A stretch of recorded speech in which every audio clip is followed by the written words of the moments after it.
The Island of Doctor Moreau by H. G. Wells. Read by Bob Neufeld. Introduction. On February the 1st, 1887, the Lady Vane was lost by collision with a derelict when about the latitude 10 degrees south and longitude 107 degrees west.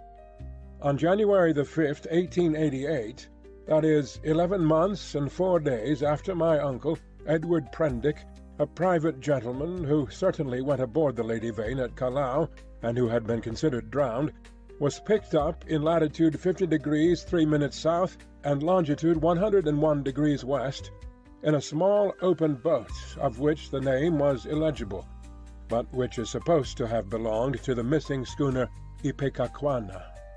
He gave such a strange account of himself that he was supposed demented. Subsequently, he alleged that his mind was a blank from the moment of his escape from the Lady Vane. His case was discussed among psychologists at the time as a curious instance of the lapse of memory consequent upon physical and mental stress. The following narrative was found among his papers by the undersigned, his nephew and heir, but unaccompanied by any definite request for publication. The only island known to exist in the region in which my uncle was picked up is Noble's Isle, a small volcanic islet and uninhabited. It was visited in 1891 by HMS Scorpion. A party of sailors then landed, but found nothing living thereon except certain curious white moths, some hogs and rabbits, and some rather peculiar rats. So that this narrative is without confirmation in its most essential particular. With that understood, there seems no harm in putting this strange story before the public in accordance, as I believe, with my uncle's intentions. There is at least this much in its behalf. My uncle passed out of human knowledge about latitude 50 degrees south and longitude 105 degrees east, and reappeared in the same part of the ocean after a space of 11 months. In some way he must have lived during the interval, and it seems that a schooner called the Ipecacuanha, with a drunken captain, John Davies, did start from Africa with a puma and certain other animals aboard in January 1887, that the vessel was well known at several ports in the South Pacific, and that it finally disappeared from those seas with a considerable amount of copra aboard, sailing to its unknown fate from Bina in December 1887, a date that tallies entirely with my uncle's story. Charles Edward Prendick. The story written by Edward Prendick. Chapter 1. In the Dinghy of the Lady Vane. I do not propose to add anything to what has already been written concerning the loss of the Lady Vane. As everyone knows, she collided with a derelict when 10 days out from Callao. The longboat, with 7 of the crew, was picked up 18 days after by H.M. gunboat Myrtle, and the story of their terrible privations has become quite as well known as the far more horrible Medusa case. But I have to add to the published story of the Lady Vane another, possibly as horrible, and far stranger. It has hitherto been supposed that the 4 men who were in the dinghy perished, but this is incorrect. I have the best of evidence for this assertion. I was one of the 4 men. But in the first place I must state that there never were 4 men in the dinghy. The number was 3. Constans, who was seen by the captain to jump into the gig, luckily for us, and unluckily for himself, did not reach us. He came down out of the tangle of ropes under the stays of the smashed bowsprit. Some small rope caught his heel as he let go, and he hung for a moment head downward, and then fell and struck a block or spar floating in the water. We pulled towards him, but he never came up. I say luckily for us he did not reach us, and I might also say luckily for himself, for we had only a small beaker of water and some soddened ship's biscuits with us. So sudden had been the alarm, so unprepared the ship for any disaster. We thought the people on the launch would be better provisioned, though it seems they were not, and we tried to hail them. They could not have heard us, and the next morning, when the drizzle cleared, which was not until past midday, we could see nothing of them. We could not stand up to look about us because of the pitching of the boat. The two other men who had escaped so far with me were a man named Helmar, a passenger like myself, and a seaman whose name I don't know, a short, sturdy man, with a stammer. We drifted famishing, and after our water had come to an end, tormented by an intolerable thirst, for 8 days altogether. After the second day, the sea subsided slowly to a glassy calm. It is quite impossible for the ordinary reader to imagine those 8 days. He has not, luckily for himself, anything in his memory to imagine with. After the first day we said little to one another, and lay in our places in the boat and stared at the horizon, or watched, with eyes that grew larger and more haggard every day, the misery and weakness gaining upon our companions. The sun became pitiless.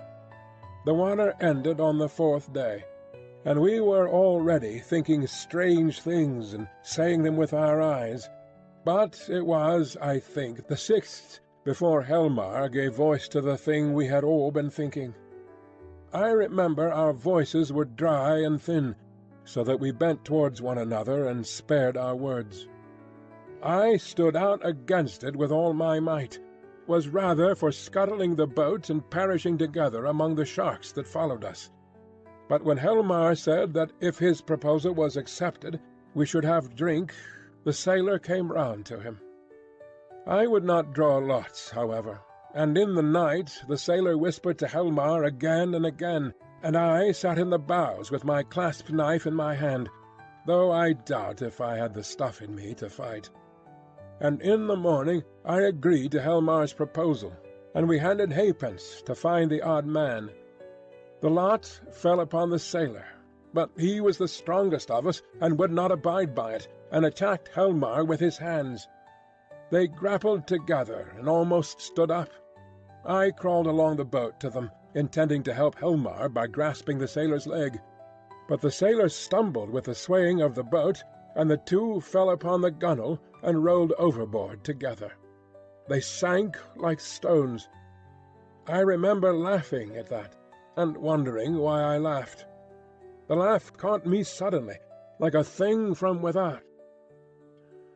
I lay across one of the thwarts for I know not how long, thinking that if I had the strength I would drink sea-water and madden myself to die quickly.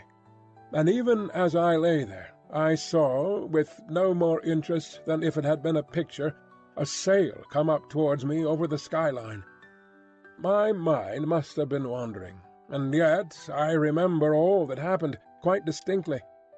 I remember how my head swayed with the seas, and the horizon with the sail above it danced up and down. But I also remember as distinctly that I had a persuasion that I was dead, and that I thought what a jest it was that they should come too late by such a little to catch me in my body. For an endless period, as it seemed to me, I lay with my head on a thwart watching the schooner. She was a little ship, schooner-rigged fore and aft, come up out of the sea. She kept tacking to and fro in a widening compass, for she was sailing dead into the wind. It never entered my head to attempt to attract attention, and I do not remember anything distinctly after the sight of her side, until I found myself in a little cabin aft. There's a dim half-memory of being lifted up to the gangway, and of a big round countenance, covered with freckles and surrounded with red hair, staring at me over the bulwarks. I also had a discontented impression of a dark face, with extraordinary eyes close to mine. But that, I thought, was a nightmare, until I met it again. I fancy I recollect some stuff being poured in between my teeth, and that is all. Chapter 2. The Man Who Was Going Nowhere. The cabin in which I found myself was small and rather untidy. A youngish man with flaxen hair, a bristly straw-coloured moustache, and a dropping nether lip, was sitting and holding my wrist. For a minute we stared at each other without speaking. He had watery grey eyes, oddly void of expression. Then, just overhead, came a sound like an iron bedstead being knocked about, and the low, angry growling of some large animal. At the same time the man spoke. He repeated his question. "How do you feel now?" I think I said I felt all right. I could not recollect how I had got there. He must have seen the question in my face, for my voice was inaccessible to me. "You were picked up on a boat, starving. The name on the boat was the Lady Vain, and there were spots of blood on the gunwale." At the same time my eye caught my hand, so thin that it looked like a dirty skin-purse full of loose bones, and all the business of the boat came back to me. "Have some of this," said he, and gave me a dose of some scarlet stuff, iced. It tasted like blood, and made me feel stronger. "You were in luck," said he, "to get picked up by a ship with a medical man aboard." He spoke with a slobbering articulation, with the ghost of a lisp. "What ship is this?" I said slowly, hoarse from my long silence. "It's a little trader from Africa and Callao. I never asked where she came from in the beginning. Out of the land of born fools, I guess. I'm a passenger myself, from Africa. The silly ass who owns her, he's captain too, named Davies. He's lost his certificate or something. You know the kind of man. Calls the thing the Ipecacuanha, of all silly infernal names. Though when there's much of a sea without any wind, she certainly acts accordingly." Then the noise overhead began again, a snarling growl and the voice of a human being together, telling some heaven-forsaken idiot to desist. "You were nearly dead," said my interlocutor. "It is a very near thing indeed. But I've put some stuff into you now. Notice your arms sore? Injections. You've been insensible for nearly 30 hours." I thought slowly. I was distracted now by the yelping of a number of dogs. "Am I eligible for solid food?" I asked. "Thanks to me," he said. "Even now the mutton is boiling." "Yes," I said with assurance, "I could eat some mutton. But," said he with a momentary hesitation, "you know, I'm dying to hear of how you came to be alone in that boat. Damn that howling!" I thought I detected a certain suspicion in his eyes. He suddenly left the cabin, and I heard him in violent controversy with someone, who seemed to me to talk gibberish in response to him. The matter sounded as if it ended in blows, but in that I thought my ears were mistaken. Then he shouted at the dogs and returned to the cabin. "Well," said he in the doorway, "you were just beginning to tell me." I told him my name, Edward Prendick, and how I had taken to natural history as a relief from the dullness of my comfortable independence. He seemed interested in this. "I've done some science myself. I did my biology at University College, getting out the ovary of the earthworm and the radula of the snail and all that. Lord, it's 10 years ago. But go on. Tell me about the boat." He was evidently satisfied with the frankness of my story, which I told in concise sentences enough, for I felt horribly weak. And when it was finished, he reverted at once to the topic of natural history and his own biological studies. He began to question me closely about Tottenham Court Road and Gower Street. "Is Capazzi still flourishing? What a shop that was!" He had evidently been a very ordinary medical student, and drifted incontinently to the topic of the music halls. He told me some anecdotes. "Left it all," he said, 10 years ago. How jolly it all used to be! But I made a young ass of myself, played myself out before I was 21. I dare say it's all different now. But I must look up that ass of a cook, and see what he's done to your mutton." The growling overhead was renewed, so suddenly and with so much savage anger that it startled me. "What's that?" I called after him, but the door had closed. He came back again with the boiled mutton, and I was so excited by the appetizing smell of it that I forgot the noise of the beast that had troubled me. After a day of alternate sleep and feeding, I was so far recovered as to be able to get from my bunk to the scuttle and see the green seas trying to keep pace with us. I judged the schooner was running before the wind. Montgomery, that was the name of the flaxen-haired man, came in again as I stood there, and I asked him for some clothes. He lent me some duck things of his own, for those I had worn in the boat had been thrown overboard. They were rather loose for me, for he was large and long in his limbs. He told me casually that the captain was 3 parts drunk in his own cabin. As I assumed the clothes, I began asking him some questions about the destination of the ship. He said the ship was bound to Hawaii, but that it had to land him first. "Where?" said I. "It's an island where I live. So far as I know, it hasn't got a name." He stared at me with his nether lip dropping, and looked so wilfully stupid of a sudden that it came into my head that he desired to avoid my question.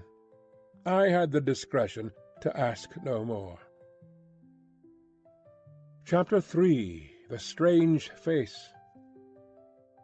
We left the cabin, and found a man at the companion obstructing our way. He was standing on the ladder with his back to us, peering over the combing of the hatchway. He was, I could see, a misshapen man, short, broad, and clumsy, with a crooked back, a hairy neck, and a head sunk between his shoulders. He was dressed in dark blue serge, and had peculiarly thick, coarse black hair. I heard the unseen dogs growl furiously, and forthwith he ducked back, coming into contact with the hand I put out to fend him off from myself. He turned with animal swiftness. In some indefinable way the black face thus flashed upon me shocked me profoundly. It was a singularly deformed one. The facial part projected, forming something dimly suggestive of a muzzle, and the huge half-open mouth showed as big white teeth as I had ever seen in a human mouth.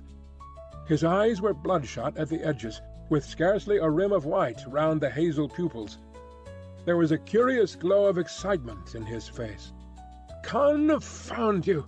said Montgomery. "Why the devil don't you get out of the way?" The black-faced man started aside without a word. I went on up the companion, staring at him instinctively as I did so. Montgomery stayed at the foot for a moment.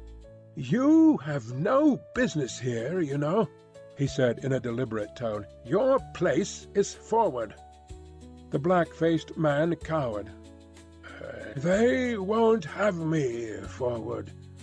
He spoke slowly, with a queer, hoarse quality in his voice. "Won't have you forward?"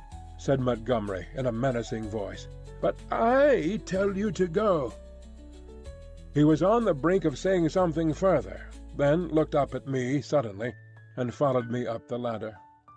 I had paused halfway through the hatchway, looking back, still astonished beyond measure at the grotesque ugliness of the black-faced creature. I had never beheld such a repulsive and extraordinary face before. And yet, if the contradiction is credible, I experienced at the same time an odd feeling that in some way I had already encountered exactly the features and gestures that now amazed me. Afterwards it occurred to me that probably I had seen him as I was lifted aboard, and yet that scarcely satisfied my suspicion of a previous acquaintance.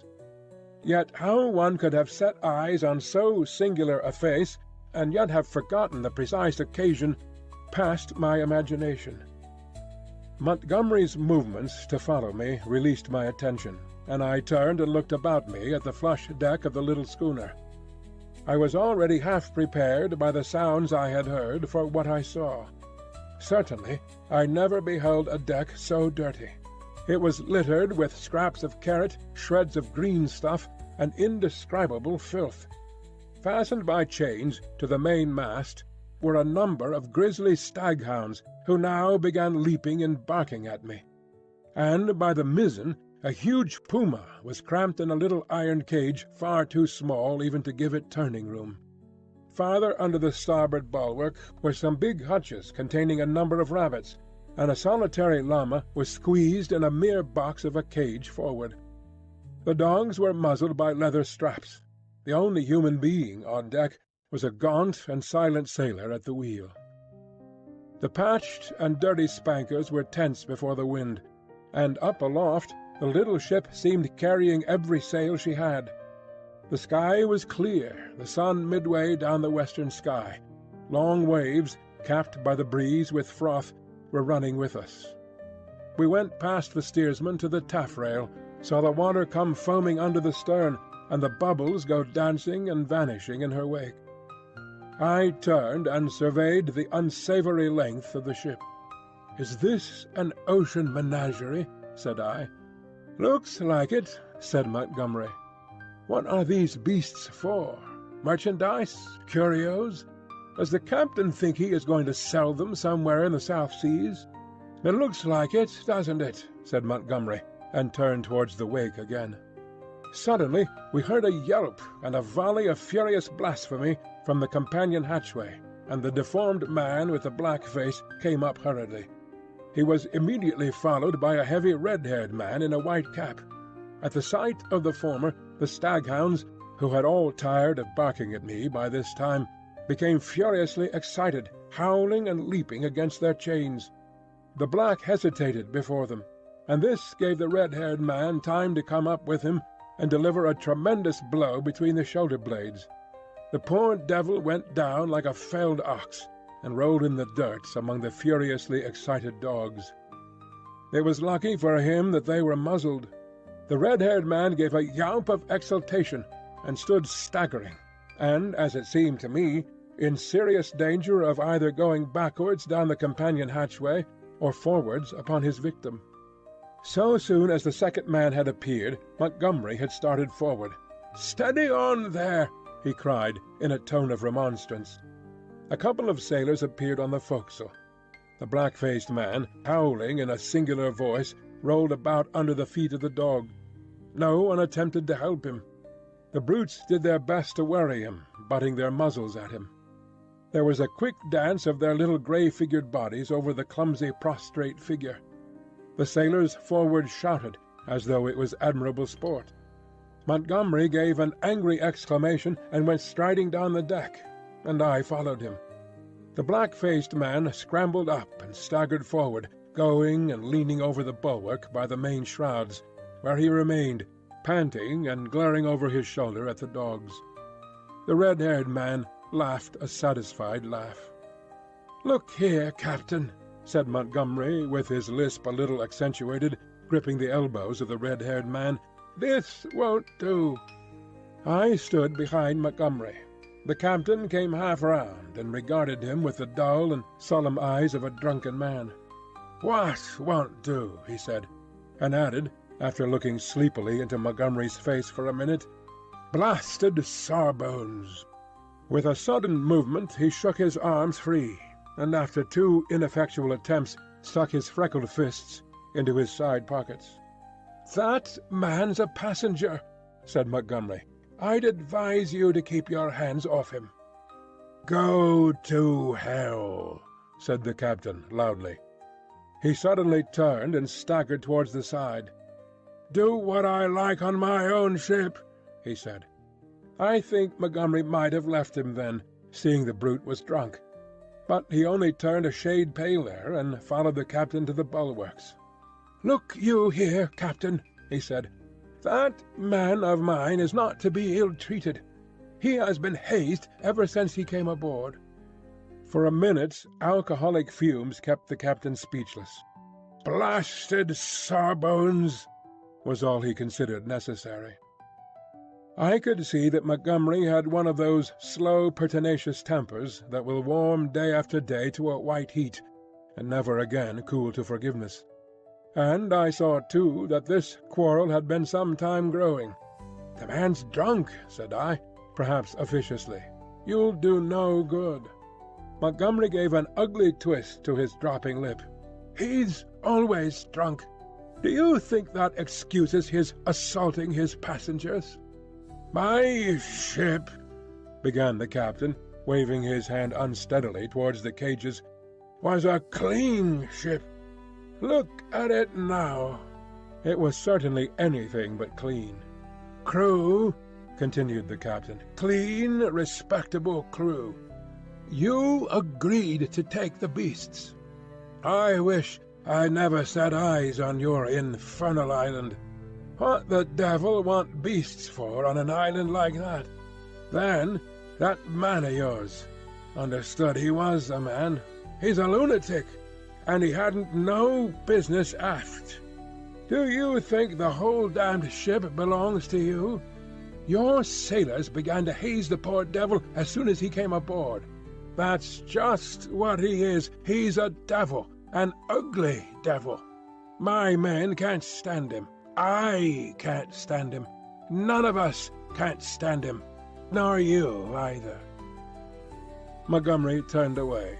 "You leave that man alone, anyhow," he said, nodding his head as he spoke. But the captain meant to quarrel now. He raised his voice. "If he comes this end of the ship again, I'll cut his insides out, I tell you. Cut out his blasted insides. Who are you to tell me what I'm to do?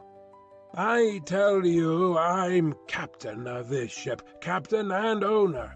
I'm the law here, I tell you, the law and the prophets. I bargained to take a man and his attendant to and from Africa and bring back some animals.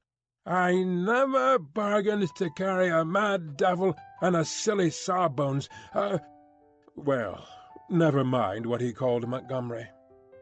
I saw the latter take a step forward and interposed. "He's drunk," said I. The captain began some abuse even fouler than the last. "Shut up," I said, turning on him sharply, for I had seen danger in Montgomery's white face. With that I brought the downpour on myself. However, I was glad to avert what was uncommonly near a scuffle, even at the price of the captain's drunken ill-will.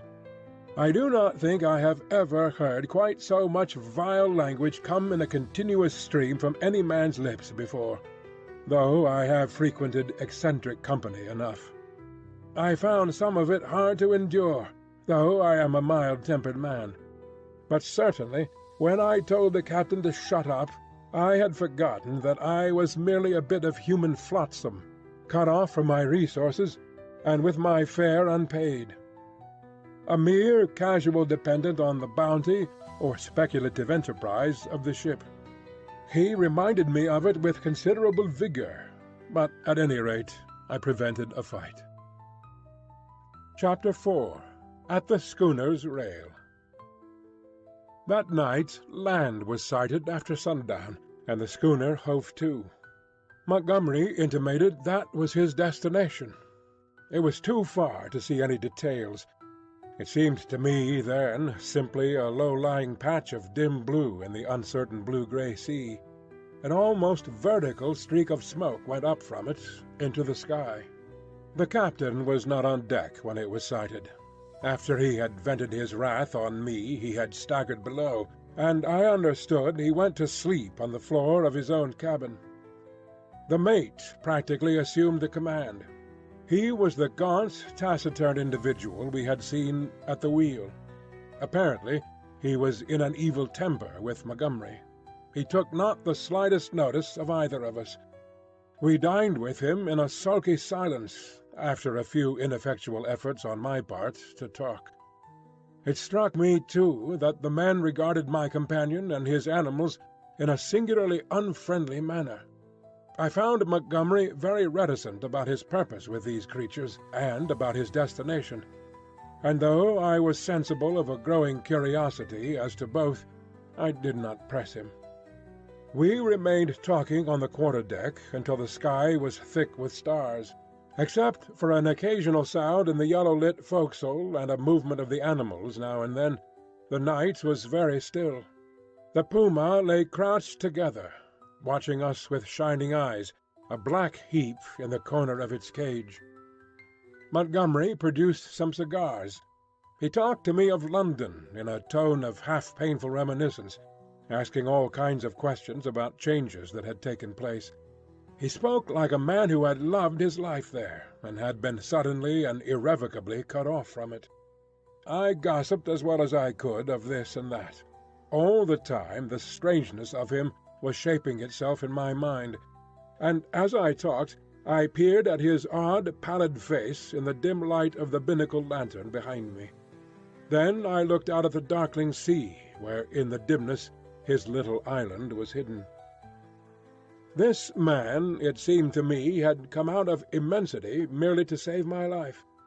Tomorrow he would drop over the side and vanish again out of my existence. Even if it had been under commonplace circumstances, it would have made me a trifle thoughtful. But in the first place was the singularity of an educated man living on this unknown little island, and coupled with that extraordinary nature of his luggage. I found myself repeating the captain's question. What did he want with the beasts? Why, too, had he pretended they were not his when I remarked about them at first? Then, again, in his personal attendant there was a bizarre quality which had impressed me profoundly. These circumstances threw a haze of mystery around the man. They laid hold of my imagination and hampered my tongue. Towards midnight our talk of London died away, and we stood side by side leaning over the bulwarks and staring dreamily over the silent, starlit sea, each pursuing his own thoughts.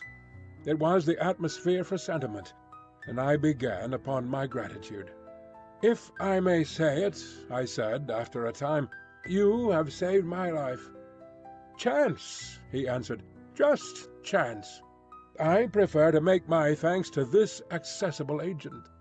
"Thank no one. You had the need, and I had the knowledge, and I injected and fed you much as I might have collected a specimen. I was bored, and wanted something to do. If I'd been jaded that day, or hadn't liked your face, well, it's a curious question where you would have been now." This damped my mood a little. "At any rate," I began. "It's a chance, I tell you," he interrupted, "as everything is in a man's life. Only the asses won't see it.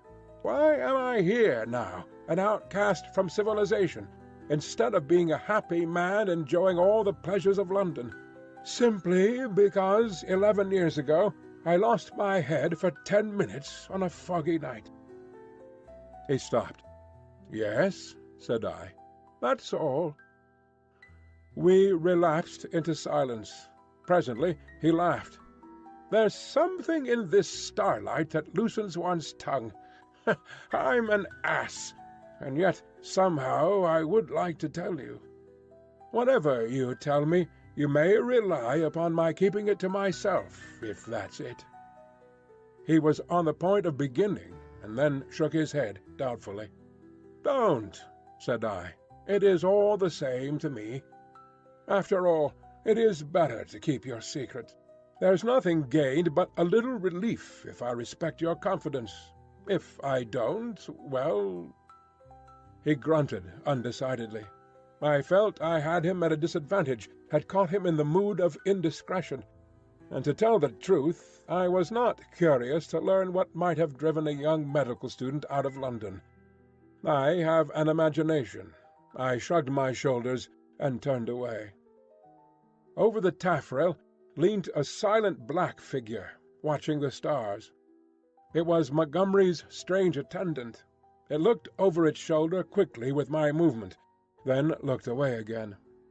It may seem a little thing to you, perhaps, but it came like a sudden blow to me. The only light near us was a lantern at the wheel. The creature's face was turned for one brief instant out of the dimness of the stern towards this illumination, and I saw that the eyes that glanced at me shone with a pale green light. I did not know then that a reddish luminosity at least is not uncommon in human eyes. The thing came to me as stark inhumanity. That black figure with its eyes of fire struck down through all my adult thoughts and feelings, and for a moment The forgotten horrors of childhood came back to my mind. Then the effect passed as it had come. An uncouth black figure of a man, a figure of no particular import, hung over the taffrail against the starlight, and I found Montgomery was speaking to me. "I'm thinking of turning in, then," said he, "if you've had enough of this." I answered him incongruously. We went below, and he wished me good night at the door of my cabin. That night I had some very unpleasant dreams. The waning moon rose late. Its light struck a glossy white beam across my cabin and made an ominous shape on the planking by my bunk. Then the staghounds woke and began howling and baying, so that I dreamt fitfully and scarcely slept until the approach of dawn. Chapter 5. The Man Who Had Nowhere to Go. In the early morning, it was the second morning after my recovery, and I believe the fourth after I was picked up, I awoke through an avenue of tumultuous dreams, dreams of guns and howling mobs, and became sensible of a hoarse shouting above me. I rubbed my eyes and lay listening to the noise, doubting for a little while of my whereabouts.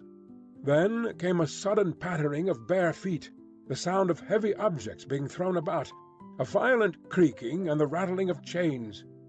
I heard the swish of the water as the ship was suddenly brought round, and a foamy yellow-green wave flew across the little round window and left it streaming. I jumped into my clothes and went on deck. As I came up the ladder, I saw against the flushed sky, for the sun was just rising, the broad back and red hair of the captain, the puma spinning from a tackle rigged on to the mizzen spanker boom. The poor brute seemed horribly scared, and crouched in the bottom of its little cage. "Overboard with 'em!" bawled the captain. "Overboard with 'em! We'll have a clean ship soon of the whole bilin' of 'em." He stood in my way, so that I had perforce to tap his shoulder to come on deck. He came round with a start, and staggered back a few paces to stare at me. It needed no expert eye to tell that the man was still drunk. "Hullo!" said he stupidly, and then, with a light coming into his eyes, "Why, it's Mr. "Prendick," said I. "Prendick be damned," said he. "Shut up! That's your name, Mr. Shut up." It was no good answering the brute, but I certainly did not expect his next move. He held out his hand to the gangway by which Montgomery stood talking to a massive grey-haired man in dirty blue flannels, who had apparently just come aboard. "That way, Mr. Blasted Shut up! That way!" roared the captain. Montgomery and his companion turned as he spoke. "What do you mean?" I said. "That way, Mr. Blasted Shut up! That's what I mean. Overboard, Mr. Shut up, and sharp! We're cleaning the ship out, cleaning the whole blessed ship out, and overboard you go." I stared at him dumbfounded. Then it occurred to me that it was exactly the thing I wanted. The lost prospect of a journey as sole passenger with this quarrelsome sot was not one to mourn over. I turned towards Montgomery. "Can't have you," said Montgomery's companion concisely. "You can't have me," said I, aghast. He had the squarest and most resolute face I ever set eyes upon. "Look here," I began, turning to the captain. "Overboard," said the captain. "This ship ain't for beasts and cannibals and worse than beasts any more. Overboard you go, Mr. Shut up. If they can't have you, you goes overboard. But, anyhow, you go with your friends. I've done with this blessed island for evermore. Amen. I've had enough of it." "But, Montgomery," I appealed. He distorted his lower lip, and nodded his head hopelessly at the grey-haired man beside him to indicate his powerlessness to help me. "I'll see to you presently," said the captain. Then began a curious three-cornered altercation. Alternately I appealed to one and another of the three men, first to the grey-haired man to let me land, and then to the drunken captain to keep me aboard. I even bawled entreaties to the sailors. Montgomery said never a word, only shook his head. "You're going overboard, I tell you," was the captain's refrain. "Law be damned, I'm king here." At last, I must confess, my voice suddenly broke in the middle of a vigorous threat. I felt a gust of hysterical petulance, and went aft and stared dismally at nothing. Meanwhile the sailors progressed rapidly with the task of unshipping the packages and caged animals. A large launch with 2 standing lugs lay under the lee of the schooner, and into this the strange assortment of goods were swung. I did not then see the hands from the island that were receiving the packages, for the hull of the launch was hidden from me by the side of the schooner. Neither Montgomery nor his companion took the slightest notice of me, but busied themselves in assisting and directing the 4 or 5 sailors who were unloading the goods. The captain went forward interfering rather than assisting. I was alternately despairful and desperate. Once or twice, as I stood waiting there for things to accomplish themselves, I could not resist an impulse to laugh at my miserable quandary. I felt all the wretcheder for the lack of a breakfast. Hunger and a lack of blood corpuscles take all the manhood from a man. I perceived pretty clearly that I had not the stamina either to resist what the captain chose to do to expel me, or to force myself upon Montgomery and his companion. So I waited passively upon fate, and the work of transferring Montgomery's possessions to the launch went on, as if I did not exist. Presently that work was finished, and then came a struggle. I was hauled, resisting weakly enough, to the gangway. Even then I noticed the oddness of the brown faces of the men who were with Montgomery in the launch. But the launch was now fully laden, and was shoved off hastily.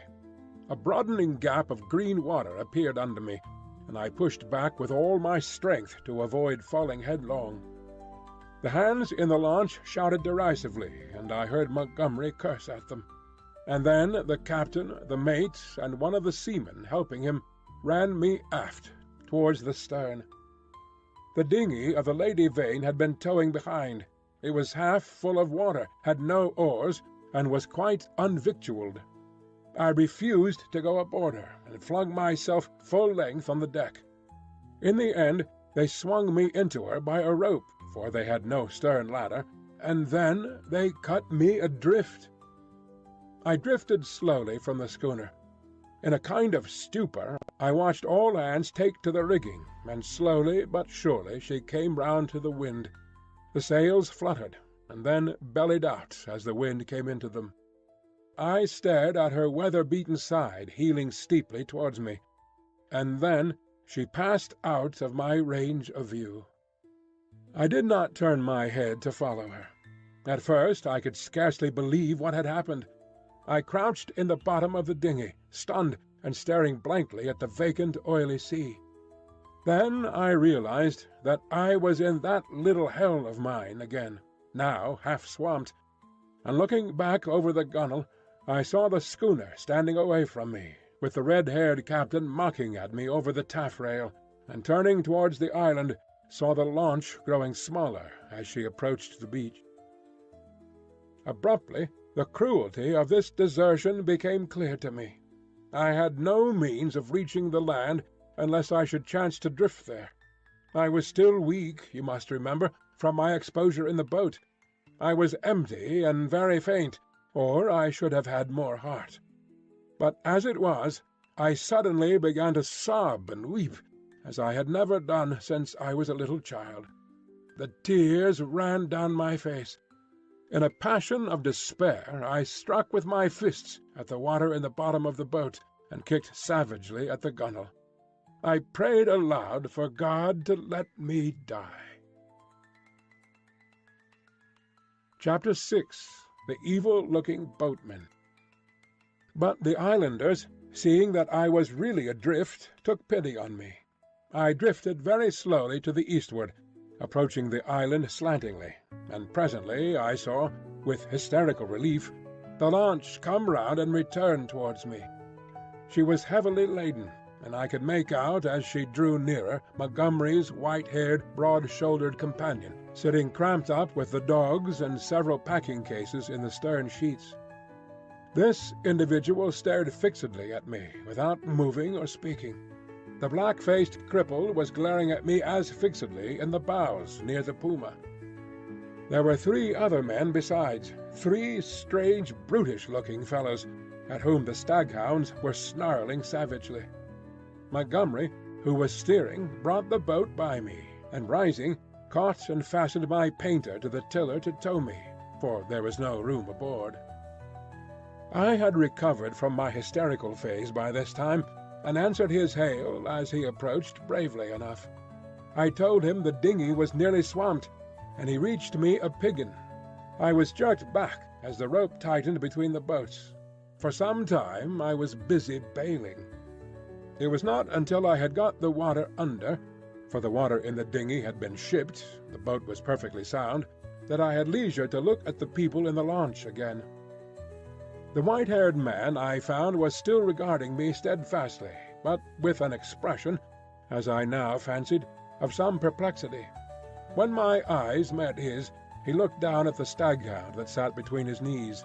He was a powerfully built man, as I have said, with a fine forehead and rather heavy features, but his eyes had that odd drooping of the skin above the lids which often comes with advancing years, and the fall of his heavy mouth at the corners gave him an expression of pugnacious resolution.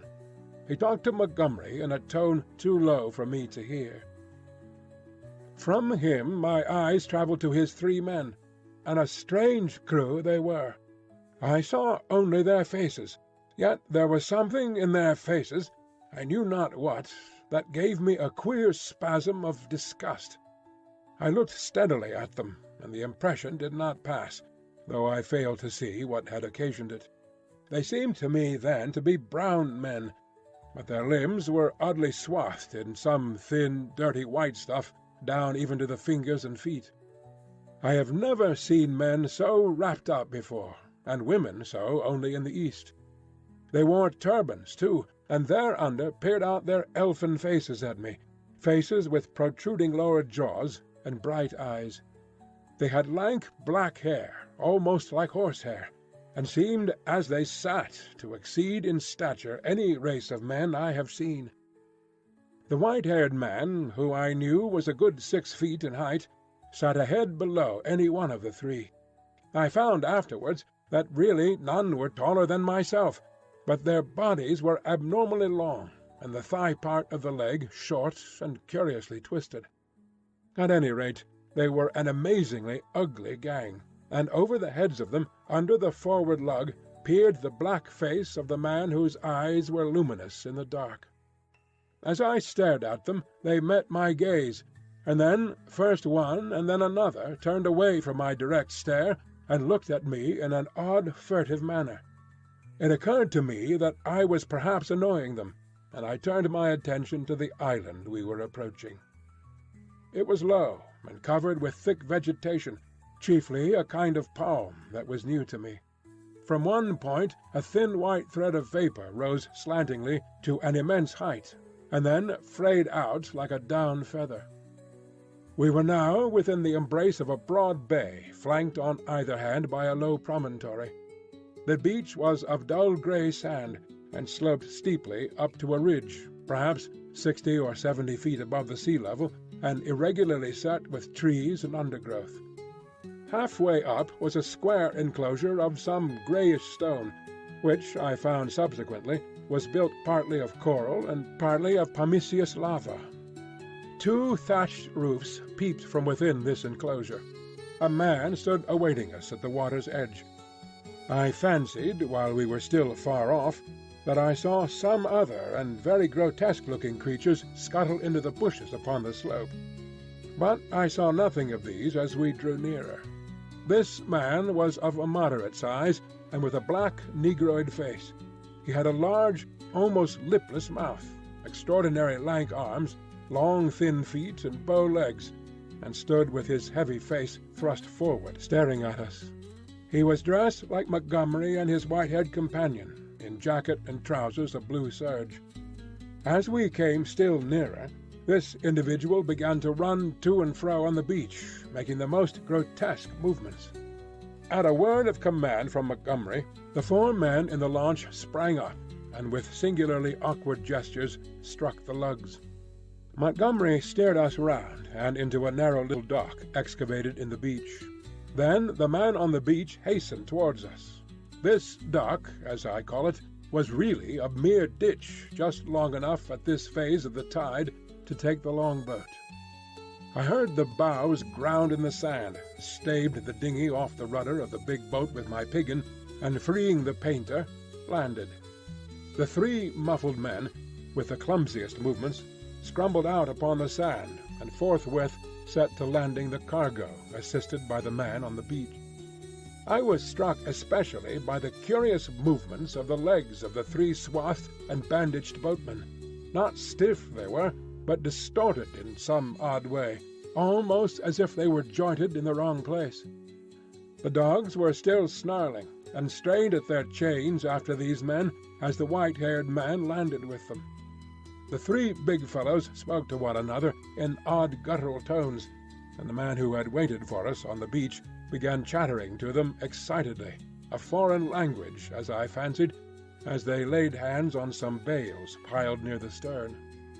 Somewhere I had heard such a voice before, and I could not think where. The white-haired man stood, holding in a tumult of 6 dogs, and bawling orders over their din. Montgomery, having unshipped the rudder, landed likewise, and all set to work at unloading. I was too faint, what with my long fast and the sun beating down on my bare head, to offer any assistance. Presently the white-haired man seemed to recollect my presence, and came up to me. "You look," said he, "as though you had scarcely breakfasted." His little eyes were a brilliant black under his heavy brows. "I must apologize for that. Now you are our guest, we must make you comfortable, though you are uninvited, you know." He looked keenly into my face. "Montgomery says you are an educated man, Mr. Prendick. Says you know something of science. May I ask what that signifies?" I told him I had spent some years at the Royal College of Science, and had done some researches in biology under Huxley. He raised his eyebrows slightly at that.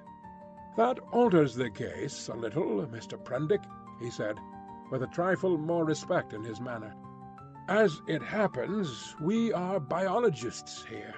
This is a biological station of a sort." His eye rested on the men in white, who were busily hauling the puma, on rollers, towards the walled yard. "I and Montgomery, at least," he added. Then, "When you will be able to get away, I can't say. We're off the track to anywhere. We see a ship once in a 12-month or so." He left me abruptly, and went up the beach past this group, and I think entered the enclosure. The other 2 men were with Montgomery, erecting a pile of smaller packages on a low-wheeled truck. The llama was still on the launch with the rabbit hutches. The staghounds were still lashed to the thwarts. The pile of things completed, all 3 men laid hold of the truck, and began shoving the ton-weight or so upon it after the puma. Presently Montgomery left them, and coming back to me, held out his hand. "I'm glad," said he, "for my own part. That captain was a silly ass. He'd have made things lively for you." "It was you," said I, "that saved me again." "That depends. You'll find this island an infernally rum place, I promise you. I'd watch my goings carefully, if I were you. He hesitated, and seemed to alter his mind about what was on his lips. "I wish you'd help me with these rabbits," he said. His procedure with the rabbits was singular. I waded in with him, and helped him lug one of the hutches ashore. No sooner was that done than he opened the door of it, and tilting the thing on one end, turned its living contents out on the ground. They fell in a struggling heap, one on top of the other. He clapped his hands, and forthwith they went off with that hopping run of theirs, 15 or 20 of them, I should think, up the beach. "Increase and multiply, my friends," said Montgomery. "Replenish the island. Hitherto we've had a certain lack of meat here." As I watched them disappearing, the white-haired man returned with a brandy flask and some biscuits. "Something to go on with, Prendick," said he, in a far more familiar tone than before. I made no ado, but set to work on the biscuits at once, while the white-haired man helped Montgomery to release about a score more of the rabbits. 3 big hutches, however, went up to the house with the puma. The brandy I did not touch, for I had been an abstainer from my birth. Chapter 7. The Locked Door.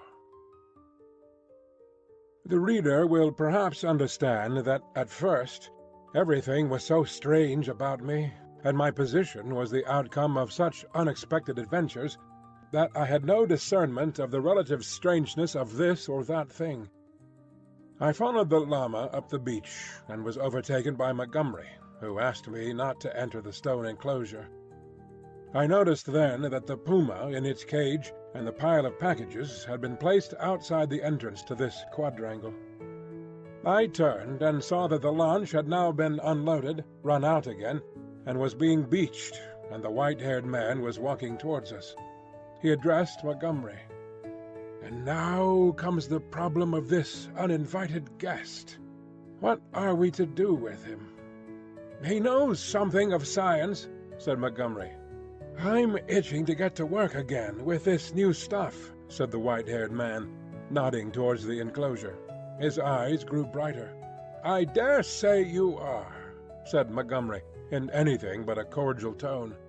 "We can't send him over there, and we can't spare the time to build him a new shanty, and we certainly can't take him into our confidence just yet." "I'm in your hands," said I. I had no idea of what he meant by "over there." "I've been thinking of the same things," Montgomery answered. "There's my room with the outer door." "That's it," said the elder man promptly, looking at Montgomery, and all 3 of us went toward the enclosure. "I'm sorry to make a mystery, Mr. Prendick, but you'll remember you're uninvited. Our little establishment here contains a secret or so. It's a kind of Bluebeard's chamber, in fact. Nothing very dreadful, really, to a sane man. But just now, as we don't know you—" "Decidedly," said I should be a fool to take any offence at any want of confidence." He twisted his heavy mouth into a faint smile. He was one of those saturnine people who smile with the corners of the mouth down, and bowed his acknowledgment of my complaisance. The main entrance to the enclosure was passed. It was a heavy wooden gate, framed in iron and locked, with the cargo of the launch piled outside it, and at the corner we came to a small doorway I had not previously observed. The white-haired man produced a bundle of keys from the pocket of his greasy blue jacket, opened this door, and entered.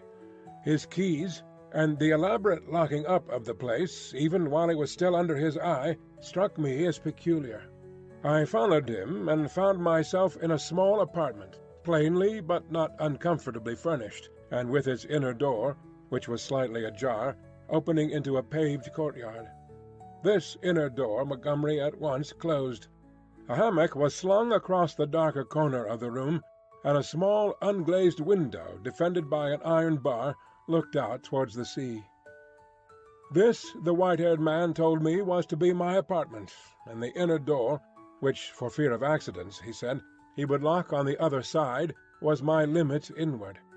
He called my attention to a convenient deck-chair before the window, and to an array of old books, chiefly, I found, surgical works, and editions of the Latin and Greek classics, languages I cannot read with any comfort, on a shelf near the hammock. He left the room by the outer door, as if to avoid opening the inner one again. "We usually have our meals in here," said Montgomery, and then, as if in doubt, went out after the other. "Moreau, I heard him call, and for the moment I do not think I noticed.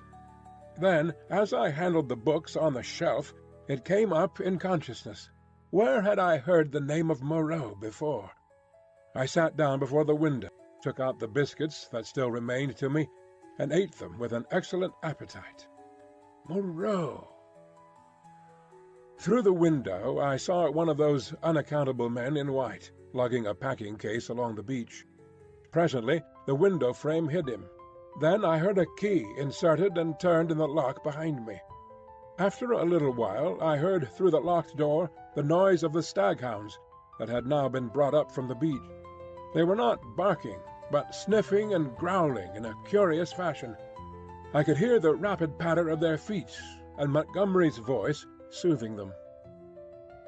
I was very much impressed by the elaborate secrecy of these two men regarding the contents of the place, and for some time I was thinking of that and of the unaccountable familiarity of the name of Moreau.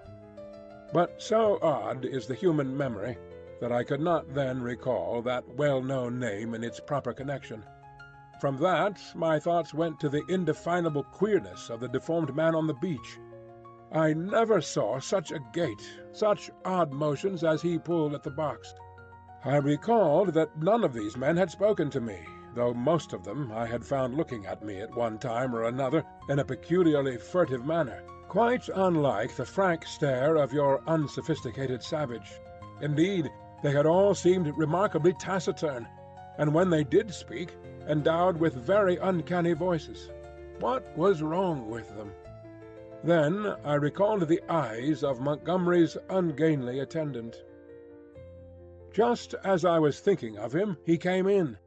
He was now dressed in white, and carried a little tray with some coffee and boiled vegetables thereon.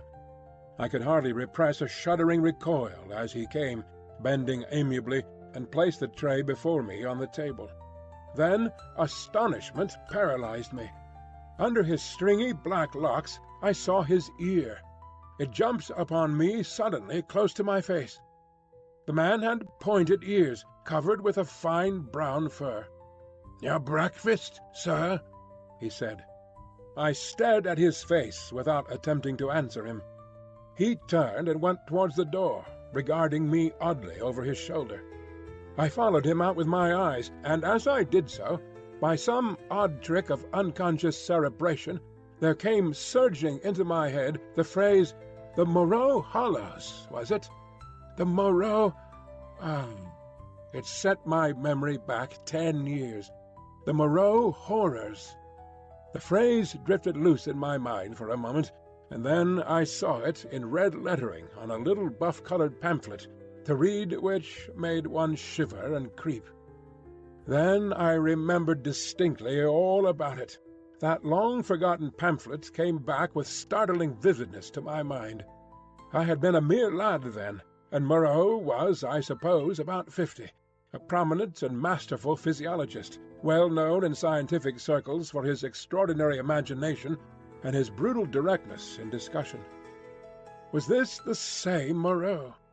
He had published some very astonishing facts in connection with the transfusion of blood, and in addition was known to be doing valuable work on morbid growths. Then suddenly his career was closed. He had to leave England. A journalist obtained access to his laboratory in the capacity of laboratory assistant, with the deliberate intention of making sensational exposure. And by the help of a shocking accident, if it was an accident, his gruesome pamphlet became notorious. On the day of its publication, a wretched dog, flayed and otherwise mutilated, escaped from Moreau's house. It was in the silly season, and a prominent editor, a cousin of the temporary laboratory assistant, appealed to the conscience of the nation. It was not the first time that conscience has turned against the methods of research. The doctor was simply howled out of the country. It may be that he deserved to be, but I still think that the tepid support of his fellow investigators and his desertion by the great body of scientific workers was a shameful thing. Yet some of his experiments, by the journalist's account, were wantonly cruel. He might perhaps have purchased his social peace by abandoning his investigations, but he apparently preferred the latter, as most men would who have once fallen under the overmastering spell of research. He was unmarried, and had indeed nothing but his own interest to consider. I felt convinced that this must be the same man. Everything pointed to it. It dawned upon me to what end the puma and the other animals, which had now been brought with other luggage into the enclosure behind the house, were destined, and a curious faint odour, the halitus of something familiar, an odour that had been in the background of my consciousness hitherto, suddenly came forward into the forefront of my thoughts. It was the antiseptic odour of the dissecting room. I heard the puma growling through the wall, and one of the dogs yelped as though it had been struck. Yet surely, and especially to another scientific man, there was nothing so horrible in vivisection as to account for this secrecy.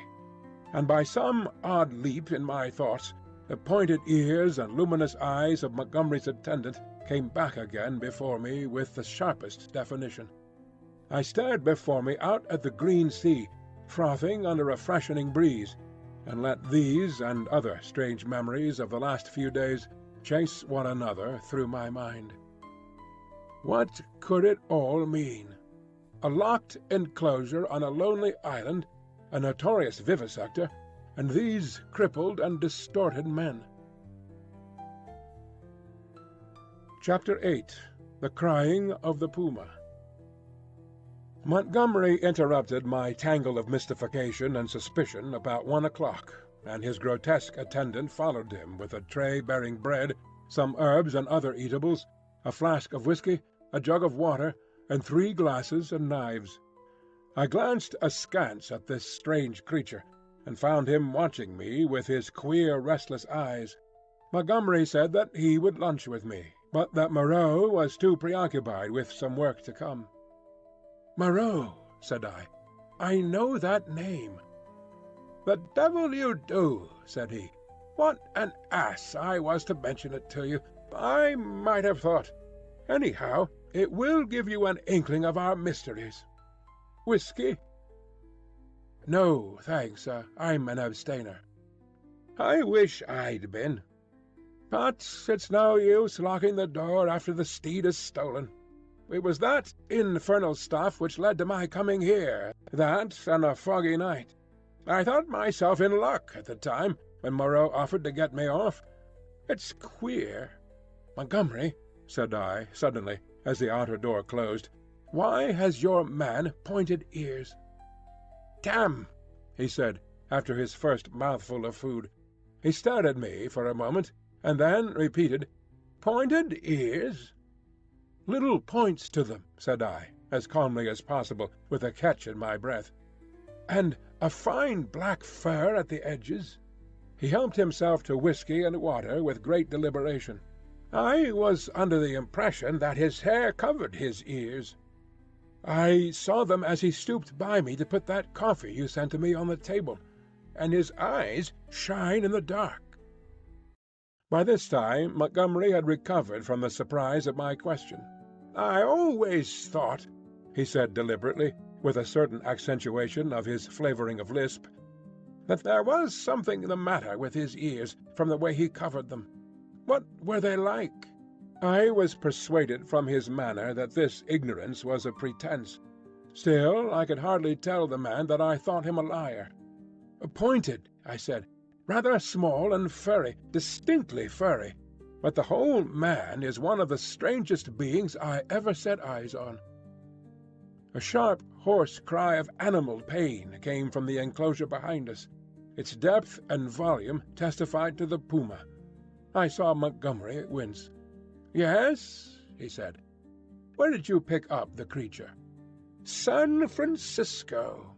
He's an ugly brute, I admit. Half-witted, you know. Can't remember where he came from. But I'm used to him, you know. We both are. How does he strike you?" "He's unnatural," I said. "There's something about him. Don't think me fanciful, but it gives me a nasty little sensation, a tightening of my muscles when he comes near me. It's a touch of the diabolical, in fact." Montgomery had stopped eating while I told him this. "Rum," he said. "I can't see it." He resumed his meal. "I had no idea of it," he said, and masticated. "The crew of the schooner must have felt it the same. Made a dead set at the poor devil. You saw the captain." Suddenly the puma howled again, this time more painfully. Montgomery swore under his breath. "I had half a mind to attack him about the men on the beach." Then the poor brute within gave vent to a series of short, sharp cries. "Your men on the beach," said I. "What race are they?" "Excellent fellows, aren't they?" said he, absent-mindedly, knitting his brows as the animal yelled out sharply. I said no more. There was another outcry worse than the former. He looked at me with his dull grey eyes, and then took some more whiskey. He tried to draw me into a discussion about alcohol, professing to have saved my life with it. He seemed anxious to lay stress on the fact that I owed my life to him. I answered him distractedly. Presently our meal came to an end. The misshapen monster with the pointed ears cleared the remains away, and Montgomery left me alone in the room again. All the time he had been in a state of ill-conceived irritation at the noise of the vivisected puma. He had spoken of his odd want of nerve, and left me to the obvious application. I found myself that the cries were singularly irritating, and they grew in depth and intensity as the afternoon wore on. They were painful at first, but their constant resurgence at last altogether upset my balance. I flung aside a crib of Horace I had been reading, and began to clench my fists, to bite my lips, and to pace the room. Presently I got to stopping my ears with my fingers. The emotional appeal of those yells grew upon me steadily, grew at last to such an exquisite expression of suffering that I could stand it in that confined room no longer. I stepped out of the door into the slumberous heat of the late afternoon, and walking past the main entrance, locked again, I noticed, turned the corner of the wall. The crying sounded even louder out of doors. It was as if all the pain in the world had found a voice. Yet had I known such pain was in the next room, and had it been dumb, I believe, I have thought since, I could have stood it well enough. It is when suffering finds a voice and sets our nerves quivering that this pity comes troubling us. But in spite of the brilliant sunlight and the green fans of the trees waving in the soothing sea breeze, the world was a confusion, blurred with drifting black and red phantasms, until I was out of earshot of the house in the checkered wall. Chapter 9. The Thing in the Forest. I strode through the undergrowth that clothed the ridge behind the house, scarcely heeding whither I went, passed on through the shadow of a thick cluster of straight-stemmed trees beyond it, and so presently found myself some way on the other side of the ridge, and descending towards a streamlet that ran through a narrow valley. I paused and listened. The distance I had come, or the intervening masses of thicket, deafened any sound that might be coming from the enclosure. The air was still. Then, with a rustle, a rabbit emerged, and went scampering up the slope before me. I hesitated, and sat down in the edge of the shade. The place was a pleasant one. The rivulet was hidden by the luxuriant vegetation of the banks, save at one point, where I caught a triangular patch of its glittering water. On the farther side I saw through a bluish haze a tangle of trees and creepers, and above these again the luminous blue of the sky. Here and there a splash of white or crimson marked the blooming of some trailing epiphyte. I let my eyes wander over this scene for a while, and then began to turn over in my mind again the strange peculiarities of Montgomery's man. But it was too hot to think elaborately, and presently I fell into a tranquil state midway between dozing and waking. From this I was aroused, after I know not how long, by a rustling amidst the greenery on the other side of the stream. For a moment I could see nothing but the waving summits of the ferns and reeds. Then suddenly upon the bank of the stream appeared something. At first I could not distinguish what it was. It bowed its round head to the water and began to drink. Then I saw it was a man, going on all fours like a beast. He was clothed in bluish cloth, and was of a copper-coloured hue, with black hair. It seemed that grotesque ugliness was an invariable character of these islanders. I could hear the suck of the water at his lips as he drank. I leaned forward to see him better, and a piece of lava, detached by my hand, went pattering down the slope. He looked up guiltily, and his eyes met mine. Forthwith he scrambled to his feet, and stood wiping his clumsy hand across his body and regarding me. His legs were scarcely half the length of his body. So, staring one another out of countenance, we remained for perhaps the space of a minute. Then, stopping to look back once or twice, he slunk off among the bushes to the right of me, and I heard the swish of the fronds grow faint in the distance and die away. Long after he had disappeared, I remained sitting up, staring in the direction of his retreat. My drowsy tranquillity had gone. I was startled by a noise behind me, and turning suddenly, saw the flapping white tail of a rabbit vanishing up the slope. I jumped to my feet. The apparition of this grotesque, half-bestial character had suddenly populated the stillness of the afternoon for me. I looked around me rather nervously, and regretted that I was unarmed. Then I thought that the man I had just seen had been clothed in bluish cloth, had not been naked as a savage would have been, and I tried to persuade myself from that fact that he was, after all, probably a peaceful character, that the dull ferocity of his countenance belied him. Yet I was greatly disturbed at the apparition. I walked to the left along the slope, turning my head about and peering this way and that among the straight stems of the trees. Why should a man go on all fours and drink with his lips? Presently I heard an animal wailing again, and taking it to be the puma, I turned about and walked in a direction diametrically opposite to the sound. This led me down to the stream, across which I stepped and pushed my way up through the undergrowth beyond. I was startled by a great patch of vivid scarlet on the ground, and going up to it, found it to be a peculiar fungus, branched and corrugated like a foliaceous lichen, but deliquescing into slime at the touch. And then, in the shadow of some luxuriant ferns, I came upon an unpleasant thing, the dead body of a rabbit covered with shining flies, but still warm and with the head torn off.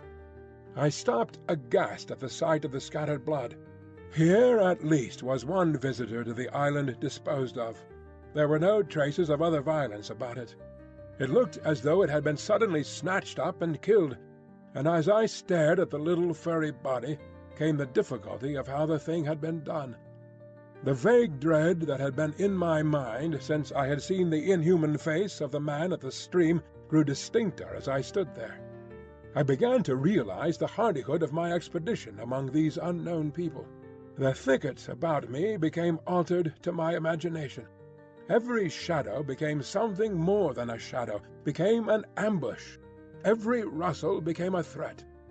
Invisible things seemed watching me. I resolved to go back to the enclosure on the beach.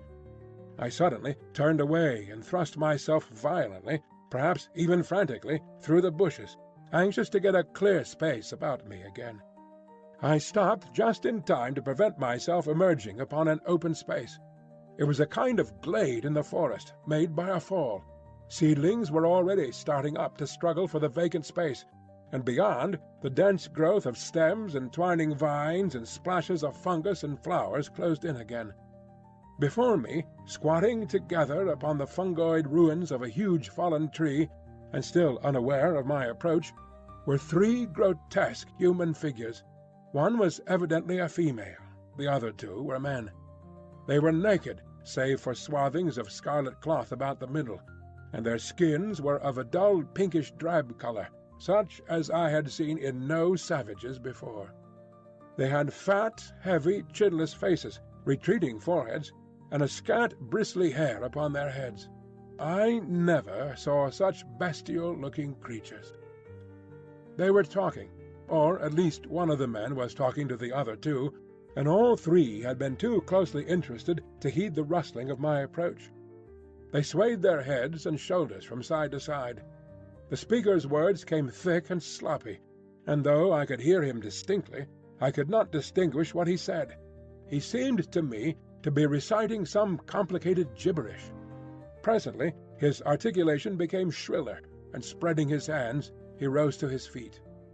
At that the others began to gibber in unison, also rising to their feet, spreading their hands and swaying their bodies in rhythm with their chant. I noticed then the abnormal shortness of their legs and their lank, clumsy feet. All three began slowly to circle around, raising and stamping their feet and waving their arms. A kind of tune crept into their rhythmic recitation, and a refrain, "Alula" or "Balula" it sounded like. Their eyes began to sparkle, and their ugly faces to brighten, with an expression of strange pleasure. Saliva dripped from their lipless mouths.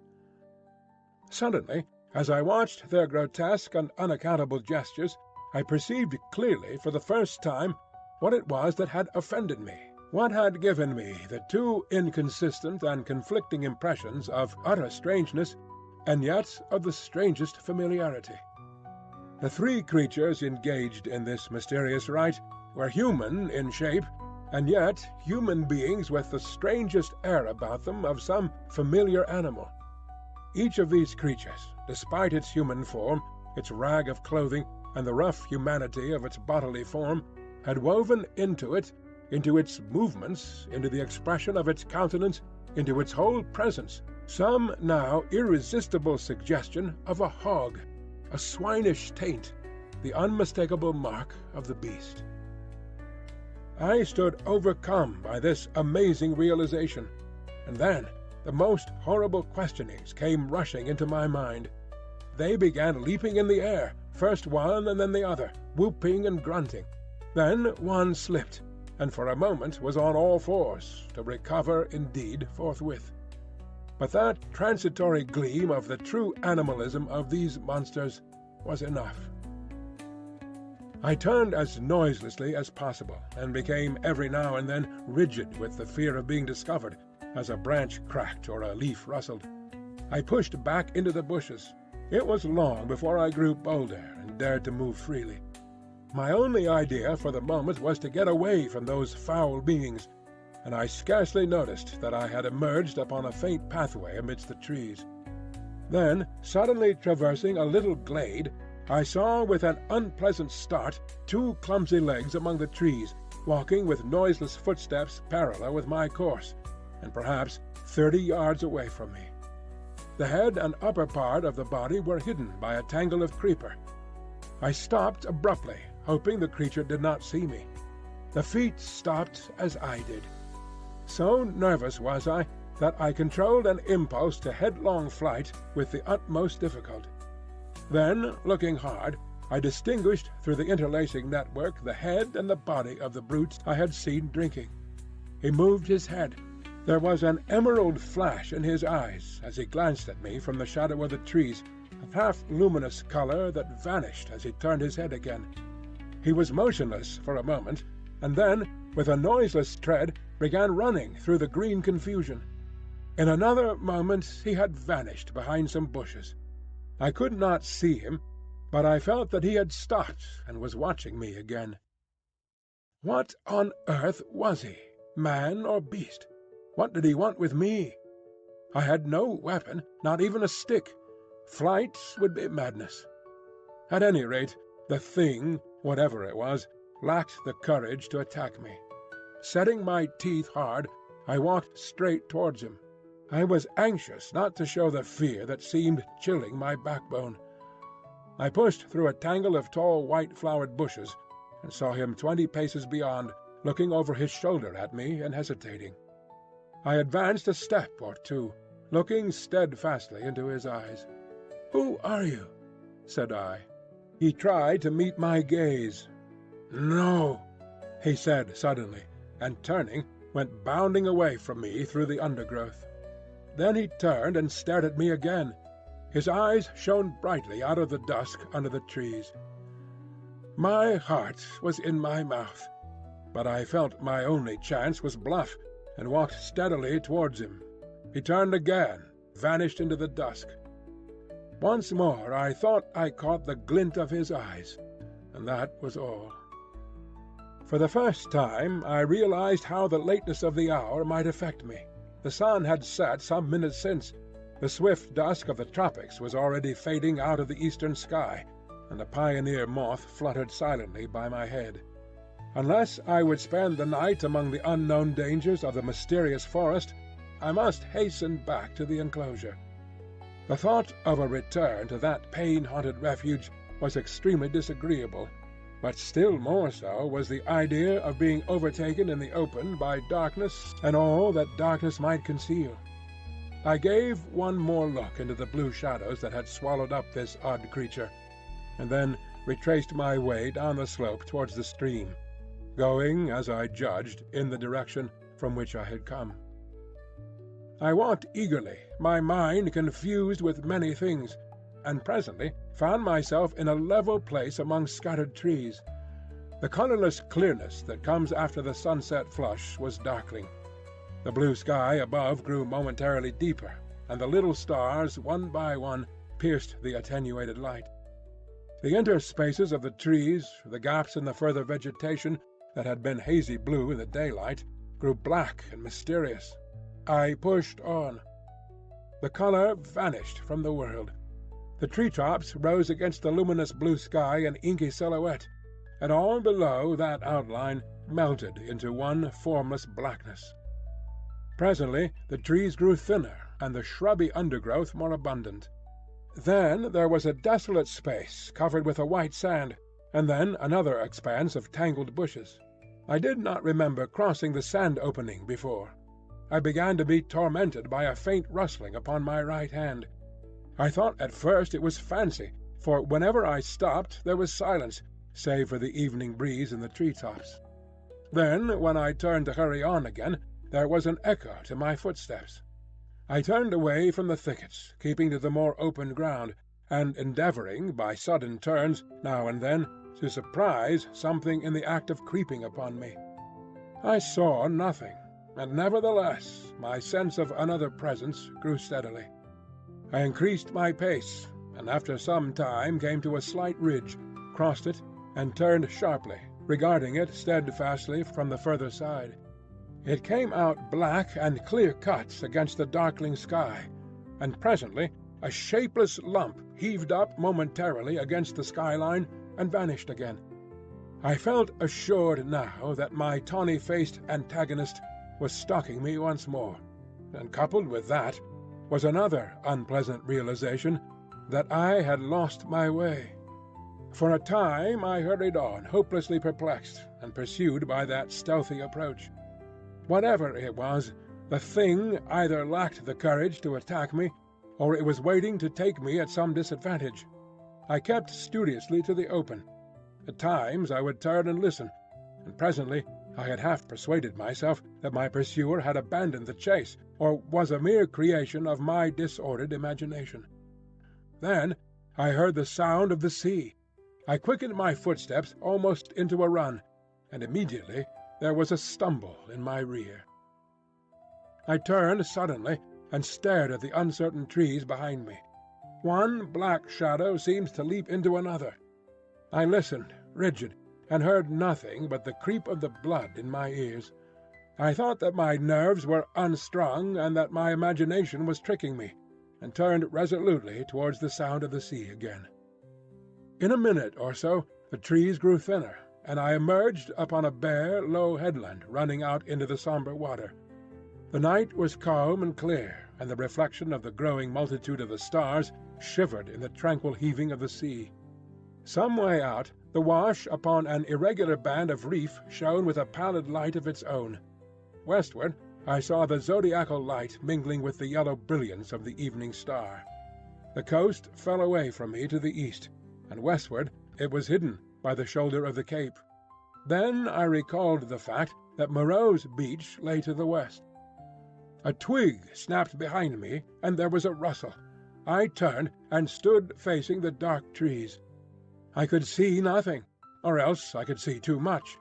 Every dark form in the dimness had its ominous quality, its peculiar suggestion of alert watchfulness. So I stood for perhaps a minute, and then, with an eye to the trees still, turned westward to cross the headland, and as I moved, one among the lurking shadows moved to follow me. My heart beat quickly. Presently the broad sweep of a bay to the westward became visible, and I halted again. The noiseless shadow halted a dozen yards from me. A little point of light shone on the further bend of the curve, and the grey sweep of the sandy beach lay faint under the starlight. Perhaps 2 miles away was that little point of light. To get to the beach I should have to go through the trees where the shadows lurked, and down a bushy slope. I could see the thing rather more distinctly now. It was no animal, for it stood erect. At that I opened my mouth to speak, and found a hoarse phlegm choked my voice. I tried again, and shouted, "Who is there?" There was no answer. I advanced a step. The thing did not move, only gathered itself together.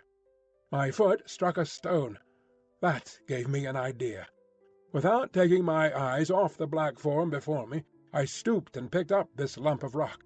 But at my motion the thing turned abruptly, as a dog might have done, and slunk obliquely into the further darkness.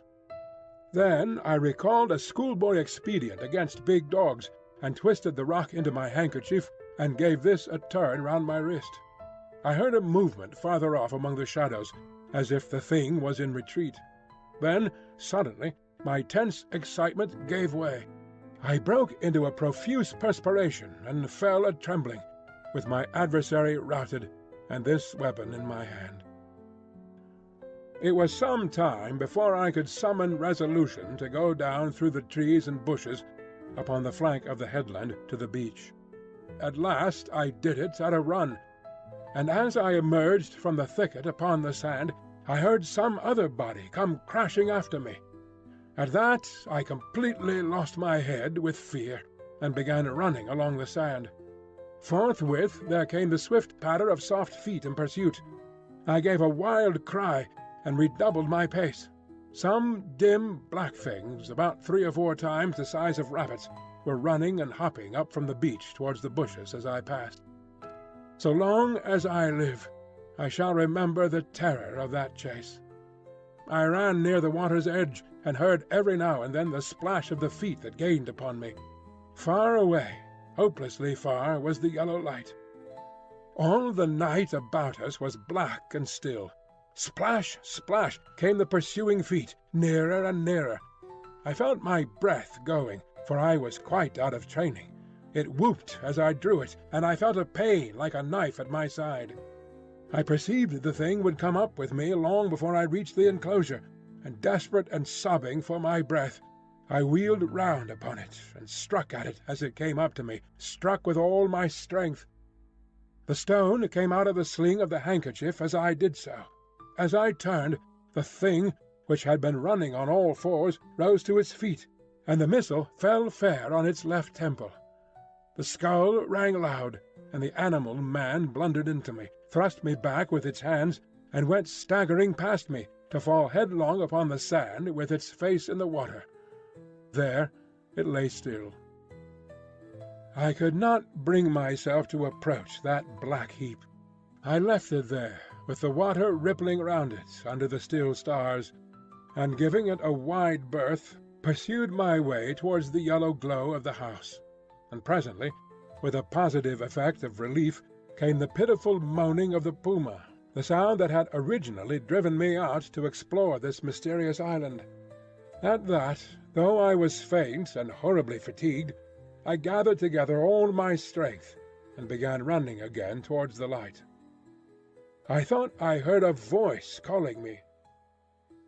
Chapter 10. The Crying of the Man. As I drew near the house, I saw that the light shone from the open door of my room.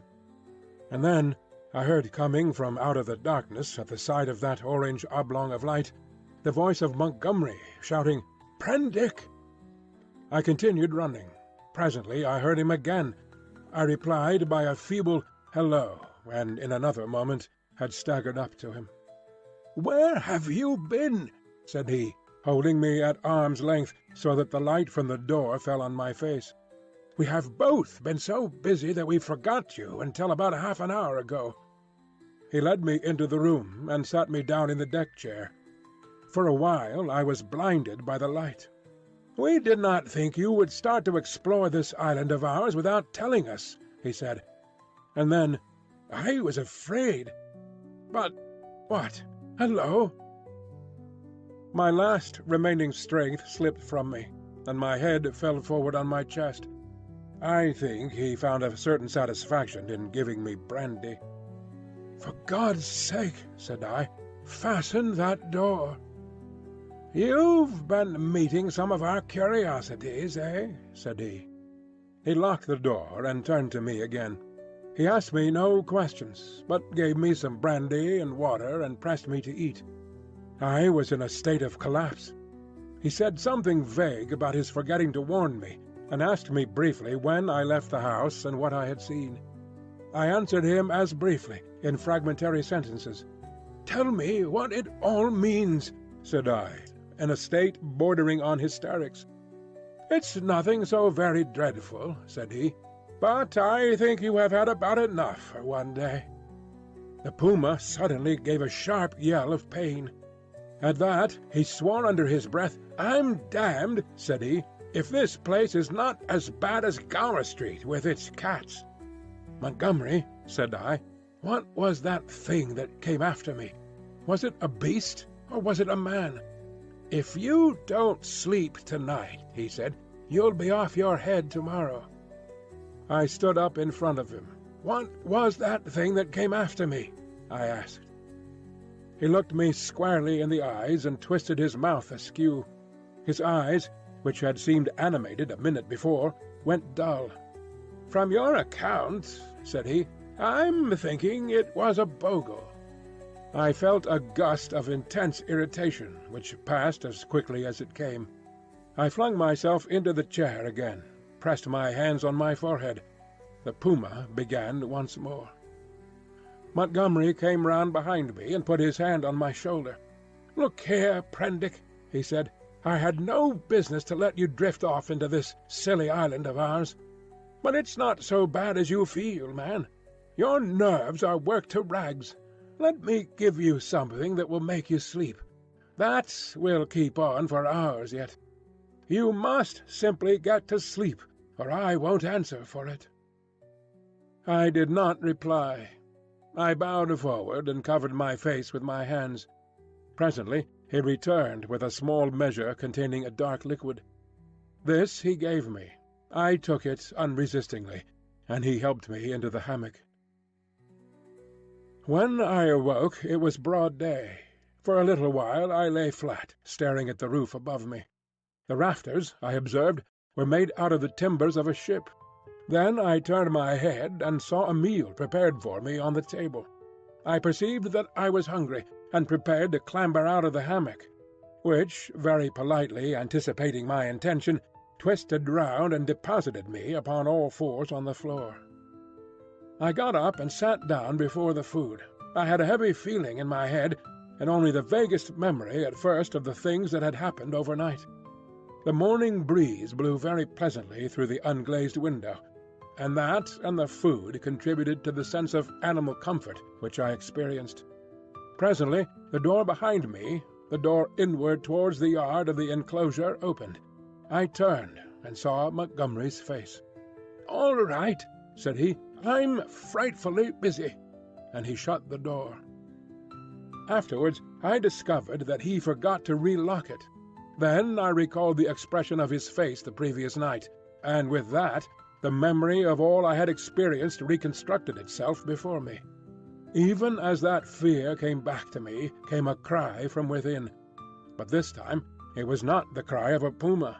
I put down the mouthful that hesitated upon my lips and listened. Silence, save for the whisper of the morning breeze. I began to think my ears had deceived me. After a long pause I resumed my meal, but with my ears still vigilant. Presently I heard something else, very faint and low. I sat as if frozen in my attitude. Though it was faint and low, it moved me more profoundly than all that I had hitherto heard of the abominations behind the wall. There was no mistake this time in the quality of the dim, broken sounds, no doubt at all of their source, for it was a groaning, broken by sobs and gasps of anguish.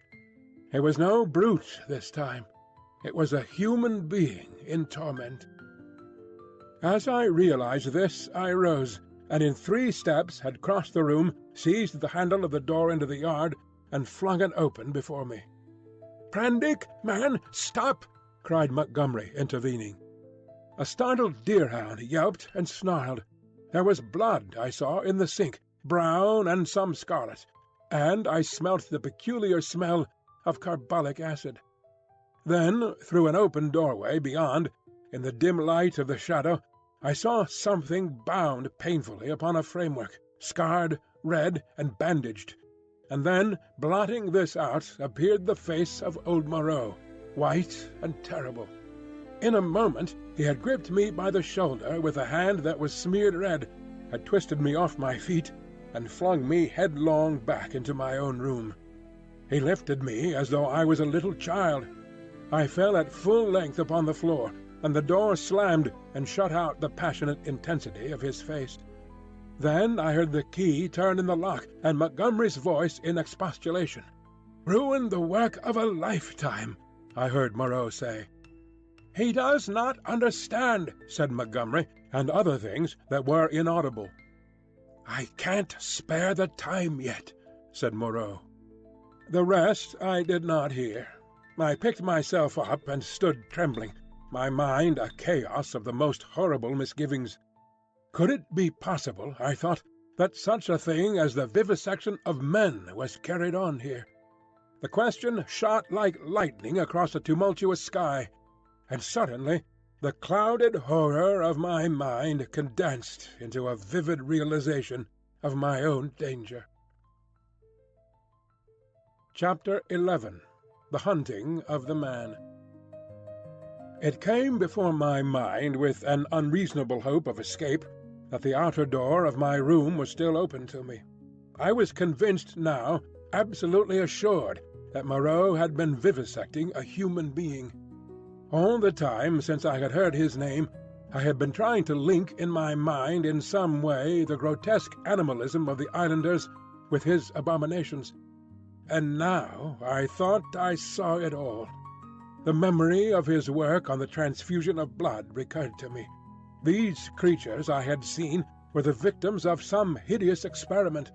These sickening scoundrels had merely intended to keep me back, to fool me with their display of confidence, and presently to fall upon me with a fate more horrible than death, with torture, and after torture the most hideous degradation it is possible to conceive, to send me off a lost soul, a beast, to the rest of their comus route.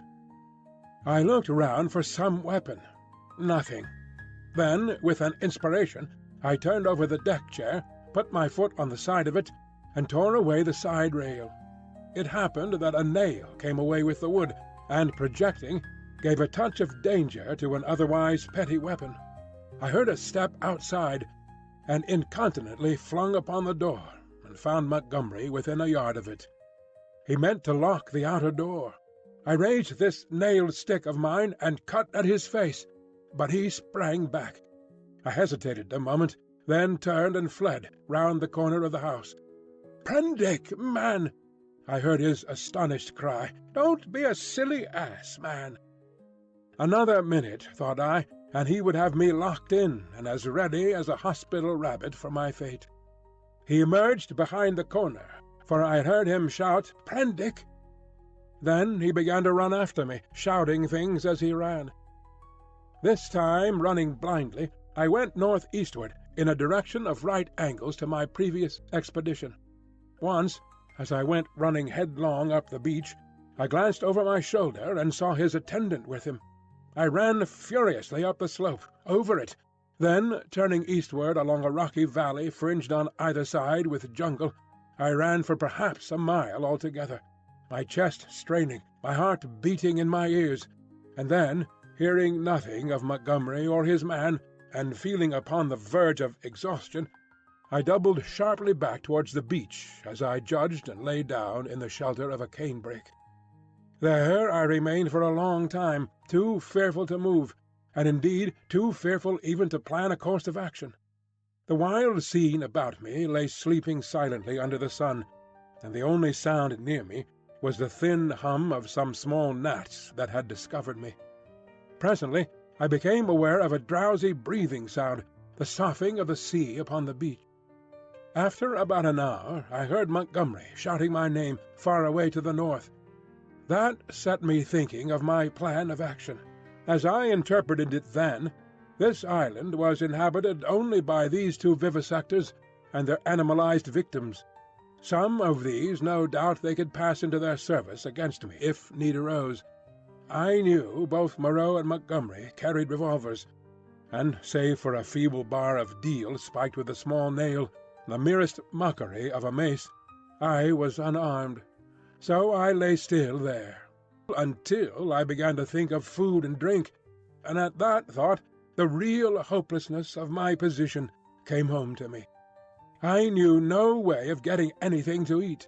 I was too ignorant of botany to discover any resort of root or fruit that might lie about me. I had no means of trapping the few rabbits upon the island. It grew blanker the more I turned the prospect over. At last, in the desperation of my position, my mind turned to the animal men I had encountered. I tried to find some hope in what I remembered of them.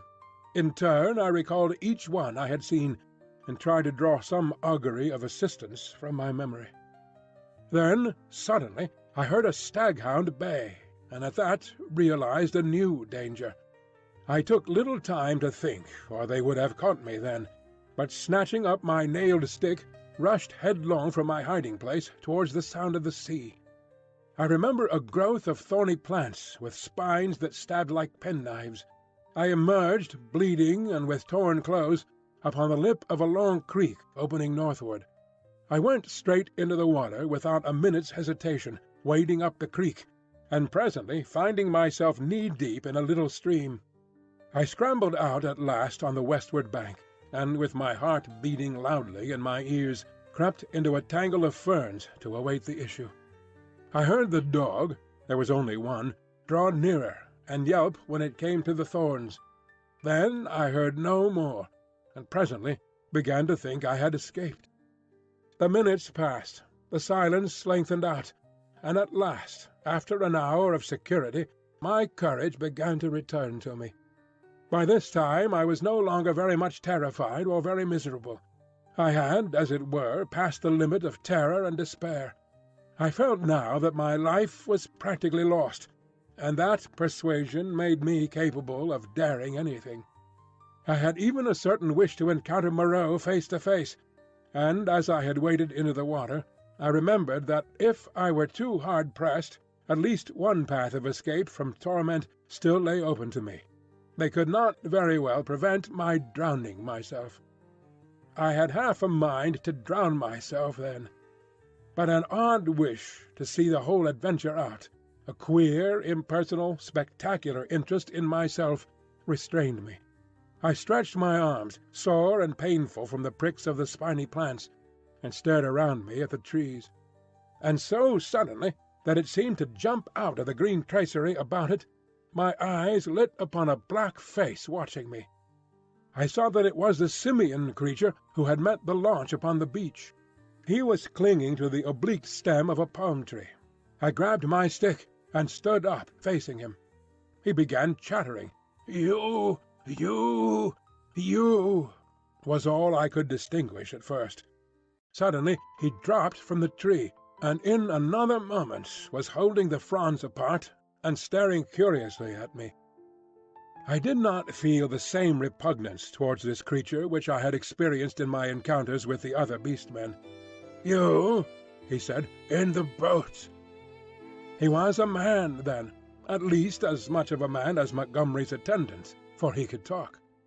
"Yes," I said, "I came in the boat, from the ship." "Oh," he said, and his bright, restless eyes travelled over me, to my hands, to the stick I carried, to my feet, to the tattered places in my coat. and the cuts and scratches I had received from the thorns. He seemed puzzled at something. His eyes came back to my hands. He held his own hand out and counted his digits slowly. 1, 2, 3, 4, 5. I did not grasp his meaning then. Afterwards I was to find that a great proportion of these beast people had malformed hands, lacking sometimes even 3 digits. But guessing this was in some way a greeting, I did the same thing by way of reply. He grinned with immense satisfaction. Then his swift roving glance went round again. He made a swift movement and vanished. The fern fronds he had stood between came swishing together. I pushed out of the brake after him, and was astonished to find him swinging cheerfully by one lank arm from a rope of creepers that looped down from the foliage overhead. His back was to me. "Hello," said I. He came down with a twisting jump and stood facing me. "I say," said I, "where can I get something to eat?" "Eat?" he said. "Eat man's food now." His eye went back to the swing of ropes, at the huts. "But where are the huts?" "Oh, I'm new, you know." At that he swung round and set off at a quick walk. All his motions were curiously rapid. "Come along," said he. I went with him to see the adventure out. I guessed the huts were some rough shelter where he and some more of his beast people lived. I might perhaps find them friendly, find some handle in their minds to take hold of. I did not know how far they had forgotten their human heritage. My ape-like companion trotted along by my side, with his hands hanging down and his jaw thrust forward. I wondered what memory he might have in him. "How long have you been on the island?" said I. "How long?" he asked. And after having the question repeated, he held up 3 fingers. The creature was little better than an idiot. I tried to make out what he meant by that, and it seems I bored him. After another question or two, he suddenly left my side and went leaping at some fruit that hung from a tree. He pulled down a handful of prickly husks, and went on eating the contents. I noted this with satisfaction, for here at least was a hint for feeding. I tried him with some other questions, but his chattering, prompt responses were as often as not quite at cross purposes with my question. Some few were appropriate, others quite parrot-like. I was so intent upon these peculiarities that I scarcely noticed the path we followed. Presently we came to trees, all charred and brown, and so to a bare place covered with a yellow-white incrustation, across which a drifting smoke, pungent in whiffs to nose and eyes, went drifting. On our right, over a shoulder of bare rock, I saw the level blue of the sea. The path coiled down abruptly into a narrow ravine between 2 tumbled and knotty masses of blackish scoria. Into this we plunged. It was extremely dark, this passage, after the blinding sunlight reflected from the sulphurous ground. Its walls grew steep and approached each other. Blotches of green and crimson drifted across my eyes. My conductor stopped suddenly. "Home," said he, and I stood in a floor of a chasm that was at first absolutely dark to me. I heard some strange noises, and thrust the knuckles of my left hand into my eyes. I became aware of a disagreeable odour, like that of a monkey's cage ill-cleaned. Beyond, the rock opened again upon a gradual slope of sunlit greenery, and on either hand the light smote down through narrow ways into the central gloom. Chapter 12. The Sayers of the Law. Then something cold touched my hand. I started violently, and saw close to me a dim pinkish thing, looking more like a flayed child than anything else in the world. The creature had exactly the mild but repulsive features of a sloth, the same forehead and slow gestures. As the first shock of the change of light passed, I saw about me more distinctly. The little sloth-like creature was standing and staring at me. My conductor had vanished. The place was a narrow passage between high walls of lava, a crack in the knotted rock, and on either side interwoven heaps of sea-mat, palm fans, and reeds leaning against the rock formed rough and impenetrably dark dens. The winding way up the ravine between these was scarcely 3 yards wide, and was disfigured by lumps of decaying fruit pulp and other refuse, which accounted for the disagreeable stench of the place. The little pink sloth creature was still blinking at me when my ape-man reappeared at the aperture of the nearest of these dens and beckoned me in. As he did so, a slouching monster wriggled out of one of the places further up this strange street, and stood up in featureless silhouette against the bright green beyond, staring at me. I hesitated, having half a mind to bolt the way I had come. And then, determined to go through with the adventure, I gripped my nailed stick about the middle and crawled into the little evil-smelling lean-to after my conductor. It was a semicircular space, shaped like the half of a beehive, and against the rocky wall that formed the inner side of it was a pile of variegated fruits, cocoa-nuts among others. Some rough vessels of lava and wood stood about the floor, and one on a rough stool. There was no fire. In the darkest corner of the hut was a shapeless mass of darkness that grunted, "Hey!" as I came in, and my ape-man stood in the dim light of the doorway and held out a split cocoa-nut to me as I crawled into the other corner and squatted down. I took it and began gnawing it as serenely as possible, in spite of a certain trepidation and the nearly intolerable closeness of the den.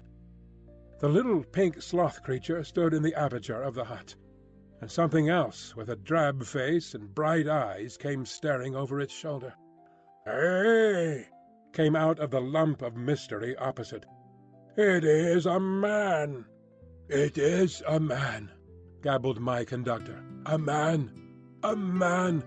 A 5-man, like me!" "Shut up!" said the voice from the dark, and grunted. I gnawed my cocoa-nut amid an impressive stillness. I peered hard into the blackness, but could distinguish nothing. "It is a man," the voice repeated. "He comes to live with us." It was a thick voice, with something in it, a kind of whistling overtone, that struck me as peculiar. But the English accent was strangely good. The ape-man looked at me as though he expected something. I perceived the pause was interrogative. "He comes to live with you," I said. "It is a man. He must learn the law." I began to distinguish now a deeper blackness in the black, a vague outline of a hunched-up figure. Then I noticed the opening of the place was darkened by 2 more black heads. My hand tightened on my stick. The thing in the dark repeated in a louder tone, "Say the words." I had missed its last remark. "Not to go on all fours. That is the law," it repeated in a kind of sing-song. I was puzzled.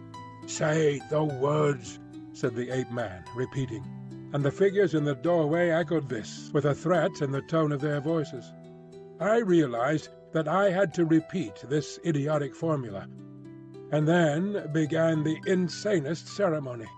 The voice in the dark began intoning a mad litany, line by line, and I and the rest to repeat it.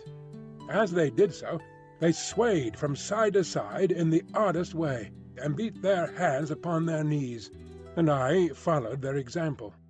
I could have imagined I was already dead and in another world. That dark hut, these grotesque dim figures, just flecked here and there by a glimmer of light, and all of them swaying in unison and chanting. "Not to go on all fours, that is the law. Are we not men? Not to suck up drink, that is the law. Are we not men? Not to eat fish or flesh, that is the law. Are we not men? Not to claw the bark of trees, that is the law. Are we not men? Not to chase other men, that is the law. Are we not men?" And so, from the prohibition of these acts of folly, on to the prohibition of what I thought then were the maddest, most impossible, and most indecent things one could well imagine. A kind of rhythmic fervour fell on all of us. We gabbed and swayed faster and faster, repeating this amazing law. Superficially, the contagion of these brutes was upon me, but deep down within me the laughter and disgust struggled together. We ran through a long list of prohibitions, and then the chant swung round to a new formula. His is the house of pain. His is the hand that makes. His is the hand that wounds. His is the hand that heals. And so on for another long series, mostly quite incomprehensible gibberish to me about him, whoever he might be. I could have fancied it was a dream, but never before have I heard chanting in a dream. His is the lightning flash, we sang. His is the deep salt sea. A horrible fancy came into my head that Moreau, after animalizing these men, had infected their dwarfed brains with a kind of deification of himself. However, I was too keenly aware of white teeth and strong claws about me to stop my chanting on that account. His are the stars in the sky. At last that song ended. I saw the ape-man's face shining with perspiration, and my eyes being now accustomed to the darkness, I saw more distinctly the figure in the corner from which the voice came. It was the size of a man, but it seemed covered with a dull grey hair, almost like a Skye terrier. What was it? What were they all? Imagine yourself surrounded by all the most horrible cripples and maniacs it is possible to conceive, and you may understand a little of my feelings with these grotesque caricatures of humanity about me. "He is a 5-man, a 5-man, like me," said the ape-man. I held out my hands. The grey creature in the corner leant forward. "Not to run on all fours, that is the law. Are we not men?" he said. He put out a strangely distorted talon and gripped my fingers. The thing was almost like the hoof of a deer produced into claws. I could have yelled with surprise and pain. His face came forward and peered at my nails, came forward into the light of the opening of the hut, and I saw with a quivering disgust that it was like the face of neither man nor beast, but a mere shock of grey hair, with 3 shadowy overarchings to mark the eyes and mouth. "He has little nails," said this grisly creature in his hairy beard. "It is well." He threw my hand down, and instinctively I gripped my stick. "Eat roots and herbs. It is his will," said the ape-man. "I am the sayer of the law," said the grey figure. "Here come all that be new to learn the law. I sit in the darkness and say the law." "It is even so," said one of the beasts in the doorway. "Evil are the punishments of those who break the law. None escape." "None escape," said the beast folk, glancing furtively at one another. "None," said the ape-man. "None escape.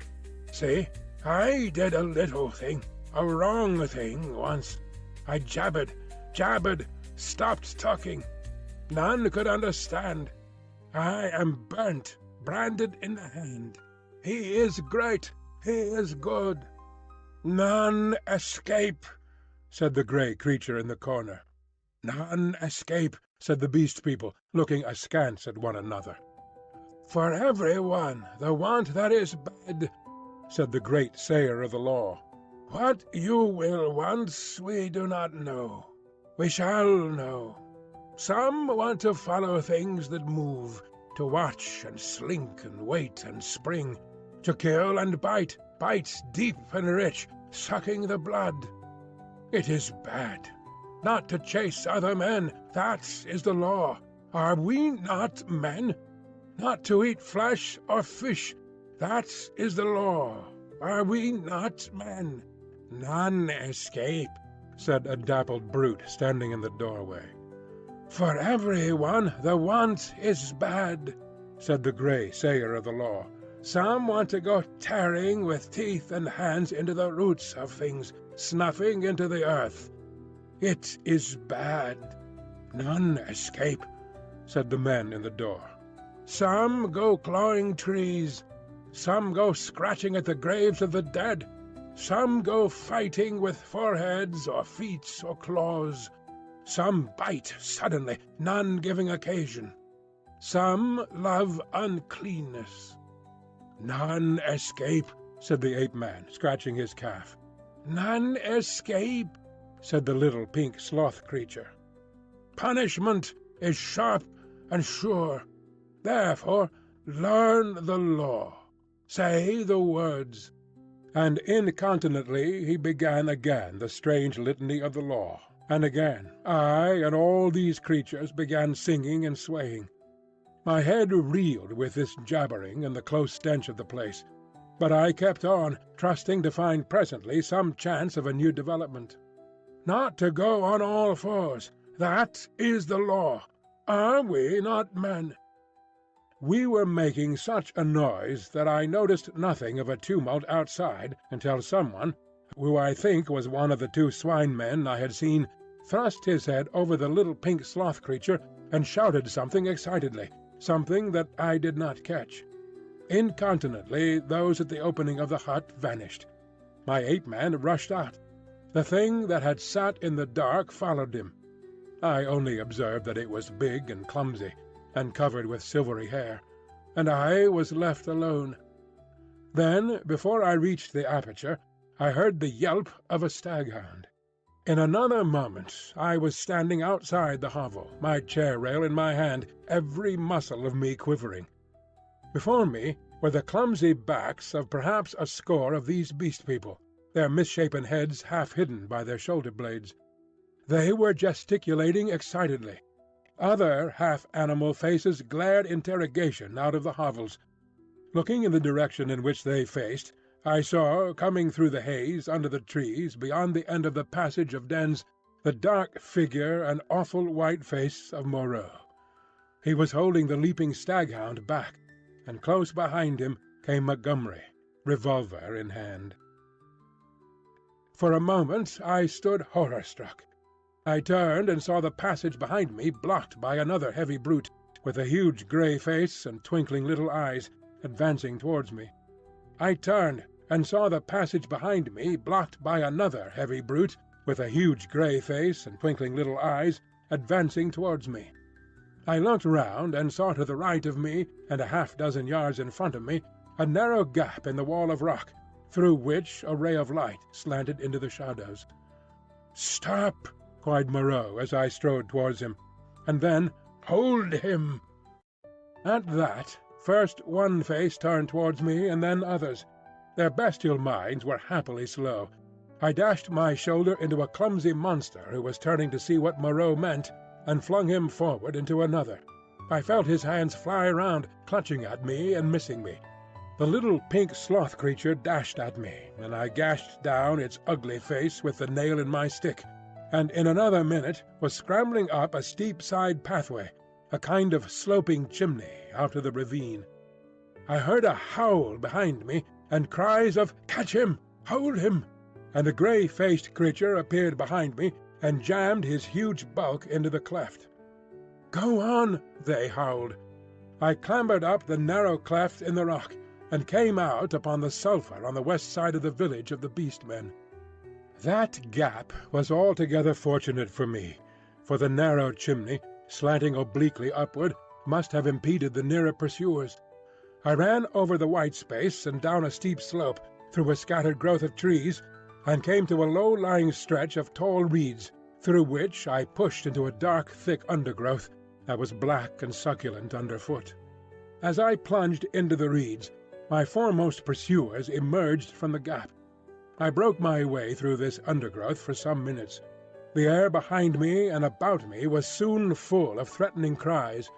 I heard the tumult of my pursuers in the gap up the slope, then the crashing of the reeds, and every now and then the crackling crash of a branch. Some of the creatures roared like excited beasts of prey. The staghound yelped to the left. I heard Moreau and Montgomery shouting in the same direction. I turned sharply to the right. It seemed to me even then that I heard Montgomery shouting for me to run for my life. Presently the ground gave rich and oozy under my feet, but I was desperate and went headlong into it, struggled through knee-deep, and so came to a winding path among tall canes. The noise of my pursuers passed away to my left. In one place 3 strange peak-hopping animals, about the size of cats, bolted before my footsteps. This pathway ran uphill, across another open space covered with white incrustation, and plunged into a canebrake again. Then suddenly it turned parallel with the edge of a steep-walled gap, which came without warning, like the ha-ha of an English park, turned with an unexpected abruptness. I was still running with all my might, and I never saw this drop until I was flying headlong through the air. I fell on my forearms and head among thorns, and rose with a torn ear and bleeding face. I had fallen into a precipitous ravine, rocky and thorny, full of a hazy mist which drifted about me in wisps, and with a narrow streamlet from which this mist came meandering down the centre. I was astonished at this thin fog in the full blaze of daylight, but I had no time to stand wondering then. I turned to my right downstream, hoping to come to the sea in that direction, and so have my way open to drown myself. It was only later I found that I had dropped my nailed stick in my fall. Presently the ravine grew narrower for a space, and carelessly I stepped into the stream. I jumped out again pretty quickly, for the water was almost boiling. I noticed, too, there was a thin sulphurous scum drifting upon its coiling water. Almost immediately came a turn in the ravine and the indistinct blue horizon. The nearer sea was flashing the sun from a myriad facets. I saw my death before me. But I was hot and panting, with the warm blood oozing out on my face and running pleasantly through my veins. I felt more than a touch of exultation, too, at having distanced my pursuers. It was not in me then to go out and drown myself yet. I stared back the way I had come. I listened. Save for the hum of the gnats and the chirp of some small insects that hopped among the thorns, the air was absolutely still. Then came the yelp of a dog, very faint, and a chattering and gibbering, the snap of a whip, and voices. They grew louder, then fainter again. The noise receded up the stream and faded away. For a while the chase was over, but I knew now how much hope of help for me lay in the Beast People. Chapter 13. A Parley. I turned again and went on down towards the sea.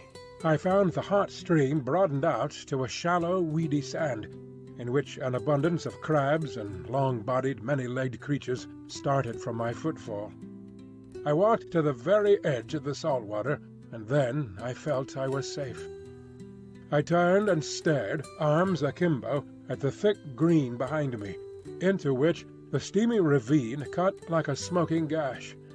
But, as I say, I was too full of excitement and, a true saying, though those who have never known danger may doubt it, too desperate to die. Then it came into my head that there was one chance before me yet.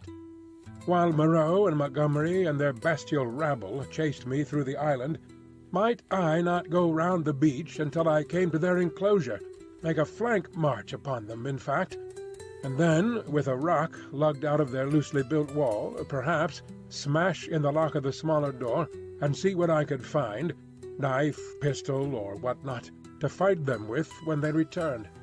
It was, at any rate, something to try. So I turned to the westward and walked along by the water's edge. The setting sun flashed his blinding heat into my eyes.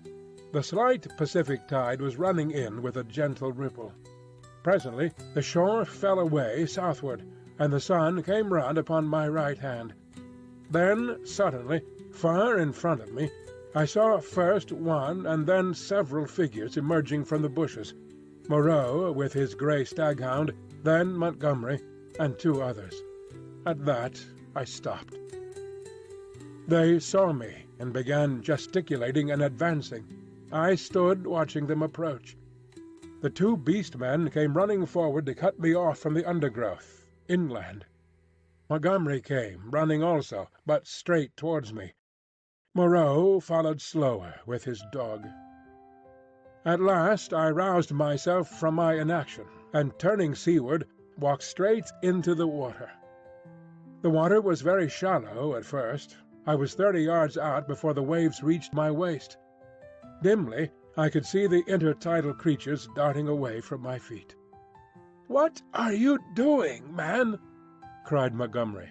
I turned, standing waist-deep, and stared at them. Montgomery stood panting at the margin of the water. His face was bright red with exertion, his long flaxen hair blown about his head, and his dropping nether lip showed his irregular teeth. Moreau was just coming up, his face pale and firm, and the dog at his hand barked at me. Both men had heavy whips. Farther up the beach stared the beast men. "What am I doing? I'm going to drown myself," said I. Montgomery and Moreau looked at each other. "Why?" asked Moreau. "Because that is better than being tortured by you."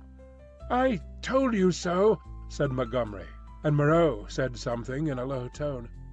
"What makes you think I shall torture you?" asked Moreau. "What I saw," I said, "and those yonder." "Hush," said Moreau, and held up his hand. "I will not," said I. "They were men. What are they now? I, at least, will not be like them." I looked past my interlocutors. Up the beach were Emling, Montgomery's attendant, and one of the white-swathed brutes from the boat. Farther up, in the shadow of the trees, I saw my little ape-man, and behind him some other dim figures. "Who are these creatures?" said I, pointing to them and raising my voice more and more that it might reach them. "They were men, men like yourselves, whom you have infected with some bestial taint, men whom you have enslaved, and whom you still fear." "You who listen!" I cried, pointing now to Moreau and shouting past him to the beast men. "You who listen! Do you not see these men still fear you, go in dread of you? Why then do you fear them? You are many." "For God's sake," cried Montgomery, "stop that, Prendick!" "Prendick!" cried Moreau.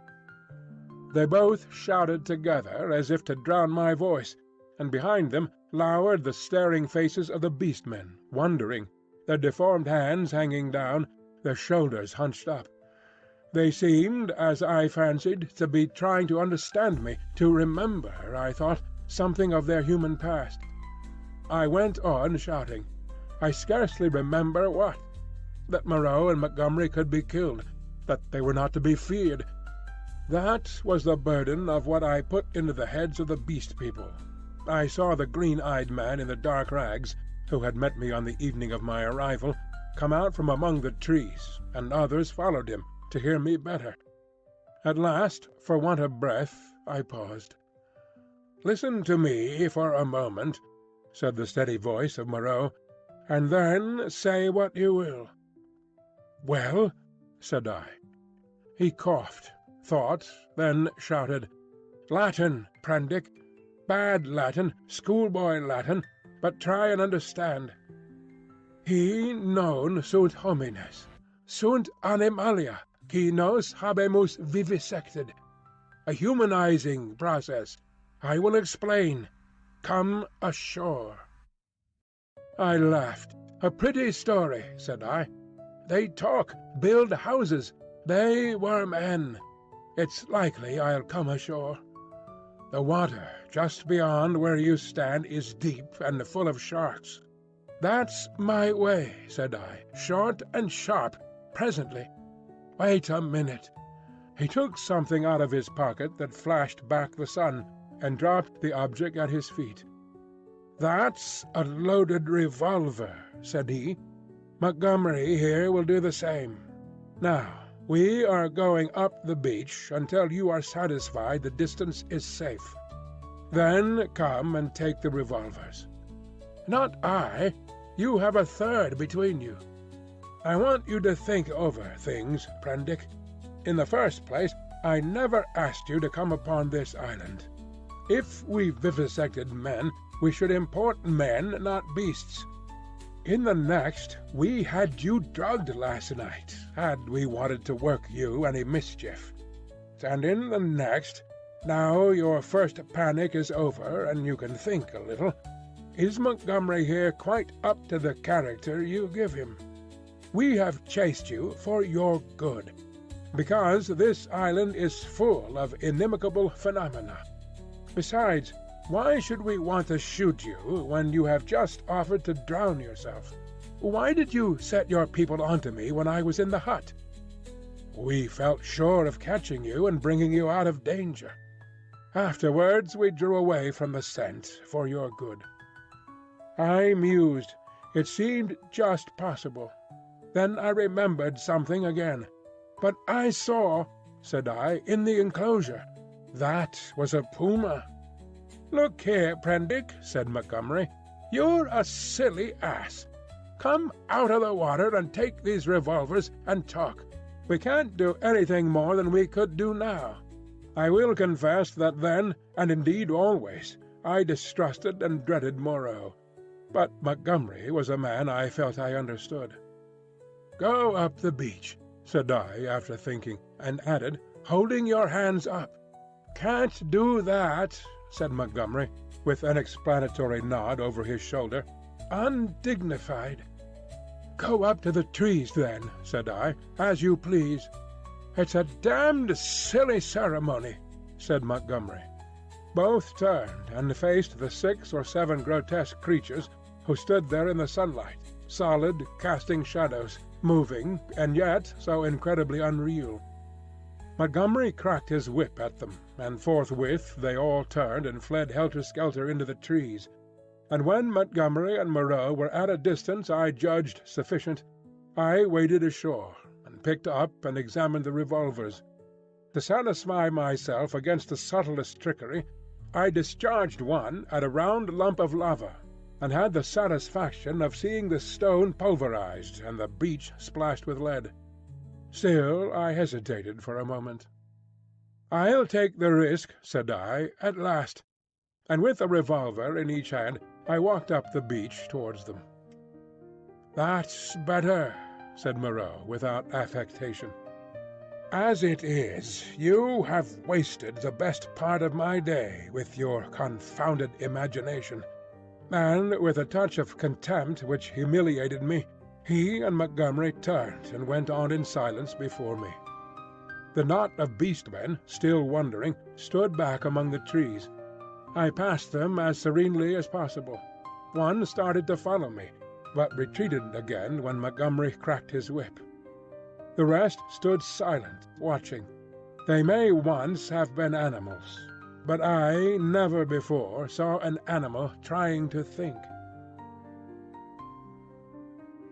Chapter 14. Dr. Moreau Explains. "And now, Prendick, I will explain," said Dr. Moreau, so soon as we had eaten and drunk. "I must confess that you are the most dictatorial guest I ever entertained. I warn you that this is the last I shall do to oblige you. The next thing you threaten to commit suicide about, I shan't do, even at some personal inconvenience." He sat in my deck-chair, a cigar half consumed in his white, dexterous-looking fingers. The light of the swinging lamp fell on his white hair. He stared through the little window out at the starlight. I sat as far away from him as possible, the table between us, and the revolvers to hand. Montgomery was not present. I did not care to be with the two of them in such a little room. "You admit that the vivisected human being, as you called it, is, after all, only a puma?" said Moreau. He had made me visit that horror in the inner room to assure myself of its inhumanity. "It is the puma," I said, "still alive, but so cut and mutilated as I pray I may never see living flesh again. Of all vile—" "Never mind that," said Moreau. "At least, spare me those youthful horrors. Montgomery used to be just the same. You admit that it is the puma. Now be quiet while I reel off my physiological lecture."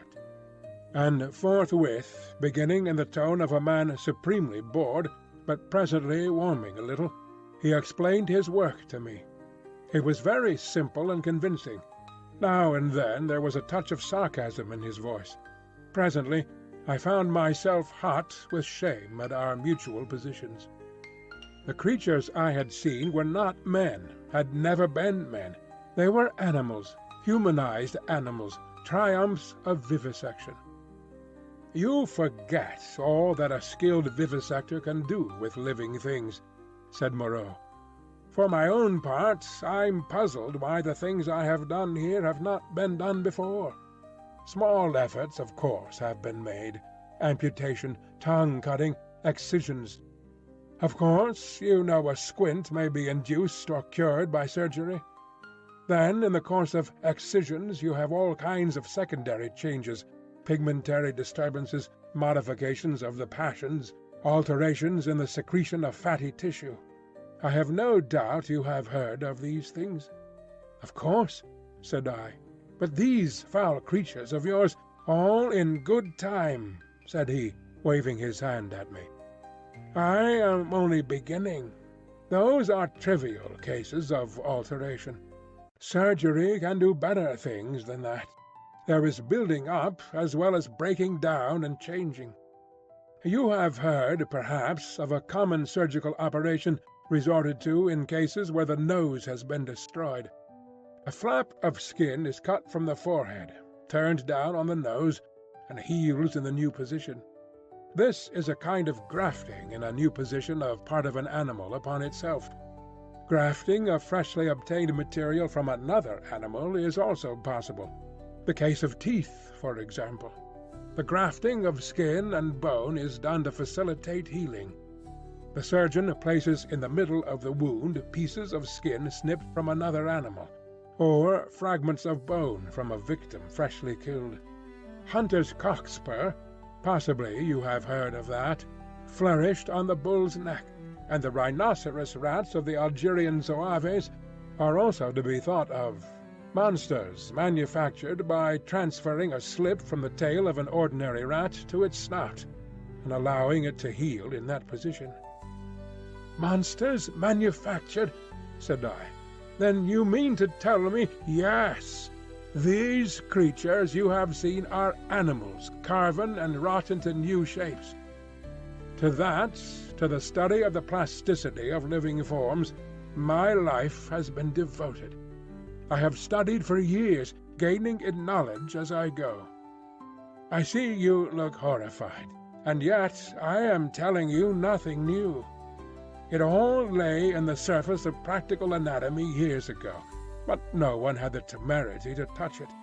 It is not simply the outward form of an animal which I can change. The physiology, the chemical rhythm of the creature may also be made to undergo an enduring modification, of which vaccination and other methods of inoculation with living or dead matter are examples that will, no doubt, be familiar to you.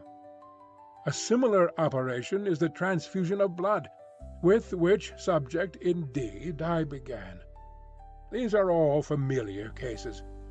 Less so, and probably far more extensive, were the operations of those medieval practitioners who made dwarfs and beggar cripples, show monsters, some vestiges of whose art still remain in the preliminary manipulation of the young mountebank or contortionist. Victor Hugo gives an account of them in L'Homme qui rit. But perhaps my meaning grows plain now. You begin to see that it is a possible thing to transplant tissue from one part of an animal to another, or from one animal to another. To alter its chemical reactions and methods of growth, to modify the articulations of its limbs, and indeed to change it in its most intimate structure. And yet this extraordinary branch of knowledge has never been sought as an end and systematically by modern investigators until I took it up. Some such things have been hit upon in the last resort of surgery. Most of the kindred evidence that will recur to your mind has been demonstrated, as it were, by accident, by tyrants, by criminals, by the breeders of horses and dogs, by all kinds of untrained, clumsy-handed men working for their own immediate ends. I was the first man to take up this question armed with antiseptic surgery, and with a really scientific knowledge of the laws of growth. Yet one would imagine it must have been practiced in secret before. Such creatures as the Siamese twins, and in the vaults of the Inquisition. No doubt their chief aim was artistic torture, but some, at least, of the Inquisitors must have had a touch of scientific curiosity. "But," said I, "these things, these animals, talk." He said that was so, and proceeded to point out that the possibility of vivisection does not stop at a mere physical metamorphosis. A pig may be educated. The mental structure is even less determinate than the bodily.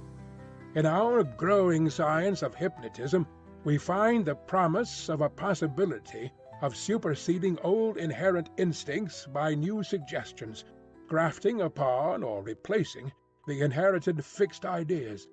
Very much, indeed, of what we call moral education, he said, is such an artificial modification and perversion of instinct. Pugnacity is trained into courageous self-sacrifice, and suppressed sexuality into religious emotion. And the great difference between man and monkey is in the larynx, he continued, in the incapacity to frame delicately different sound symbols by which thought could be sustained. In this I failed to agree with him, but with a certain incivility he declined to notice my objection. He repeated that the thing was so, and continued his account of his work. I asked him why he had taken the human form as a model. There seemed to me then, and there still seems to me now, a strange wickedness for that choice. He confessed that he had chosen that form by chance. I might just as well have worked to form sheep into llamas, and llamas into sheep. I suppose there is something in the human form that appeals to the artistic turn of mind more powerfully than any animal shape can. But I've not confined myself to man-make. Once or twice he was silent, for a minute perhaps. These years, how they have slipped by! And here I have wasted a day saving your life, and am now wasting an hour explaining myself. "But," said I still do not understand. Where is your justification for inflicting all this pain? The only thing that could excuse vivisection to me would be some application—" "Precisely," said he. "But, you see, I am differently constituted. We are on different platforms. You are a materialist." "I am not a materialist," I began hotly. In my view. For it is just this question of pain that parts us.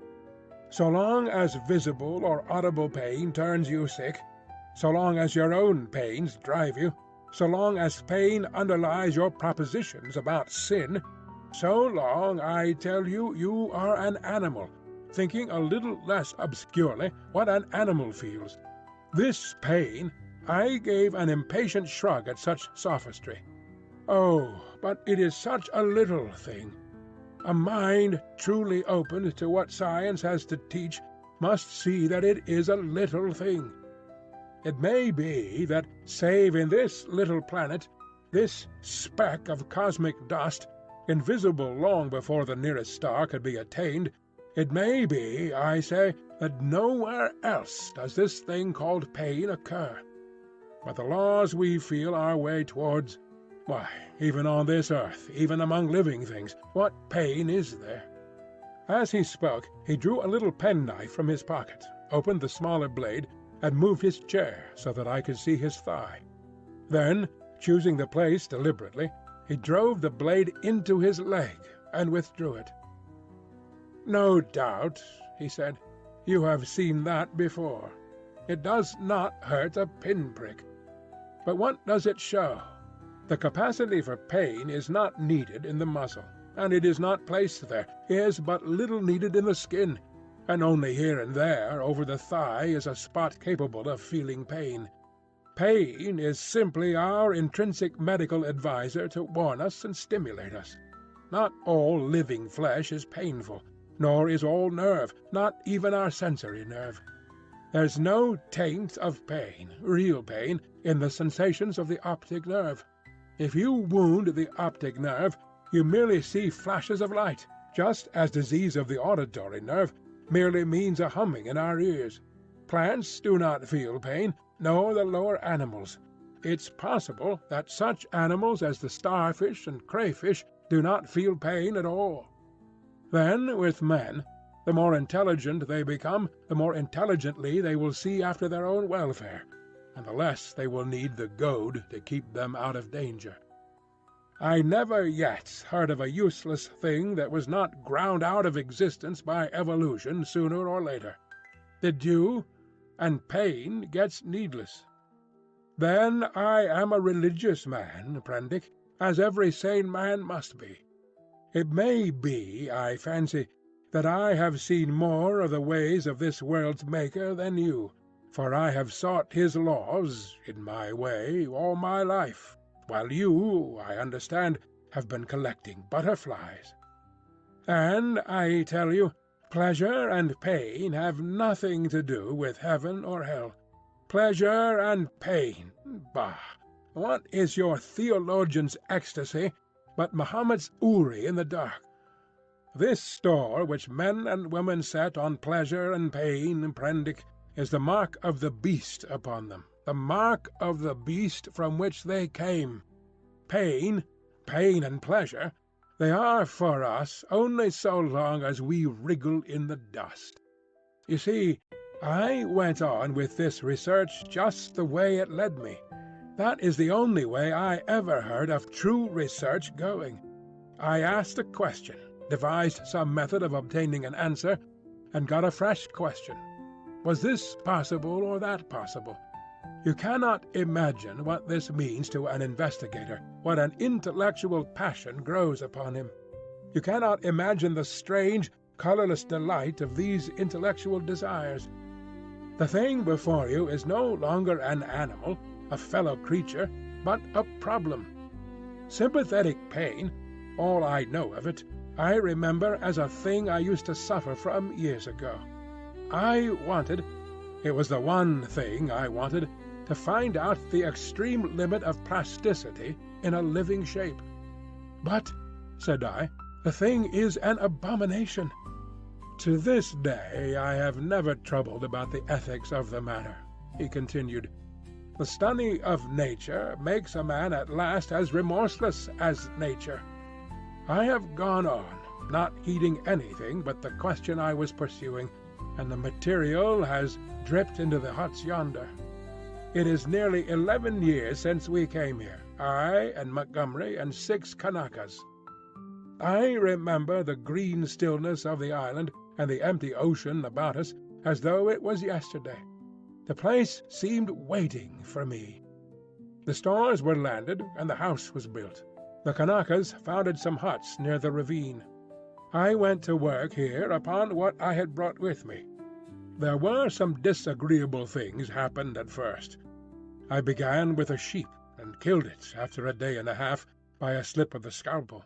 I took another sheep and made a thing of pain and fear and left it bound up to heal. It looked quite human to me when I had finished it, but when I went to it I was discontented with it. It remembered me and was terrified beyond imagination, and it had no more than the wits of a sheep.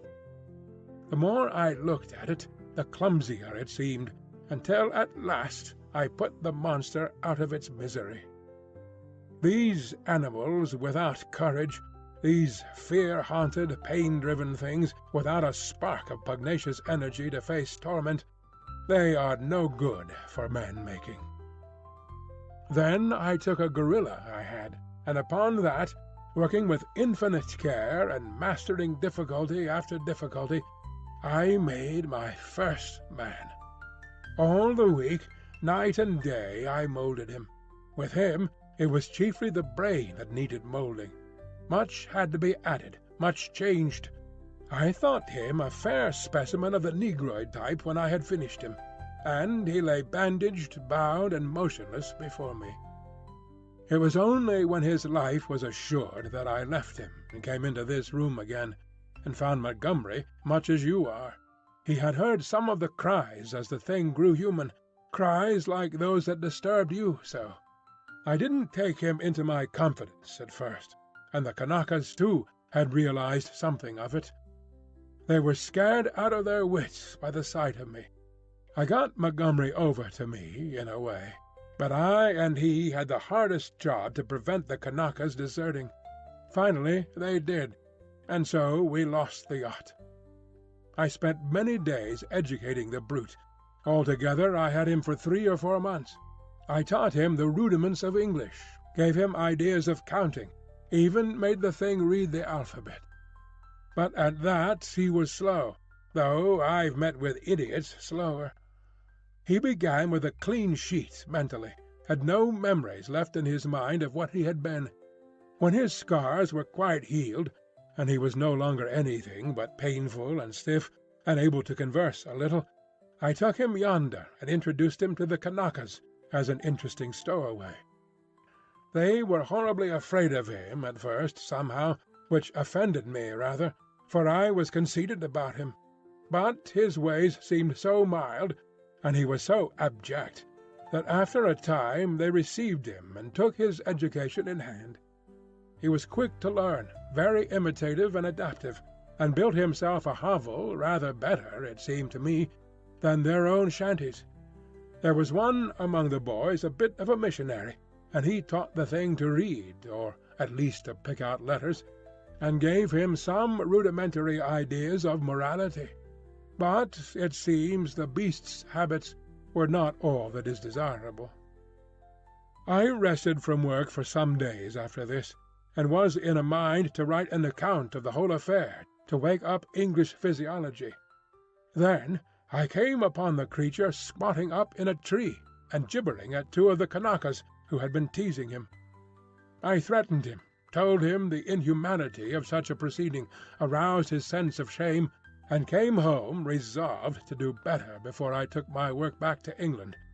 I have been doing better, but somehow the things drift back again. The stubborn beast flesh grows day by day back again. But I mean to do better things still. I mean to conquer that. This puma— But that's the story. All the Kanaka boys are dead now. One fell overboard of the launch, and one died of a wounded heel that he poisoned in some way with plant juice. 3 went away in the yacht, and I suppose, and hope, were drowned. The other one was killed. Well, I have replaced them. Montgomery went on much as you are disposed to do at first, and then— "What became of the other one?" said I, sharply. "The other Kanaka who was killed?" "The fact is, after I had made a number of human creatures, I made a thing." He hesitated. "Yes?" said I. "It was killed." "I don't understand," said I. "Do you mean to say—" "It killed the Kanakais. It killed several other things that it caught. We chased it for a couple of days. It only got loose by accident, never meant it to get away. It wasn't finished. It was purely an experiment. It was a limbless thing with a horrible face that writhed along the ground in a serpentine fashion. It was immensely strong, and in infuriating pain. It lurked in the woods for some days until we hunted it. And then it wriggled into the northern part of the island, and we divided the party to close in upon it. Montgomery insisted upon coming with me. The man had a rifle, and when his body was found, one of the barrels was curved into the shape of an S and very nearly bitten through. Montgomery shot the thing. After that I stuck to the ideal of humanity, except for little things. He became silent. I sat in silence watching his face. So for 20 years altogether, counting 9 years in England, I have been going on. And there is still something in everything I do that defeats me, makes me dissatisfied, challenges me to further effort. Sometimes I rise above my level, sometimes I fall below it, but always I fall short of the things I dream. The human shape I can get now, almost with ease, so that it is lithe and graceful, or thick and strong. But often there is trouble with the hands and the claws, painful things that I dare not shape too freely. But it is in the subtle grafting and reshaping one must needs do to the brain that my trouble lies. The intelligence is often utterly low, with unaccountable blank ends, unexpected gaps. And least satisfactory of all is something that I cannot touch somewhere. I cannot determine wherein the seat of the emotions. Cravings, instincts, desires that harm humanity, a strange hidden reservoir to burst forth suddenly and inundate the whole being of the creature with anger, hate, or fear. These creatures of mine seemed strange and uncanny to you so soon as you began to observe them. But to me, just after I make them, they seem to be indisputably human beings. It's afterwards, as I observe them, that the persuasion fades. First one animal trait, then another, creeps to the surface and stares out at me. But I will conquer yet.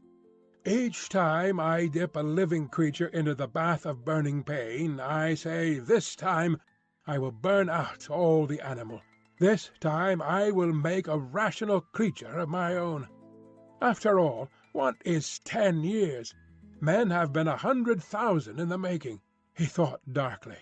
But I am drawing near the fastness.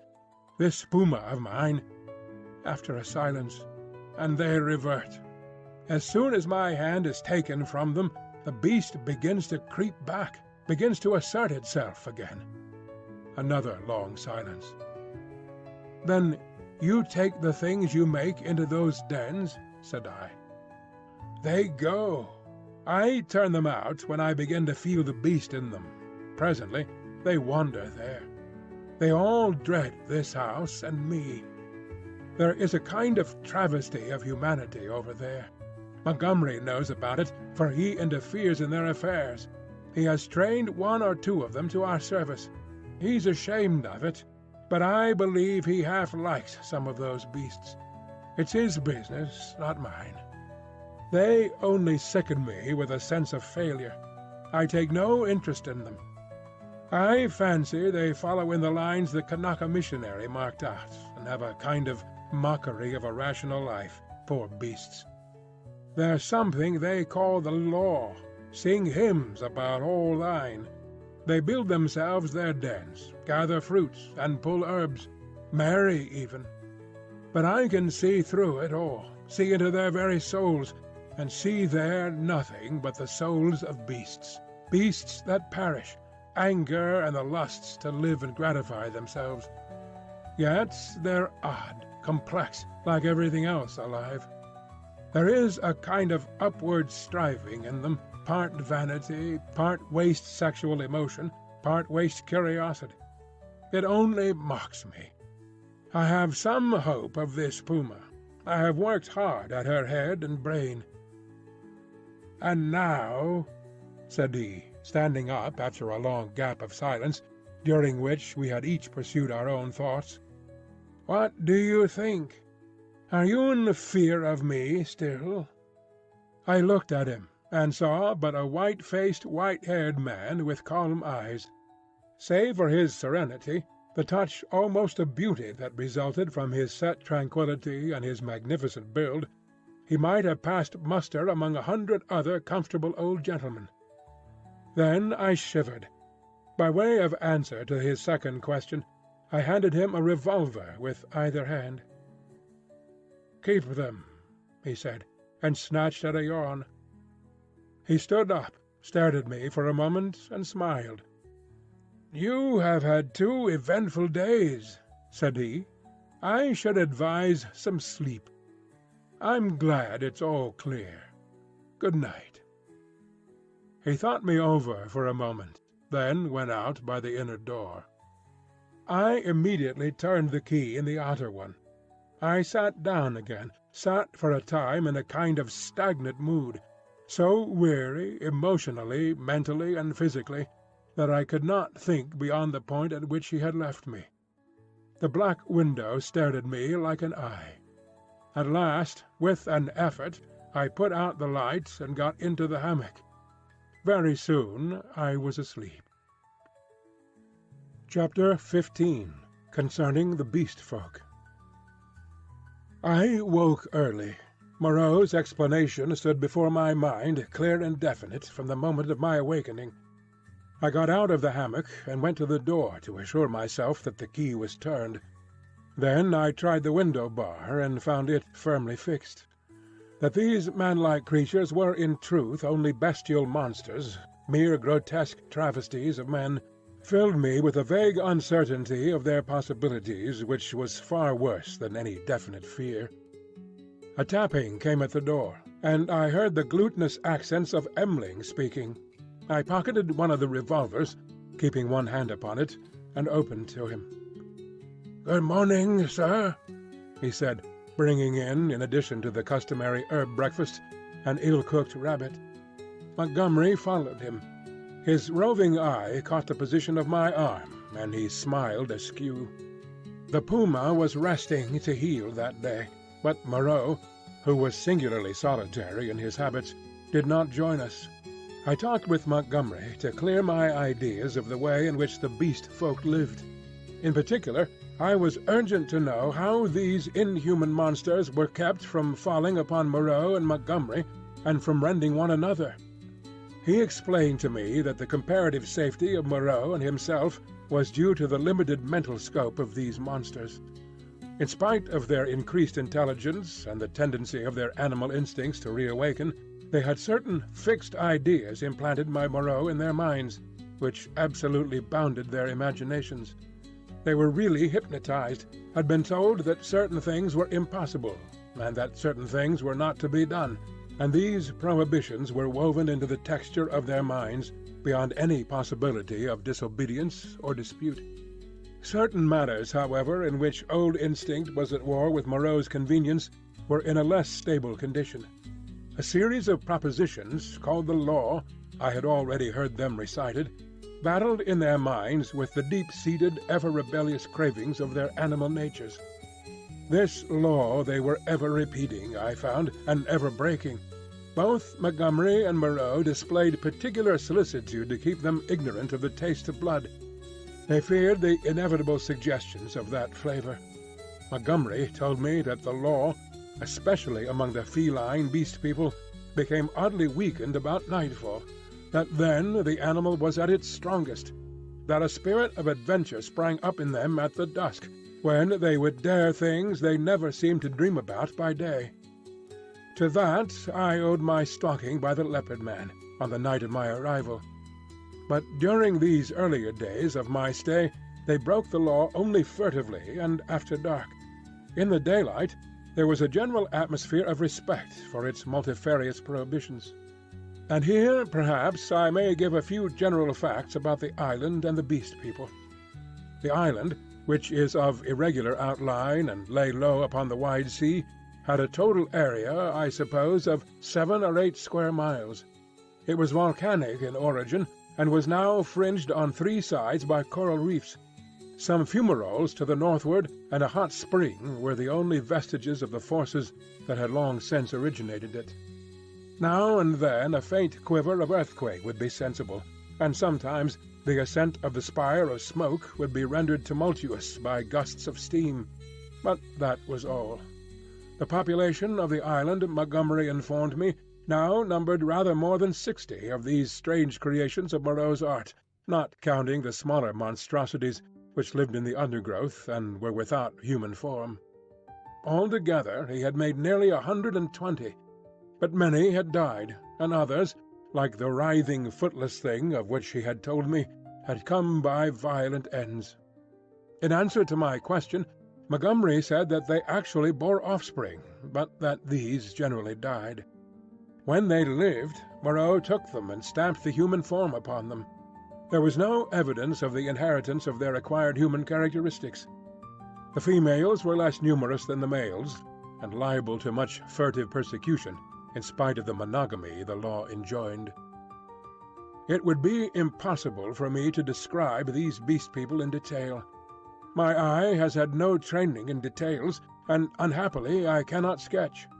Most striking, perhaps, in their general appearance was the disproportion between the legs of these creatures and the length of their bodies, and yet, so relative is our idea of grace, my eye became habituated to their forms, and at last I even fell in with their persuasion that my own long thighs were ungainly.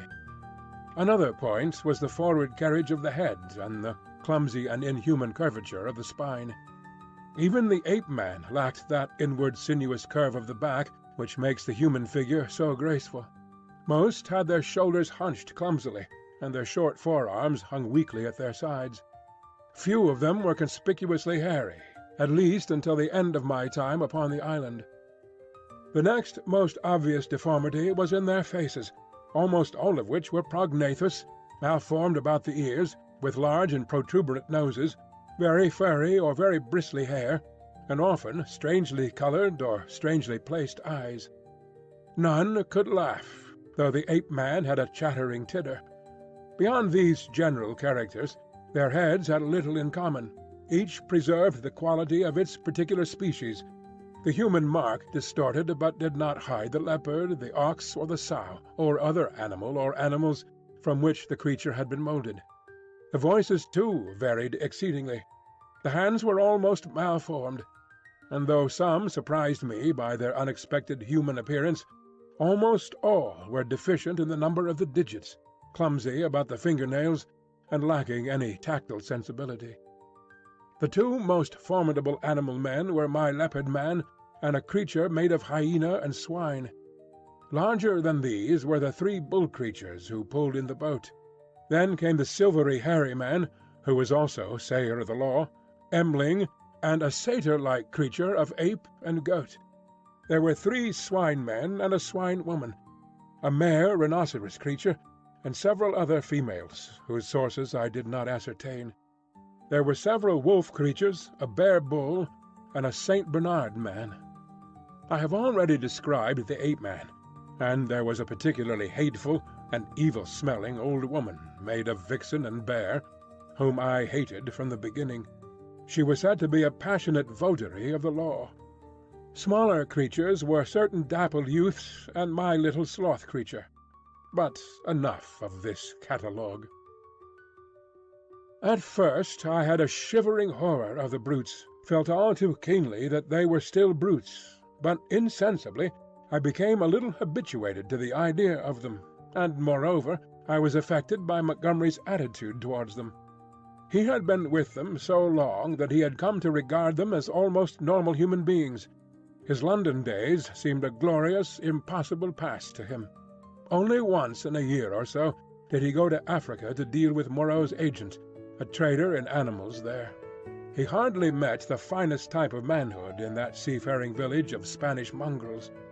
The men aboard ship, he told me, seemed at first just as strange to him as the beast men seemed to me, unnaturally long in the leg, flat in the face, prominent in the forehead, suspicious, dangerous, and cold-hearted. In fact, he did not like men.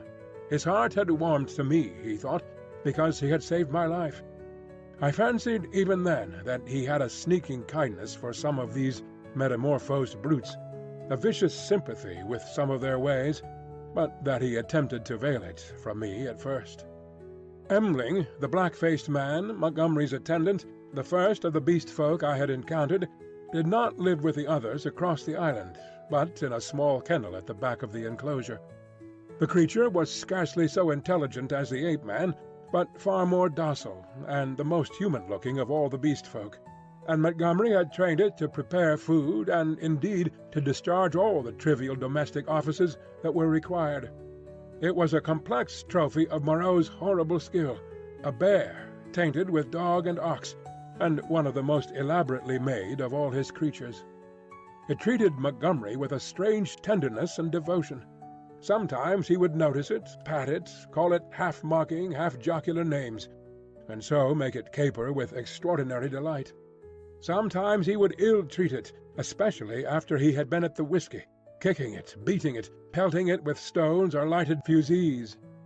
But whether he treated it well or ill, it loved nothing so much as to be near him.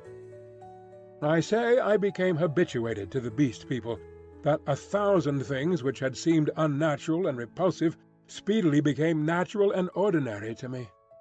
I suppose everything in existence takes its colour from the average hue of our surroundings. Montgomery and Moreau were too peculiar and individual to keep my general impressions of humanity well defined. I would see one of the clumsy bovine creatures who worked the launch treading heavily through the undergrowth, and find myself asking, trying hard to recall, how he differed from some really human yokel trudging home from his mechanical labours. Or I would meet the fox-bear woman's vulpine, shifty face, strangely human in its speculative cunning, and even imagine I had met it before in some city byway. Yet every now and then the beast would flash out upon me beyond doubt or denial.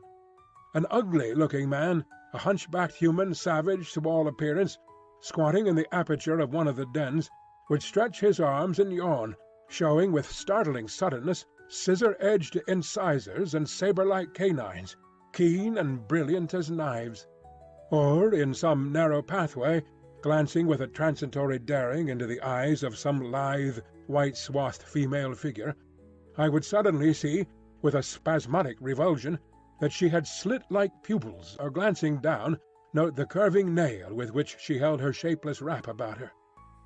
It is a curious thing, by the by, for which I am quite unable to account, that these weird creatures, the females, I mean, had in the earlier days of my stay an instinctive sense of their own repulsive clumsiness, and displayed, in consequence, a more than human regard for the decency and decorum of extensive costume. Chapter 16. How the Beast Folk Taste Blood. My inexperience as a writer betrays me, and I wander from the thread of my story. After I had breakfasted with Montgomery, he took me across the island to see the fumarole and the source of the hot spring into whose scalding waters I had blundered on the previous day. Both of us carried whips and loaded revolvers. While going through a leafy jungle on our road thither, we heard a rabbit squealing. We stopped and listened, but we heard no more, and presently we went on our way, and the incident dropped out of our minds. Montgomery called my attention to certain little pink animals with long hind legs that went leaping through the undergrowth. He told me they were creatures made of the offspring of the Beast People that Moreau had invented. He had fancied they might serve for meat, but a rabbit-like habit of devouring their young had defeated this intention. I had already encountered some of these creatures, once during my moonlight flight from the Leopard Man, and once during my pursuit by Moreau on the previous day. By chance, one hopping to avoid us leapt into the hole caused by the uprooting of a wind-blown tree. Before it could extricate itself, we managed to catch it. It spat like a cat, scratched and kicked vigorously with its hind legs, and made an attempt to bite. But its teeth were too feeble to inflict more than a painless pinch. It seemed to me rather a pretty little creature, and as Montgomery stated that it never destroyed the turf by burrowing, and was very cleanly in its habits, I should imagine it might prove a convenient substitute for the common rabbit in gentlemen's parks. We also saw on our way the trunk of a tree barked in long strips and splintered deeply. Montgomery called my attention to this. "Not to claw bark of trees, that is the law," he said. "Much some of them care for it." It was after this, I think, that we met the satyr and the ape-man. The satyr was a gleam of classical memory on the part of Moreau, his face ovine in expression, like a coarser Hebrew type, his voice a harsh bleat, his nether extremities satanic. He was gnawing on the husk of a pod-like fruit as he passed us. Both of them saluted Montgomery. "Hail," said they, "to the other with the whip." "There's a third with a whip now," said Montgomery, "so you'd better mind." "Was he not made?" said the ape-man. he said he was made. The satyr man looked curiously at me.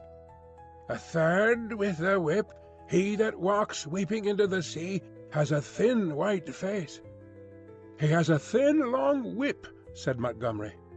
"Yesterday he bled and wept," said the satyr. "You never bleed nor weep. The master does not bleed or weep." "Ollendorfian beggar," said Montgomery. "You bleed and weep if you don't look out. He has 5 fingers. He is a 5-man like me," said the Ape-man. "Come along, Prendick," said Montgomery, taking my arm, and I went on with him. The satyr and the Ape-man stood watching us and making other remarks to each other. "He says nothing," said the satyr. "Men have voices. Yesterday he asked me of things to eat," said the Ape-man. "He did not know." Then they spoke inaudible things, and I heard the satyr laughing. It was on our way back that we came upon the dead rabbit. The red body of the wretched little beast was rent to pieces, many of the ribs stripped white, and the black bone indisputably gnawed. At that Montgomery stopped. "Good God!" said he, stooping down, and picking up some of the crushed vertebrae to examine them more closely. "Good God!" he repeated. "What can this mean?" "Some carnivore of yours has remembered its old habits," I said after a pause. "This backbone has been bitten through." He stood staring, with his face white and his lip pulled askew. "I don't like this," he said slowly. "I saw something of the same kind," said I, "the first day I came here." "The devil you did! What was it?" "A rabbit with its head twisted off." "The day you came here?" "The day I came here, in the undergrowth at the back of the enclosure, when I went out in the evening. The head was completely wrung off." He gave a long, low whistle. "And what is more, I have an idea which of your brutes did the thing. It's only a suspicion, you know. Before I came on the rabbit, I saw one of your monsters drinking in the stream." "Sucking his drink?" "Yes." "Not to suck your drink. That is the law. Much the brutes care for the law, when Moreau's not about. It was the brutes who chased me." "Of course," said Montgomery. "It's just the way with carnivores. After a kill they drink. It's the taste of blood, you know. What was the brute like?" he continued. "Would you know him again?" He glanced about us, standing astride over the mess of dead rabbit, his eyes roving among the shadows and scenes of greenery, the lurking places and ambuscades of the forest that bounded us in. "The taste of blood," he said again. He took out his revolver, examined the cartridges in it, and replaced it. Then he began to pull at his dropping lip. "I think I should know the brute again," I said. "I stunned him. He ought to have a handsome bruise on the forehead of him." "But then we have to prove that he killed the rabbit," said Montgomery. "I wish I'd never brought the things here." I should have gone on, but he stayed there thinking over the mangled rabbit in a puzzle-headed way. As it was, I went to such a distance that the rabbit's remains were hidden. "Come on," I said. Presently he woke up and came towards me. "You see," he said, almost in a whisper, "they are all supposed to have a fixed idea against eating anything that runs on land. If some brute has by any accident tasted blood—" We went on some way in silence. "I wonder what can have happened," he said to himself. Then, after a pause again, "I did a foolish thing the other day. That servant of mine showed him how to skin and cook a rabbit. It's odd. Saw him licking his hands. It never occurred to me. Then, we must put a stop to this. I must tell Moreau." He could think of nothing else on our homeward journey. Moreau took the matter even more seriously than Montgomery, and I need scarcely say that I was affected by their evident consternation. "We must make an example," said Moreau. "I've no doubts in my own mind that the Leopard Man was the sinner. But how can we prove it? I wish, Montgomery, you had kept your taste for meat in hand, and gone without these exciting novelties. We may find ourselves in a mess yet through it." "I was a silly ass," said Montgomery. "But the thing's done now, and you said I might have them, you know." "We must see to the thing at once," said Moreau. "I suppose if anything should turn up, M'ling can take care of himself." "I'm not so sure of M'ling," said Montgomery. "I think I ought to know him." In the afternoon, Moreau, Montgomery, myself, and M'ling went across the island to the huts in the ravine. We three were armed. M'ling carried the little hatchet he used in chopping firewood, and some coils of wire. Moreau had a large cowherd's horn slung over his shoulder. "You will see a gathering of the Beast People," said Montgomery. "It's a pretty sight." Moreau said not a word on the way, but the expression of his heavy, white-fringed face was grimly set. We crossed the ravine down which smoked the stream of hot water, and followed the winding pathway through the cane-brakes until we reached a wide area covered over with a thick powdery yellow substance which I believe was sulphur. Above the shoulder of a weedy bank the sea glittered. We came to a kind of shallow natural amphitheatre, and here the four of us halted. Then Moreau sounded the horn, and broke the sleeping stillness of the tropical afternoon. He must have had strong lungs. The hooting note rose and rose amidst its echoes to at last an ear-penetrating intensity. "Ah!" said Moreau, letting the curved instrument fall to his side again. Immediately there was a crashing through the yellow canes, and a sound of voices from the dense green jungle that marked the morass through which I had run on the previous day. Then, at 3 or 4 points on the edge of the sulphurous area, appeared the grotesque forms of the Beast People hurrying towards us. I could not help a creeping horror as I perceived first one and then another trot out from the trees or reeds and come shambling along over the hot dust. But Moreau and Montgomery stood calmly enough, and perforce I stuck beside them. First to arrive was the satyr, strangely unreal for all that he cast a shadow and tossed the dust with his hoofs. After him from the brake came a monstrous lout, a thing of horse and rhinoceros, chewing a straw as it came. Then appeared the swine-woman and 2 wolf-women. Then the fox-bear witch with her red eyes and her peaked red face. And then others, all hurrying eagerly. As they came forward, they began to cringe towards Moreau, and chant, quite regardless of one another, fragments of the latter half of the litany of the law. His is the hand that wounds, his is the hand that heals, and so forth. As soon as they had approached within a distance of perhaps 30 yards, they halted, and bowing on knees and elbows, began flinging the white dust upon their heads. Imagine the scene, if you can.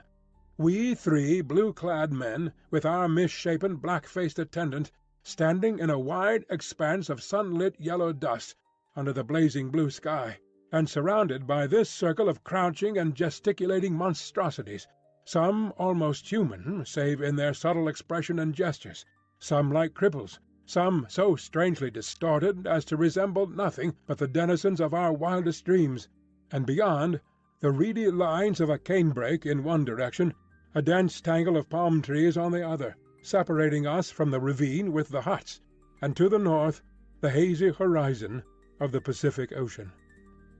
62, 63, counted Moreau. "There are 4 more.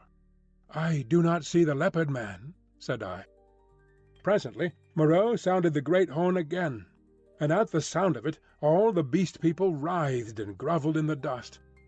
Then, slinking out of the canebrake, stooping near the ground and trying to join the dust-throwing circle behind Moreau's back, came the Leopard Man. The last of the Beast People to arrive was the little ape-man. The earlier animals, hot and weary with their grovelling, shot vicious glances at him. "Cease!"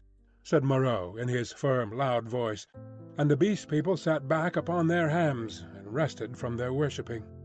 "Where is the sayer of the law?" said Moreau, and the hairy grey monster bowed his face in the dust. "Say the words," said Moreau. Forthwith all in the kneeling assembly swaying from side to side and dashing up the sulphur with their hands, first the right hand in a puff of dust, and then the left, began once more to chant their strange litany. When they reached not to eat flesh or fish, that is the law, Moreau held up his lank white hand. "Stop!" he cried, and there fell absolute silence upon them all. I think they all knew and dreaded what was coming. I looked round at their strange faces. When I saw their wincing attitudes and the furtive dread in their bright eyes, I wondered that I had ever believed them to be men. "That law has been broken," said Moreau. "None escape," from the faceless creature with the silvery hair. "None escape," repeated the kneeling circle of beast people. "Who is he?" cried Moreau, and looked round at their faces, cracking his whip. I fancied the hyena swine looked dejected. So too did the leopard man. Moreau stopped, facing this creature, who cringed towards him with the memory and dread of infinite torment. "Who is he?" repeated Moreau in a voice of thunder. "Evil is he who breaks the law," chanted the sayer of the law. Moreau looked into the eyes of the leopard man, and seemed to be dragging the very soul out of the creature. "Who breaks the law?" said Moreau, taking his eyes off his victim and turning towards us. It seemed to me there was a touch of exultation in his voice. "Goes back to the house of pain." They all clamoured, "Goes back to the house of pain, O Master!" "Back to the house of pain," gabbled the ape-man, as though the idea was sweet to him. "Do you hear?" said Moreau, turning back to the criminal. "My friend? Hullo!" For the leopard man, released from Moreau's eye, had risen straight from his knees, and now, with eyes aflame and his huge feline tusks flashing out from under his curling lips, leaped towards his tormentor. I am convinced that only the madness of unendurable fear could have prompted this attack. The whole circle of 80 monsters seemed to rise about us. I drew my revolver. The two figures collided. I saw Moreau reeling back from the leopard man's blow. There was a furious yelling and howling all about us. Every one was moving rapidly. For a moment I thought it was a general revolt. The furious face of the leopard man flashed by mine, with M'ling close in pursuit. I saw the yellow eyes of the hyena swine blazing with excitement, his attitude as if he were half resolved to attack me. The satyr too glared at me over the hyena swine's hunched shoulders. I heard the crack of Moreau's pistol, and saw the pink flash dart across the tumult. The whole crowd seemed to swing round in the direction of the glint of fire, and I too was swung round by the magnetism of the movement. In another second I was running, one of a tumultuous shouting crowd, in pursuit of the escaping leopard man. That is all I can tell definitely. I saw the leopard man strike Moreau, and then everything spun about me until I was running headlong. M'ling was ahead, close in pursuit of the fugitive. Behind, their tongues already lolling out, ran the wolf women in great leaping strides. The swine folk followed, squealing with excitement, and the two bull-men in their swathings of white. Then came Moreau in a cluster of the beast people, his wide-brimmed straw hat blown off, his revolver in hand, and his lank white hair streaming out.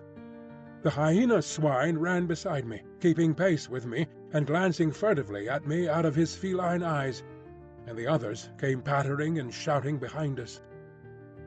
The leopard man went bursting his way through the long canes, which sprang back as he passed and rattled in M'ling's face. We others in the rear found a trampled path for us when we reached the break. The chase lay through the break for perhaps a quarter of a mile, and then plunged into a dense thicket which retarded our movements exceedingly, though we went through it in a crowd together, fronds flicking into our faces, ropey creepers catching us under the chin or gripping our ankles, thorny plants hooking into and tearing cloth and flesh together. "He has gone on all fours through this," panted Moreau, now just ahead of me.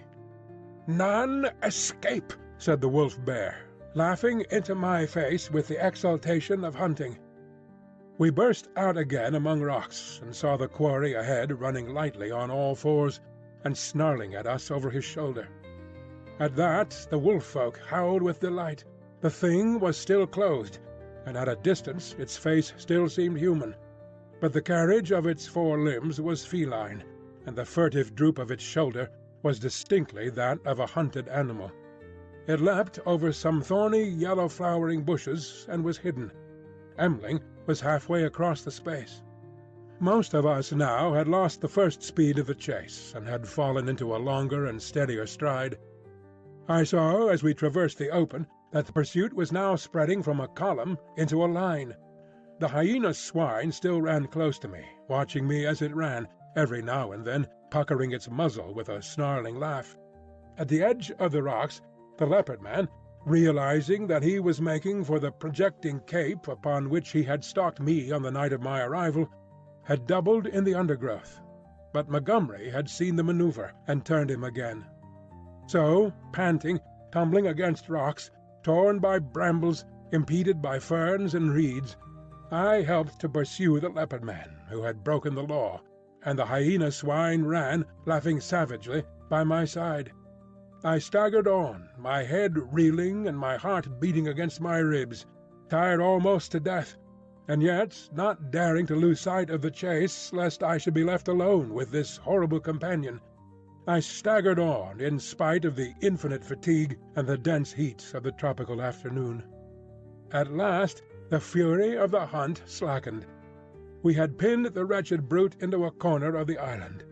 Moreau, whip in hand, marshalled us all into an irregular line, and we advanced now slowly, shouting to one another as we advanced, and tightening the cordon about our victim. He lurked noiseless and invisible in the bushes through which I had run from him during that midnight pursuit. "Steady!" cried Moreau. "Steady!" as the ends of the line crept round the tangle of undergrowth and hemmed the brute in. "Beware of rush!" came the voice of Montgomery from behind the thicket. I was on the slope above the bushes. Montgomery and Moreau beat along the beach beneath. Slowly we passed in among the fretted network of branches and leaves. The quarry was silent. "Back to the House of Pain! The House of Pain! The House of Pain!" yelped the voice of the ape-man, some 20 yards to the right. When I heard that, I forgave the poor wretch all the fear he had inspired in me. I heard the twigs snap and the boughs swish aside before the heavy tread of the horse rhinoceros upon my right. Then, suddenly, through a polygon of green, in the half-darkness under the luxuriant growth, I saw the creature we were hunting. I halted.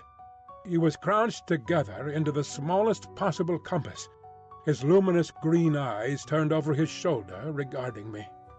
It may seem a strange contradiction in me, I cannot explain the fact, but now, seeing the creature there in a perfectly animal attitude, with the light gleaming in its eyes and its imperfectly human face distorted with terror, I realized again the fact of its humanity. In another moment other of its pursuers would see it, and it would be overpowered and captured, to experience once more the horrible tortures of the enclosure. Abruptly I slipped out my revolver, aimed toward its terror-struck eyes, and fired. As I did so, the hyena swine saw the thing and flung itself upon it with an eager cry, thrusting thirsty teeth into its neck. All about me the green masses of the thicket were swaying and cracking as the beast people came rushing together. One face and then another appeared. "Don't kill it, Prendick!" called Moreau. "Don't kill it!" And I saw him stooping as he pushed through under the fronds of the big ferns. In another moment he had beaten off the hyena swine with the handle of his whip, and he and Montgomery were keeping away the excited carnivorous beast people, and particularly M'ling, from the still quivering body. The hair-grey thing came sniffing at the corpse under my arm. The other animals, in their animal ardour, jostled me to get a nearer view. "Confound you, Prendick!" said Moreau. "I wanted him." "I'm sorry," said I, though I was not. It was the impulse of the moment. I felt sick with exertion and excitement. Turning, I pushed my way out of the crowding beast people and went on alone up the slope towards the higher part of the headland. Under the shouted directions of Moreau, I heard the 3 white-swathed bullmen begin dragging the victim down towards the water. It was easy now for me to be alone. The beast people manifested a quite human curiosity about the dead body, and followed it in a thick knot, sniffing and growling at it as the bullmen dragged it down the beach. I went to the headland and watched the bullmen, black against the evening sky as they carried the weighted dead body out to sea, and like a wave across my mind came the realization of the unspeakable aimlessness of things upon the island. Upon the beach, among the rocks beneath me, were the ape-man, the hyena swine, and several other of the beast people, standing about Montgomery and Moreau. They were all still intensely excited, and all overflowing with noisy expressions of their loyalty to the law. Yet I felt an absolute assurance in my own mind that the hyena swine was implicated in the rabbit-killing. A strange persuasion came upon me that, save for the grossness of the line, the grotesqueness of the forms, I had here before me the whole balance of human life in miniature, the whole interplay of instinct, reason, and fate in its simplest form. The leopard man had happened to go under. That was all the difference. Poor brute. Poor brutes! I began to see the viler aspect of Moreau's cruelty. I had not thought before of the pain and trouble that came to these poor victims after they had passed from Moreau's hands. I had shivered only at the days of actual torment in the enclosure. But now that seemed to me the lesser part. Before they had been beasts, their instincts fitly adapted to their surroundings, and happy as living things may be. Now they stumbled in the shackles of humanity, lived in a fear that never died, fretted by a law they could not understand. Their mock-human existence, begun in an agony, was one long internal struggle, one long dread of Moreau. And for what? It was the wantonness of it that stirred me. Had Moreau had any intelligible object, I could have sympathized at least a little with him. I am not so squeamish about pain as that. I could have forgiven him a little even, had his motive been only hate. But he was so irresponsible, so utterly careless. His curiosity, his mad aimless investigations drove him on, and the things were thrown out to live a year or so, to struggle and blunder and suffer, and at last to die painfully. They were wretched in themselves. The old animal hate moved them to trouble one another. The law held them back from a brief, hot struggle and a decisive end to their natural animosities. In those days my fear of the beast people went the way of my personal fear for Moreau. I fell indeed into a morbid state, deep and enduring, and alien to fear, which has left permanent scars upon my mind. I must confess that I lost faith in the sanity of the world when I saw it suffering the painful disorder of this island. A blind fate, a vast pitiless mechanism, seemed to cut and shape the fabric of existence, and I, Moreau, by his passion for research, Montgomery, by his passion for drink, the beast people, with their instincts and mental restrictions, were torn and crushed, ruthlessly, inevitably, amid the infinite complexity of its incessant wheels. But this condition did not come all at once. I think, indeed, that I anticipate a little in speaking of it now. Chapter 17. A Catastrophe. Scarcely 6 weeks passed before I had lost every feeling but dislike and abhorrence for this infamous experiment of Moreau's. My one idea was to get away from these horrible caricatures of my Maker's image, back to the sweet and wholesome intercourse of men. My fellow creatures, from whom I was thus separated, began to assume idyllic virtue and beauty in my memory. My first friendship with Montgomery did not increase. His long separation from humanity, his secret vice of drunkenness, His evident sympathy with the Beast People tainted him to me. Several times I let him go alone among them. I avoided intercourse with them in every possible way. I spent an increasing proportion of my time upon the beach, looking for some liberating sail that never appeared, until one day there fell upon us an appalling disaster, which put an altogether different aspect upon my strange surroundings. It was about 7 or 8 weeks after my landing, or rather more, I think, though I had not troubled to keep account of the time, when this catastrophe occurred. It happened in the early morning, I should think about 6. I had risen and breakfasted early, having been aroused by the noise of 3 Beast Men carrying wood into the enclosure. After breakfast I went to the open gateway of the enclosure and stood there smoking a cigarette and enjoying the freshness of the early morning. Moreau presently came round the corner of the enclosure and greeted me. He passed by me, and I heard him behind me unlock and enter his laboratory. So indurated was I at that time to the abomination of the place, that I heard, without a touch of emotion, the puma victim begin another day of torture. It met its persecutor with a shriek, almost exactly like that of an angry virago. Then, suddenly, something happened. I do not know what to this day.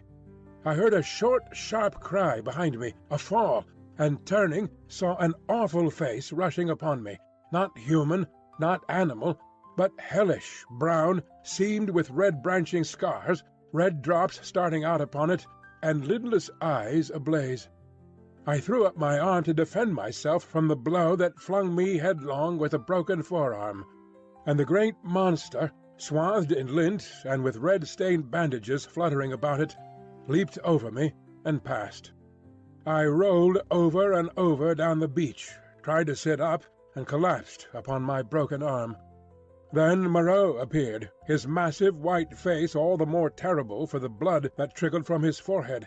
He carried a revolver in one hand. He scarcely glanced at me, but rushed off at once, in pursuit of the puma. I tried the other arm, and sat up. The muffled figure in front ran in great striding leaps along the beach, and Moreau followed her. She turned her head and saw him, then, doubling abruptly, made for the bushes. She gained upon him at every stride. I saw her plunge into them, and Moreau, running slantingly to intercept her, fired and missed as she disappeared. Then he too vanished in the green confusion. I stared after them, and then the pain in my arm flamed up, and with a groan I staggered to my feet. Montgomery appeared in the doorway, dressed, and with his revolver in his hand. "Great God, Prendick!" he said, not noticing that I was hurt. "That brute's loose! Tore the fetter out of the wall! Have you seen them?" Then sharply, seeing I gripped my arm, "What's the matter?" "I was standing in the doorway," said I. He came forward and took my arm. "Blood on the sleeve," said he, and rolled back the flannel. He pocketed his weapon, felt my arm about painfully, and led me inside. "Your arm is broken," he said, and then, "Tell me exactly how it happened. What happened?" I told him what I had seen, told him in broken sentences, with gasps of pain between them, and very dexterously and swiftly he bound my arm meanwhile. He slung it from my shoulder, stood back, and looked at me. "You'll do," he said. "And now?" He thought. Then he went out and locked the gates of the enclosure. He was absent some time. I was chiefly concerned about my arm. The incident seemed merely one more of many horrible things. I sat down in the deck chair, and I must admit swore heartily at the island. The first dull feeling of injury in my arm had already given way to a burning pain when Montgomery reappeared. His face was rather pale, and he showed more of his lower gums than ever. "I can neither see nor hear anything of them," he said. "I've been thinking he may want my help." He stared at me with his expressionless eyes. "That was a strong brute," he said.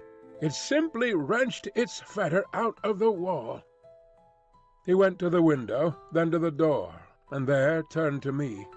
"I shall go after them," he said. "There's another revolver I can leave with you. To tell you the truth, I feel anxious somehow." He obtained the weapon and put it ready to my hand on the table, then went out, leaving a restless contagion in the air. I did not sit long after he left, but took the revolver in hand and went to the doorway. The morning was as still as death. Not a whisper of wind was stirring. The sea was like polished glass, the sky empty, the beach desolate. In my half-excited, half-feverish state, this stillness of things oppressed me. I tried to whistle, and the tune died away. I swore again, the second time that morning. Then I went to the corner of the enclosure and stared inland at the green bush that had swallowed up Moreau and Montgomery. When would they return, and how? Then, far away up the beach, a little grey beast-man appeared, ran down to the water's edge, and began splashing about. I strolled back to the doorway, then to the corner again, and so began pacing to and fro like a sentinel upon duty. Once I was arrested by the distant voice of Montgomery bawling, "Cooey, Moreau!" My arm became less painful, but very hot. I got feverish and thirsty. My shadow grew shorter. I watched the distant figure until it went away again. Would Moreau and Montgomery never return? 3 seabirds began fighting for some stranded treasure. Then, from far away behind the enclosure, I heard a pistol shot. A long silence, and then came another. Then a yelling cry nearer, and another dismal gap of silence. My unfortunate imagination set to work to torment me. Then, suddenly, a shot close by. I went to the corner, startled, and saw Montgomery, his face scarlet, his hair disordered, and the knee of his trousers torn. His face expressed profound consternation. Behind him slouched the beast-man, M'ling, and round M'ling's jaws were some queer dark stains. "Has he come?" said Montgomery. "Moreau?" said I. "No." "My God!" The man was panting, almost sobbing. "Go back in," he said, taking my arm. "They're mad. They're all rushing about mad. What can have happened? I don't know. I'll tell you when my breath comes. Where's some brandy?" Montgomery limped before me into the room and sat down in the deck chair. M'ling flung himself down just outside the doorway and began panting like a dog. I got Montgomery some brandy and water. He sat staring in front of him at nothing, recovering his breath. After some minutes, he began to tell me what had happened. He had followed their track for some way. It was plain enough at first on account of the crushed and broken bushes, white rags torn from the puma's bandages, and occasional smears of blood on the leaves of the shrubs and undergrowth. He lost the track, however, on the stony ground beyond the stream where I had seen the beast-man drinking, and went wandering aimlessly westward, shouting Moreau's name. Then M'ling had come to him carrying a little hatchet. M'ling had seen nothing of the puma affair, had been felling wood, and heard him calling. They went on shouting together. 2 beast-men came crouching and peering at them through the undergrowth, with gestures and a furtive carriage that alarmed Montgomery by their strangeness. He hailed them, and they fled guiltily. He stopped shooting after that, and after wandering some time farther, in an undecided way, determined to visit the huts. He found the ravine deserted. Growing more alarmed every minute, he began to retrace his steps. Then it was he encountered the 2 swine-men I had seen dancing on the night of my arrival. Blood-stained they were about the mouth, and intensely excited. They came crashing through the ferns, and stopped with fierce faces when they saw him. They cracked his whip in some trepidation, and forthwith they rushed at him. Never before had a beast-man dared to do that. One he shot through the head. M'ling flung himself upon the other, and the 2 rolled grappling. M'ling got his brute under and with his teeth in its throat, and Montgomery shot that too as it struggled in M'ling's grip. He had some difficulty in inducing M'ling to come on with him. Thence they hurried back to me. On the way, M'ling had suddenly rushed into a thicket and driven out an undersized ocelot man, also blood-stained and lame through a wound in the foot. This brute had run a little way and then turned savagely at bay, and Montgomery, with a certain wantonness, I thought, had shot him. "What does it all mean?" said I. He shook his head, and turned once more to the brandy. Chapter 18. The Finding of Moreau. When I saw Montgomery swallow a third dose of brandy, I took it upon myself to interfere. He was already more than half fuddled. I told him that some serious thing must have happened to Moreau by this time, or he would have returned before this, and that it behooved us to ascertain what that catastrophe was. Montgomery raised some feeble objections, and at last agreed. We had some food, and then all three of us started. It is possibly due to the tension of my mind at the time, but even now that start into the hot stillness of the tropical afternoon is a singularly vivid impression. M'ling went first, his shoulder hunched, his strange black head moving with quick starts, as he peered first on this side of the way and then on that. He was unarmed. His axe he had dropped when he encountered the swine-man. Teeth were his weapons when it came to fighting. Montgomery followed with stumbling footsteps, his hands in his pockets, his face downcast. He was in a state of muddled sullenness with me on account of the brandy. My left arm was in a sling. It was lucky it was my left, and I carried my revolver in my right. Soon we traced a narrow path through the wild luxuriance of the island, going northwestward, and presently M'ling stopped and became rigid with watchfulness. Montgomery almost staggered into him, and then stopped too. Then, listening intently, we heard coming through the trees the sound of voices and footsteps approaching us. "He is dead," said a deep, vibrating voice. "He is not dead! He is not dead!" jabbered another. We saw!" said several voices. "Hello!" suddenly shouted Montgomery. "Hello there!" "Confound you!" said I, and gripped my pistol. There was a silence, then a crashing among the interlacing vegetation, first here, then there, and then half a dozen faces appeared, strange faces, lit by a strange light. M'ling made a growling noise in his throat. I recognized the ape-man. I had indeed already identified his voice, and two of the white-swathed, brown-featured creatures I had seen in Montgomery's boat.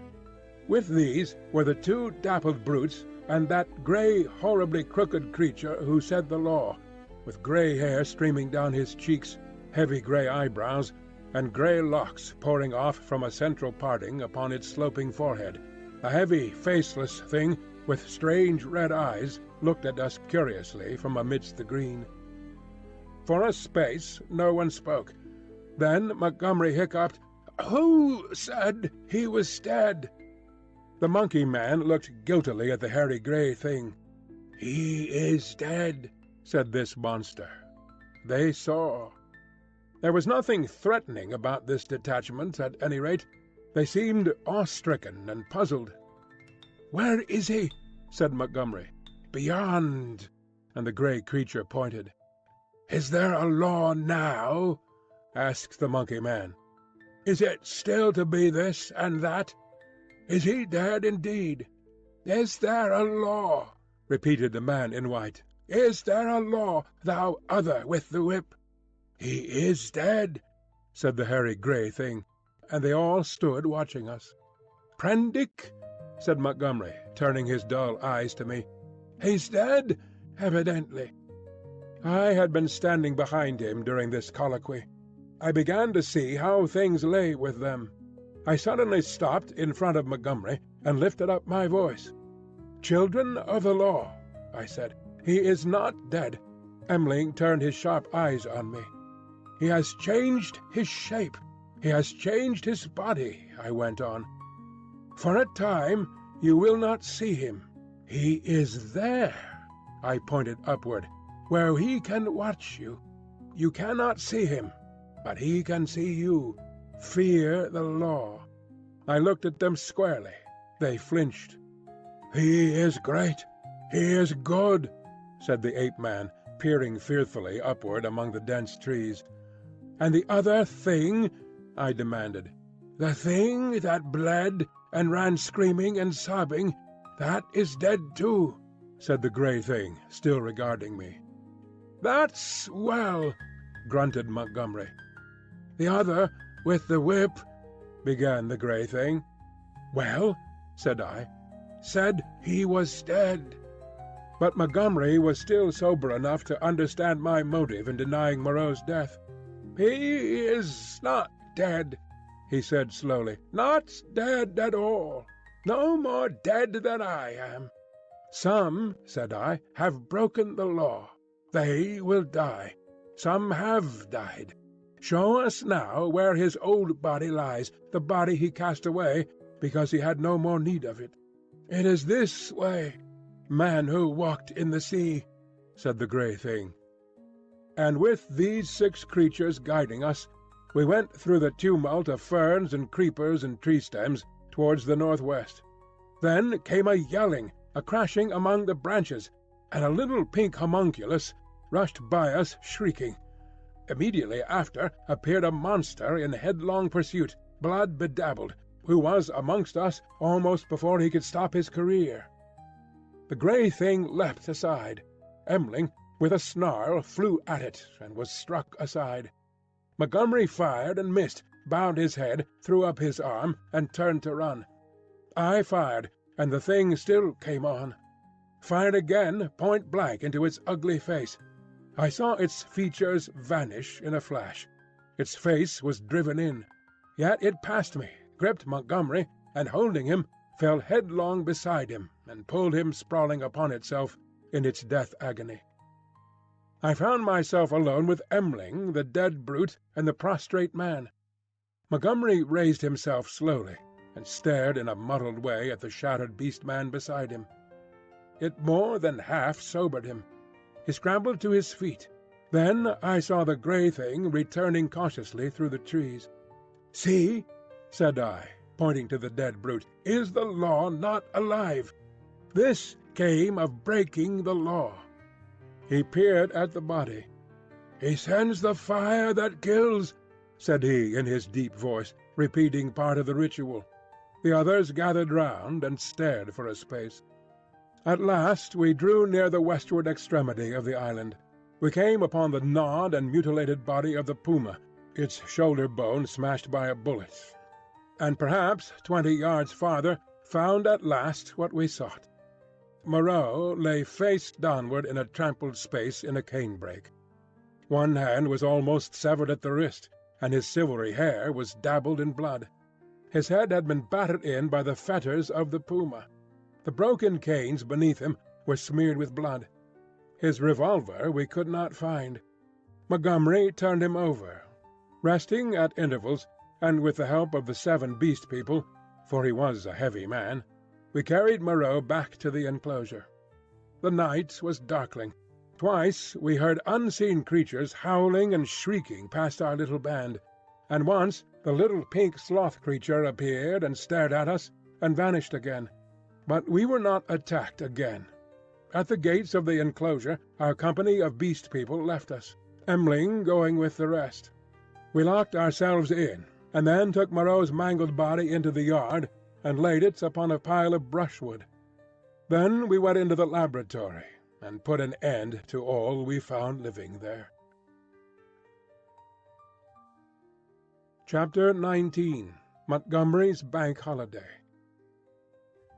When this was accomplished, and we had washed and eaten, Montgomery and I went into my little room and seriously discussed our position for the first time. It was then near midnight. He was almost sober, but greatly disturbed in his mind. He had been strangely under the influence of Moreau's personality. I do not think it had ever occurred to him that Moreau could die.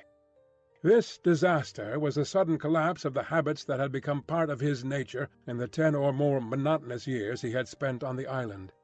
He talked vaguely, answered my questions crookedly, wandered into general questions. "This silly ass of a world," he said. What a muddle it all is! I haven't had any life. I wonder when it's going to begin. 16 years being bullied by nurses and schoolmasters at their own sweet will. 5 in London, grinding hard at medicine, bad food, shabby lodgings, shabby clothes, shabby vice. A blunder. I didn't know any better, and hustled off to this beastly island. 10 years here. What's it all for, Prendick? Are we bubbles blown by a baby? It was hard to deal with such ravings. The thing we have to think of now, said I, is how to get away from this island. What's the good of getting away? I'm an outcast. Where am I to join on? It's all very well for you, Prendick. Poor old Moreau. We can't leave him here to have his bones picked. As it is, and besides, what will become of the decent part of the beast folk? Well, said I, that will do tomorrow.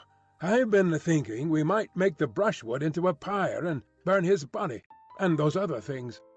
Then what will happen with the beast folk? I don't know. I suppose those that were made of beasts of prey will make silly asses of themselves sooner or later. We can't massacre the lot, can we? I suppose that's what your humanity would suggest. But they'll change. They are sure to change. He talked thus inconclusively until at last I felt my temper going. "Damnation!" he exclaimed at some petulance of mine. "Can't you see I'm in a worse hole than you are?" And he got up and went for the brandy. "Drink," he said, returning. "You logic-chopping, chalky-faced saint of an atheist, drink." "Not I," said I, and sat grimly watching his face under the yellow paraffin flare as he drank himself into garrulous misery. I have a memory of infinite tedium. He wandered into a maudlin defence of the Beast People and of Emling. Emling, he said, was the only thing that had ever really cared for him. And suddenly an idea came to him. "I'm damned," said he, staggering to his feet and clutching the brandy bottle. By some flash of intuition, I knew what it was he intended. "You don't give drink to that beast," I said, rising and facing him. "Beast?" said he. "You're the beast. He takes his liquor like a Christian. Come out of my way, Prendick."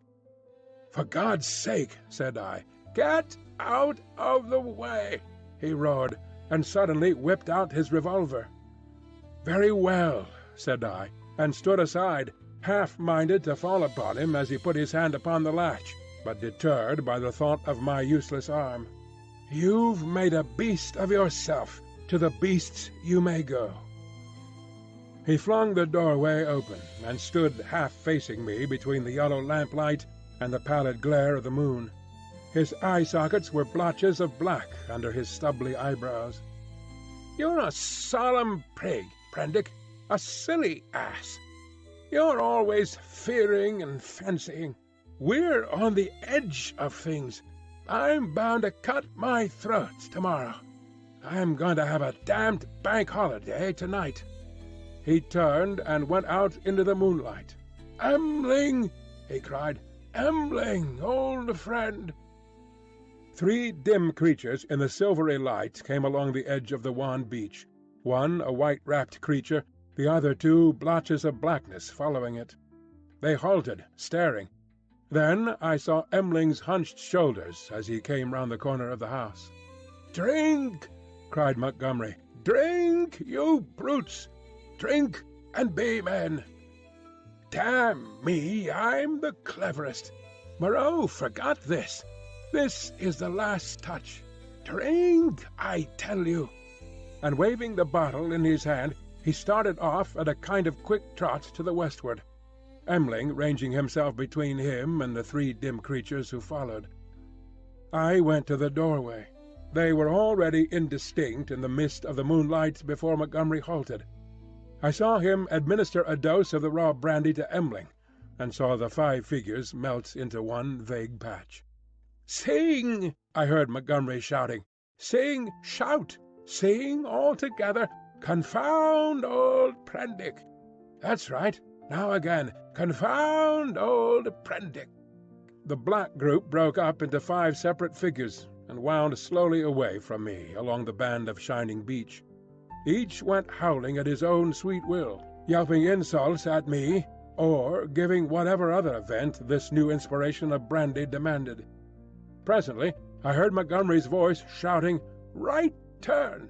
and they passed with their shouts and howls into the blackness of the landward trees.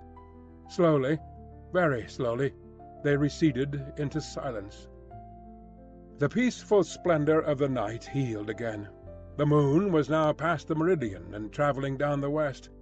It was at its full, and very bright riding through the empty blue sky.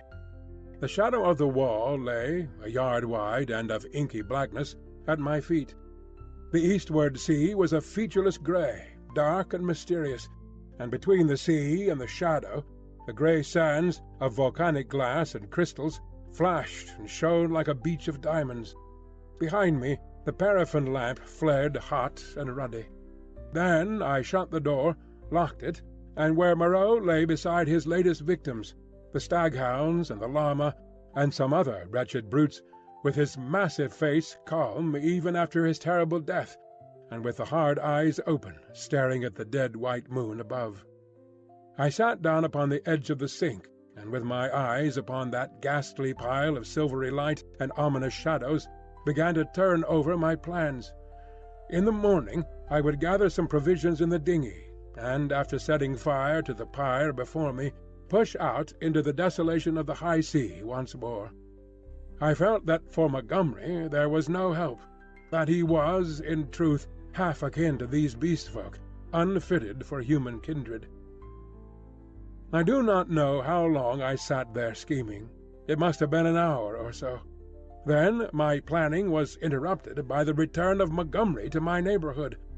I heard a yelling from many throats, a tumult of exultant cries passing down towards the beach, whooping and howling, and excited shrieks that seemed to come to a stop near the water's edge. The riot rose and fell. I heard heavy blows and the splintering smash of wood, but it did not trouble me then. A discordant chanting began. My thoughts went back to my means of escape. I got up, brought the lamp, and went into a shed to look at some kegs I had seen there. Then I became interested in the contents of some biscuit tins, and opened one. I saw something out of the tail of my eye, a red figure, and turned sharply. Behind me lay the yard, vividly black and white in the moonlight, and the pile of wood and faggots on which Moreau and his mutilated victims lay, one over another. They seemed to be gripping one another in one last revengeful grapple. His wounds gaped, black as night, and the blood that had dripped lay in black patches upon the sand. Then I saw, without understanding, the cause of my phantom, a ruddy glow that came and danced and went upon the wall opposite. I misinterpreted this, fancied it was the reflection of my flickering lamp, and turned again to the stores in the shed. I went on rummaging among them, as well as a one-armed man could, finding this convenient thing and that, and putting them aside for tomorrow's launch. My movements were slow, and the time passed quickly. Insensibly, the daylight crept upon me. The chanting died down, giving place to a clamour. Then it began again, and suddenly broke into a tumult. I heard cries of "More! More!" a sound like quarrelling, and a sudden wild shriek. The quality of the sounds changed so greatly that it arrested my attention. I went out into the yard and listened.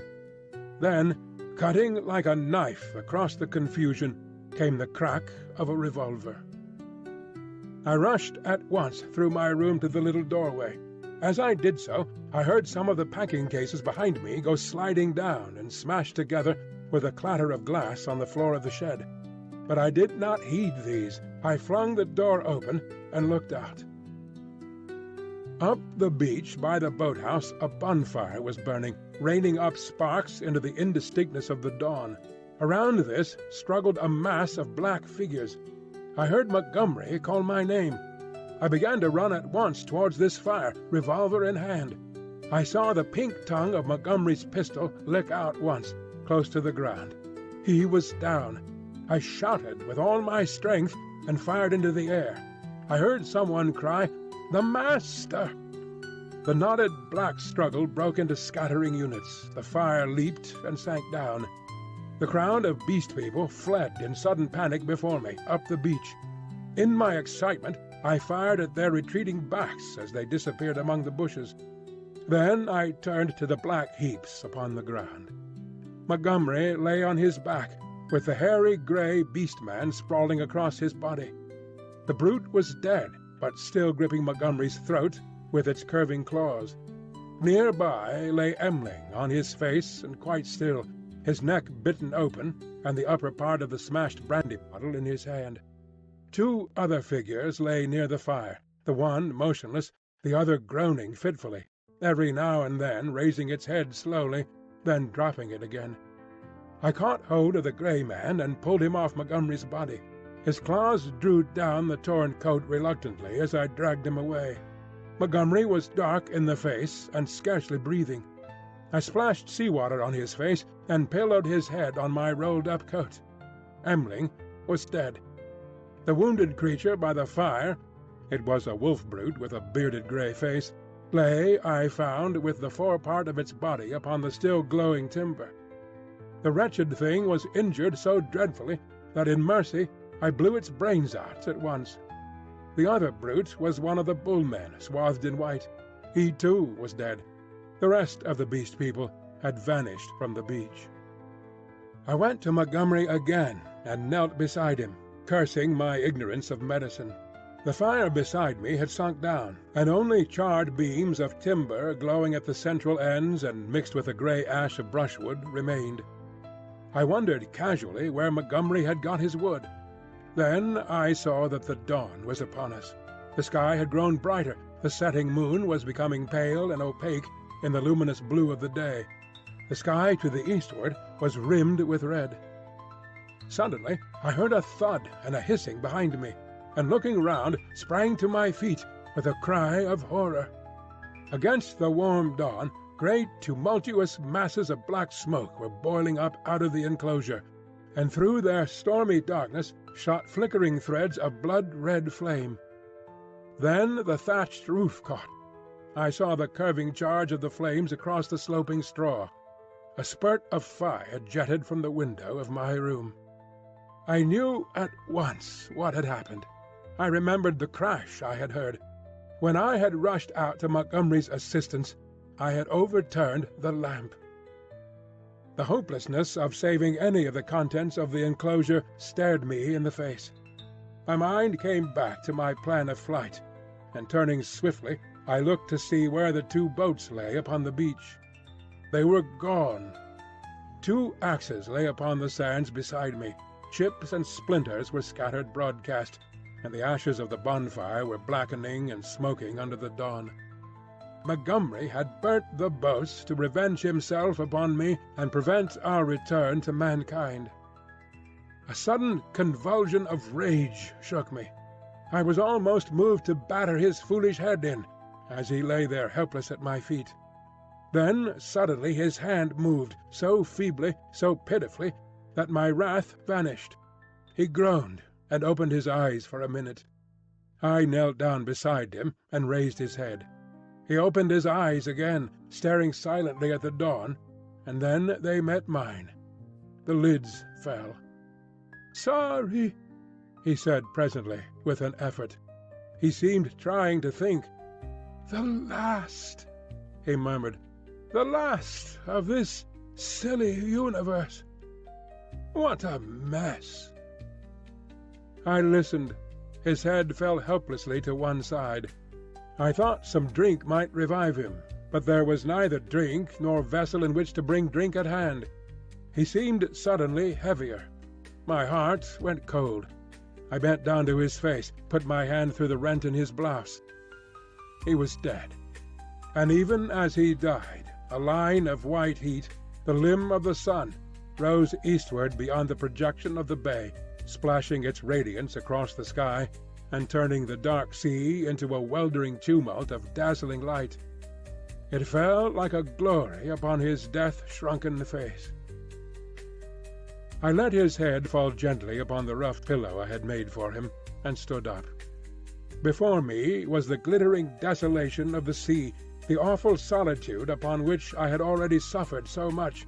Behind me, the island, hushed under the dawn, its beast people silent and unseen. The enclosure, with all its provisions and ammunition, burnt noisily, with sudden gusts of flame, a fitful crackling, and now and then a crash. The heavy smoke drove up the beach away from me, rolling low over the distant tree-tops towards the huts in the ravine. Beside me were the charred vestiges of the boats and these 5 dead bodies. Then out of the bushes came 3 beast people, with hunched shoulders, protruding heads, misshapen hands awkwardly held, and inquisitive, unfriendly eyes, and advanced towards me with hesitating gestures. Chapter 20. Alone with the Beast Folk. I faced these people, facing my fate in them, single-handed now, literally single-handed, for I had a broken arm. In my pocket was a revolver with 2 empty chambers. Among the chips scattered about the beach lay the 2 axes that had been used to chop up the boats. The tide was creeping in behind me. There was nothing for it but courage. I looked squarely into the faces of the advancing monsters. They avoided my eyes, and their quivering nostrils investigated the bodies that lay beyond me on the beach. I took 6 steps, picked up the blood-stained whip that lay beneath the body of the wolf-man, and cracked it. They stopped and stared at me. "Salute," said I. "Bow down." They hesitated. One bent his knees. I repeated my command, with my heart in my mouth, and advanced upon them. One knelt, then the other 2. I turned and walked towards the dead bodies, keeping my face towards the 3 kneeling beastmen, very much as an actor passing up the stage faces the audience. "They broke the law," said I, putting my feet on the sayer of the law. "They have been slain, even the sayer of the law, even the other with the whip. Great is the law. Come and see." "None escape," said one of them, advancing and peering. "None escape," said I. "Therefore hear and do as I command." They stood up, looking questioningly at one another. "Stand there," said I. I picked up the hatchets and swung them by their heads from the sling of my arm, turned Montgomery over, picked up his revolver, still loaded in 2 chambers, and bending down to rummage, found 6 cartridges in his pocket. "Take him," said I, standing up again and pointing with the whip. "Take him and carry him out and cast him into the sea." They came forward, evidently still afraid of Montgomery, but still more afraid of my cracking red whiplash. And after some fumbling and hesitation, some whip-cracking and shouting, they lifted him gingerly, carried him down to the beach, and went splashing into the dazzling welter of the sea. "On," said I, "on! Carry him far!" They went in up to their armpits and stood regarding me.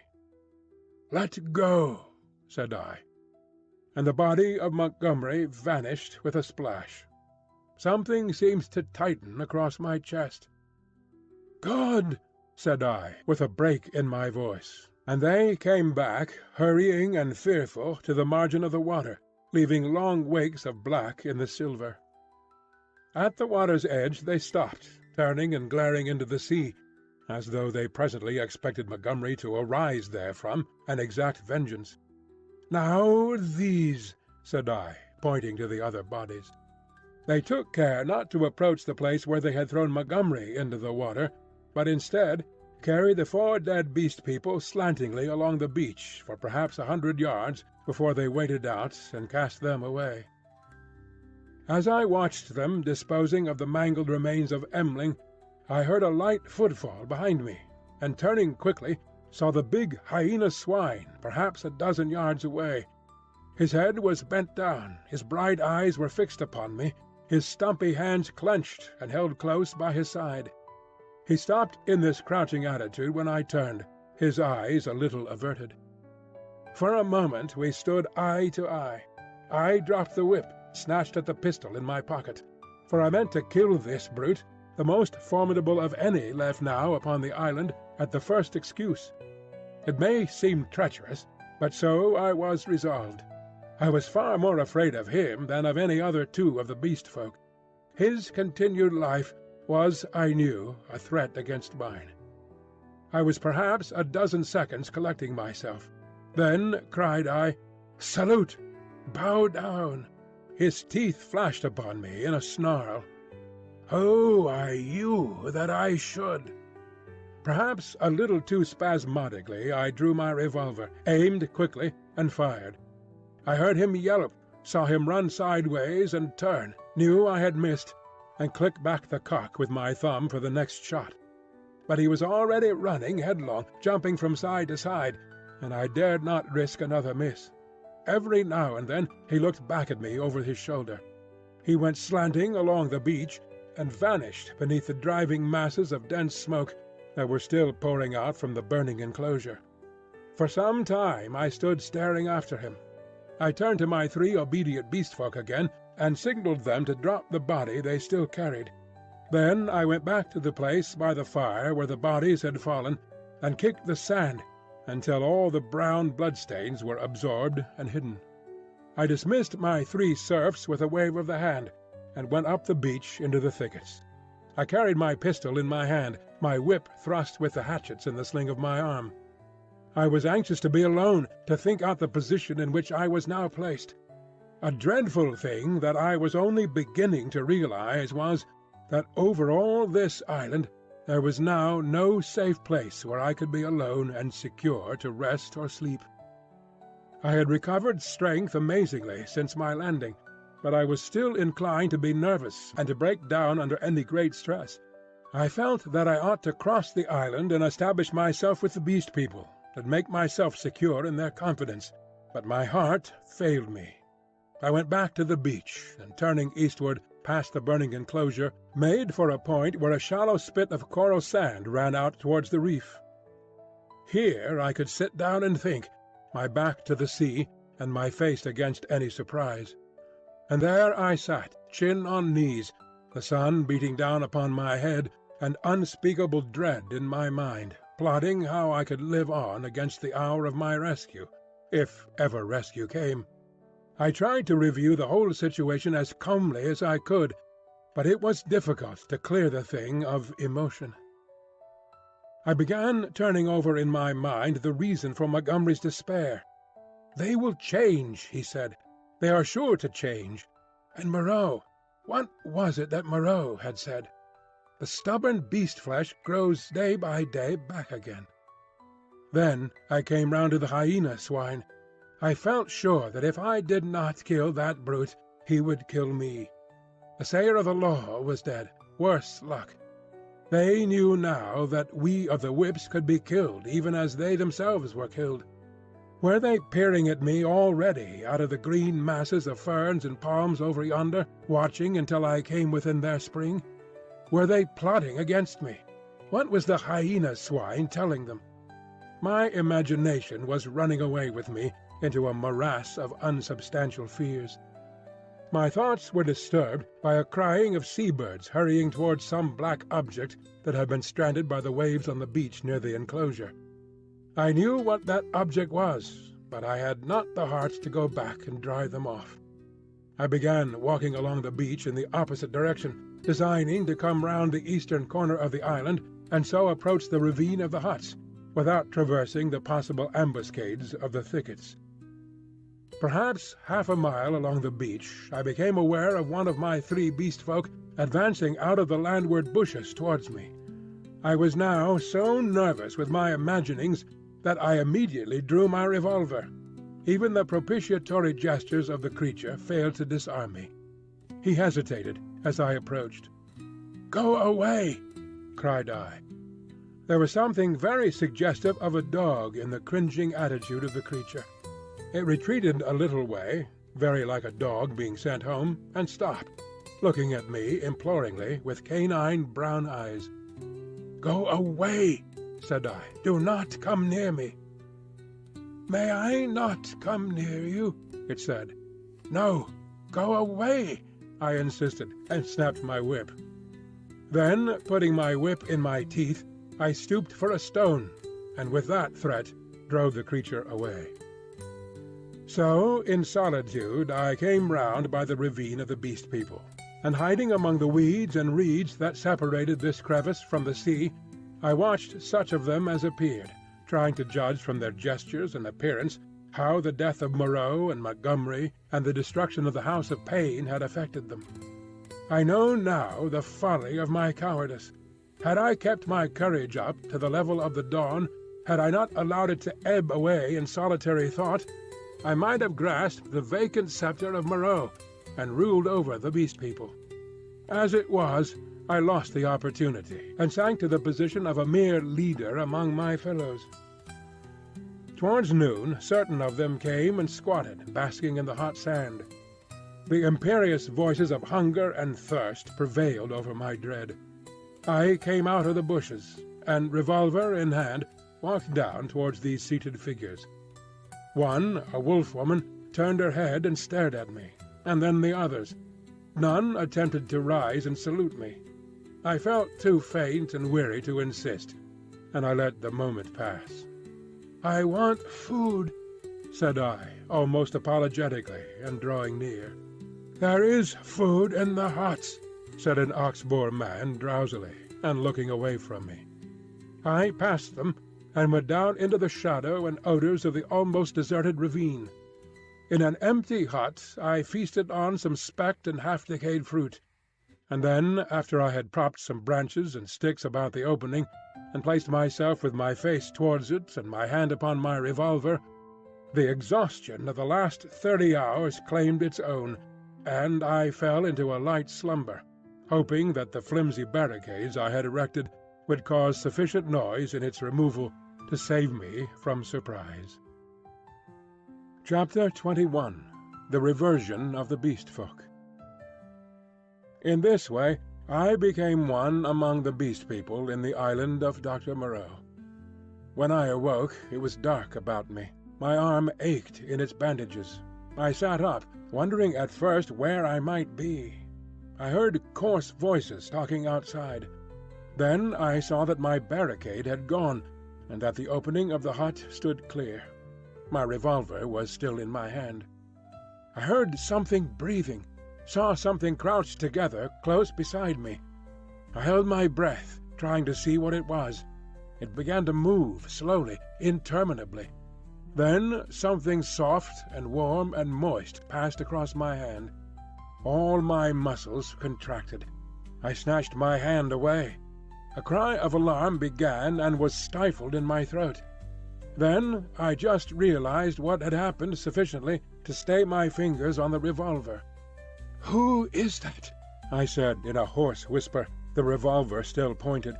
"I, master." "Who are you?" "They say there is no master now, but I know. I carried the bodies into the sea, Walker in the sea, the bodies of those you slew.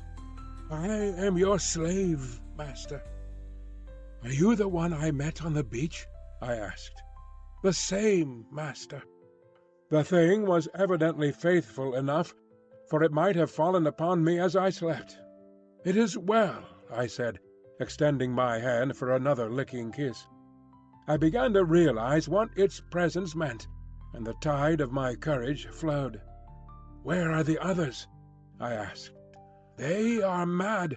They are fools," said the dog-man. "Even now they talk together beyond there. They say the master is dead. The other with the whip is dead. That other, who walked in the sea, is as we are. We have no master, no whips, no House of Pain any more. There is an end. We love the law and will keep it, but there is no pain, no master, no whips forever again. So they say. But I know, master, I know." I felt in the darkness and patted the dog-man's head. "It is well," I said again. "Presently you will slay them all," said the dog-man. "Presently," I answered, "I will slay them all, after certain days and certain things have come to pass. Every one of them, save those you spare, every one of them shall be slain. What the Master wishes to kill, the Master kills," said the dog-man, with a certain satisfaction in his voice. "And that their sins may grow," I said, "let them live in their folly until their time is ripe. Let them not know that I am the Master."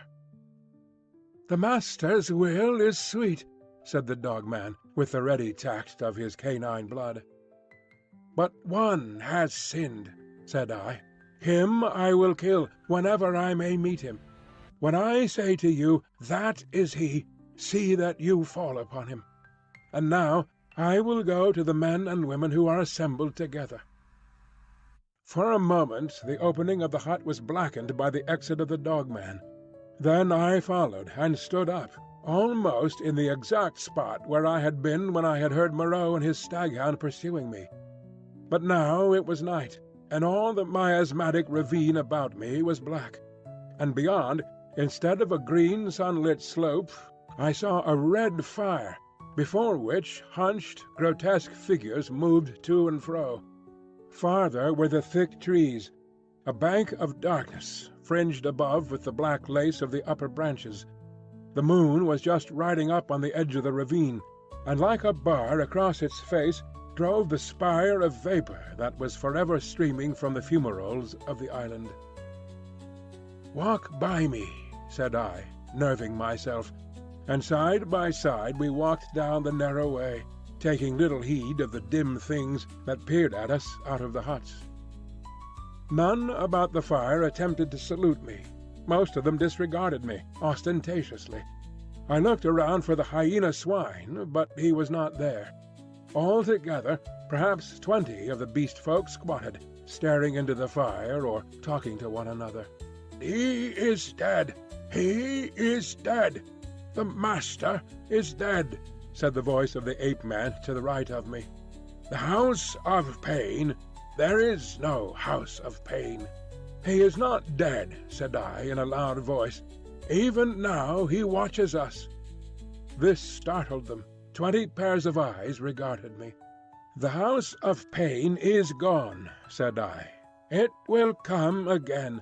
The Master you cannot see, yet even now he listens among you." "True, true," said the dog-man. They were staggered at my assurance. An animal may be ferocious and cunning enough, but it takes a real man to tell a lie. "The man with the bandaged arm speaks a strange thing," said one of the beast folk. "I tell you it is so," I said. "The Master and the House of Pain will come again. Woe be to him who breaks the law." They looked curiously at one another. With an affectation of indifference, I began to chop idly at the ground in front of me with my hatchet. They looked, I noticed, at the deep cuts I made in the turf. Then the satyr raised a doubt. I answered him. Then one of the dappled things objected, and an animated discussion sprang up around the fire. Every moment I began to feel more convinced of my present security. I talked now without the catching in my breath, due to the intensity of my excitement, that had troubled me at first. In the course of about an hour I had really convinced several of the beast folk of the truth of my assertions, and talked most of the others into a dubious state. I kept a sharp eye for my enemy, the hyena swine, but he never appeared. Every now and then a suspicious movement would startle me, but my confidence grew rapidly. Then, as the moon crept down from the zenith, one by one the listeners began to yawn, showing the oddest teeth in the light of the sinking fire, and first one and then another retired towards the dens in the ravine, and I, dreading the silence and darkness, went with them, knowing I was safer with several of them than with one alone. In this manner began the longer part of my sojourn upon this island of Doctor Moreau. But from that night until the end came, there was but one thing happened to tell, save a series of innumerable small unpleasant details and the fretting of an incessant uneasiness. So that I prefer to make no chronicle for that gap of time, to tell only one cardinal incident of the 10 months I spent as an intimate of these half-humanized brutes. There is much that sticks in my memory that I could write, things that I would cheerfully give my right hand to forget, but they do not help the telling of the story. In the retrospect, it is strange to remember how soon I fell in with these monsters' ways and gained my confidence again. I had my quarrels with them, of course, and could show some of their teeth marks still. But they soon gained a wholesome respect for my trick of throwing stones and for the bite of my hatchet. And my St. Bernard man's loyalty was of infinite service to me. I found their simple scale of honour was based mainly on the capacity for inflicting trenchant wounds. Indeed, I may say, without vanity, I hope, that I held something like preeminence among them. One or two, whom in a rare access of high spirits I had scarred rather badly, bore me a grudge, but it vented itself chiefly behind my back, and at a safe distance from my missiles, in grimaces. The hyena swine avoided me, and I was always on the alert for him. My inseparable dogman hated and dreaded him intensely. I really believe that was at the root of the brute's attachment to me. It was soon evident to me that the former monster had tasted blood, and gone the way of the leopard man. He formed a lair somewhere in the forest, and became solitary. Once I tried to induce the beast folk to hunt him, but I lacked the authority to make them cooperate for one end. Again and again I tried to approach his den and come upon him unaware, but always he was too acute for me, and saw or winded me, and got away.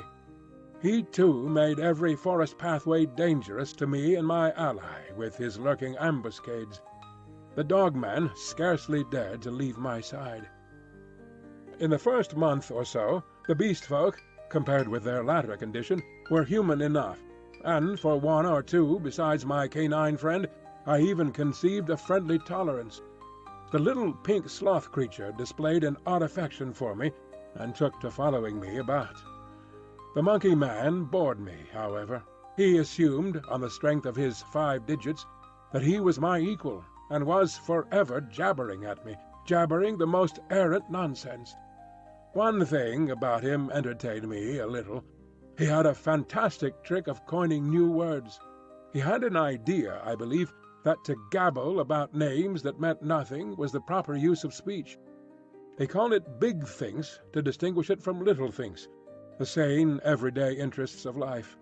If ever I made a remark he did not understand, he would praise it very much, ask me to say it again, learn it by heart, and go off repeating it, with a word wrong here or there, to all the milder of the beast folk. He thought nothing of what was plain and comprehensible. I invented some very curious big things for his especial use. I think now that he was the silliest creature I ever met. He had developed in the most wonderful way the distinctive silliness of man, without losing one jot of the natural folly of a monkey. This, I say, was in the earlier weeks of my solitude among these brutes. During that time they respected the usage established by the law, and behaved with general decorum. Once I found another rabbit torn to pieces by the hyena swine, I am assured, but that was all. It was about May when I first distinctly perceived a growing difference in their speech and carriage, a growing coarseness of articulation, a growing disinclination to talk. My monkey man's jabber multiplied in volume, but grew less and less comprehensible, more and more simian. Some of the others seemed altogether slipping their hold upon speech, though they still understood what I said to them at that time. Can you imagine language, once clear-cut and exact, softening and guttering, losing shape and import, becoming mere lumps of sound again? And they walked erect with an increasing difficulty.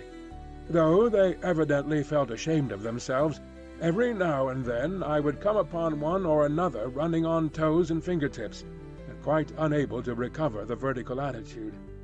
They held things more clumsily, drinking by suction, feeding by gnawing, growing commoner every day.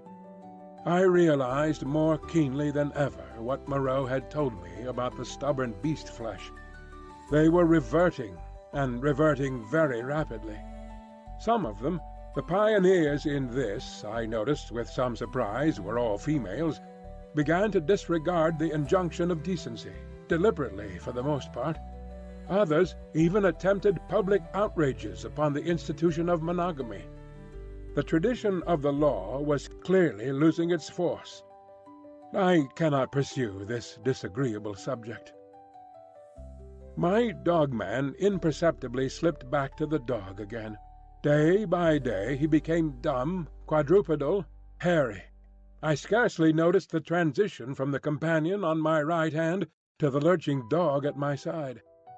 As the carelessness and disorganization increased from day to day, the lane of dwelling-places, at no time very sweet, became so loathsome that I left it, and going across the island made myself a hovel of boughs amid the black ruins of Moreau's enclosure.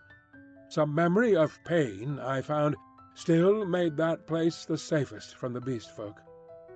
It would be impossible to detail every step of the lapsing of these monsters, to tell how, day by day, the human semblance left them, how they gave up bandagings and wrappings, abandoned at last every stitch of clothing, how the hair began to spread over the exposed limbs, how their foreheads fell away and their faces projected, how the quasi-human intimacy I had permitted myself with some of them in the first month of my loneliness became a shuddering horror to recall.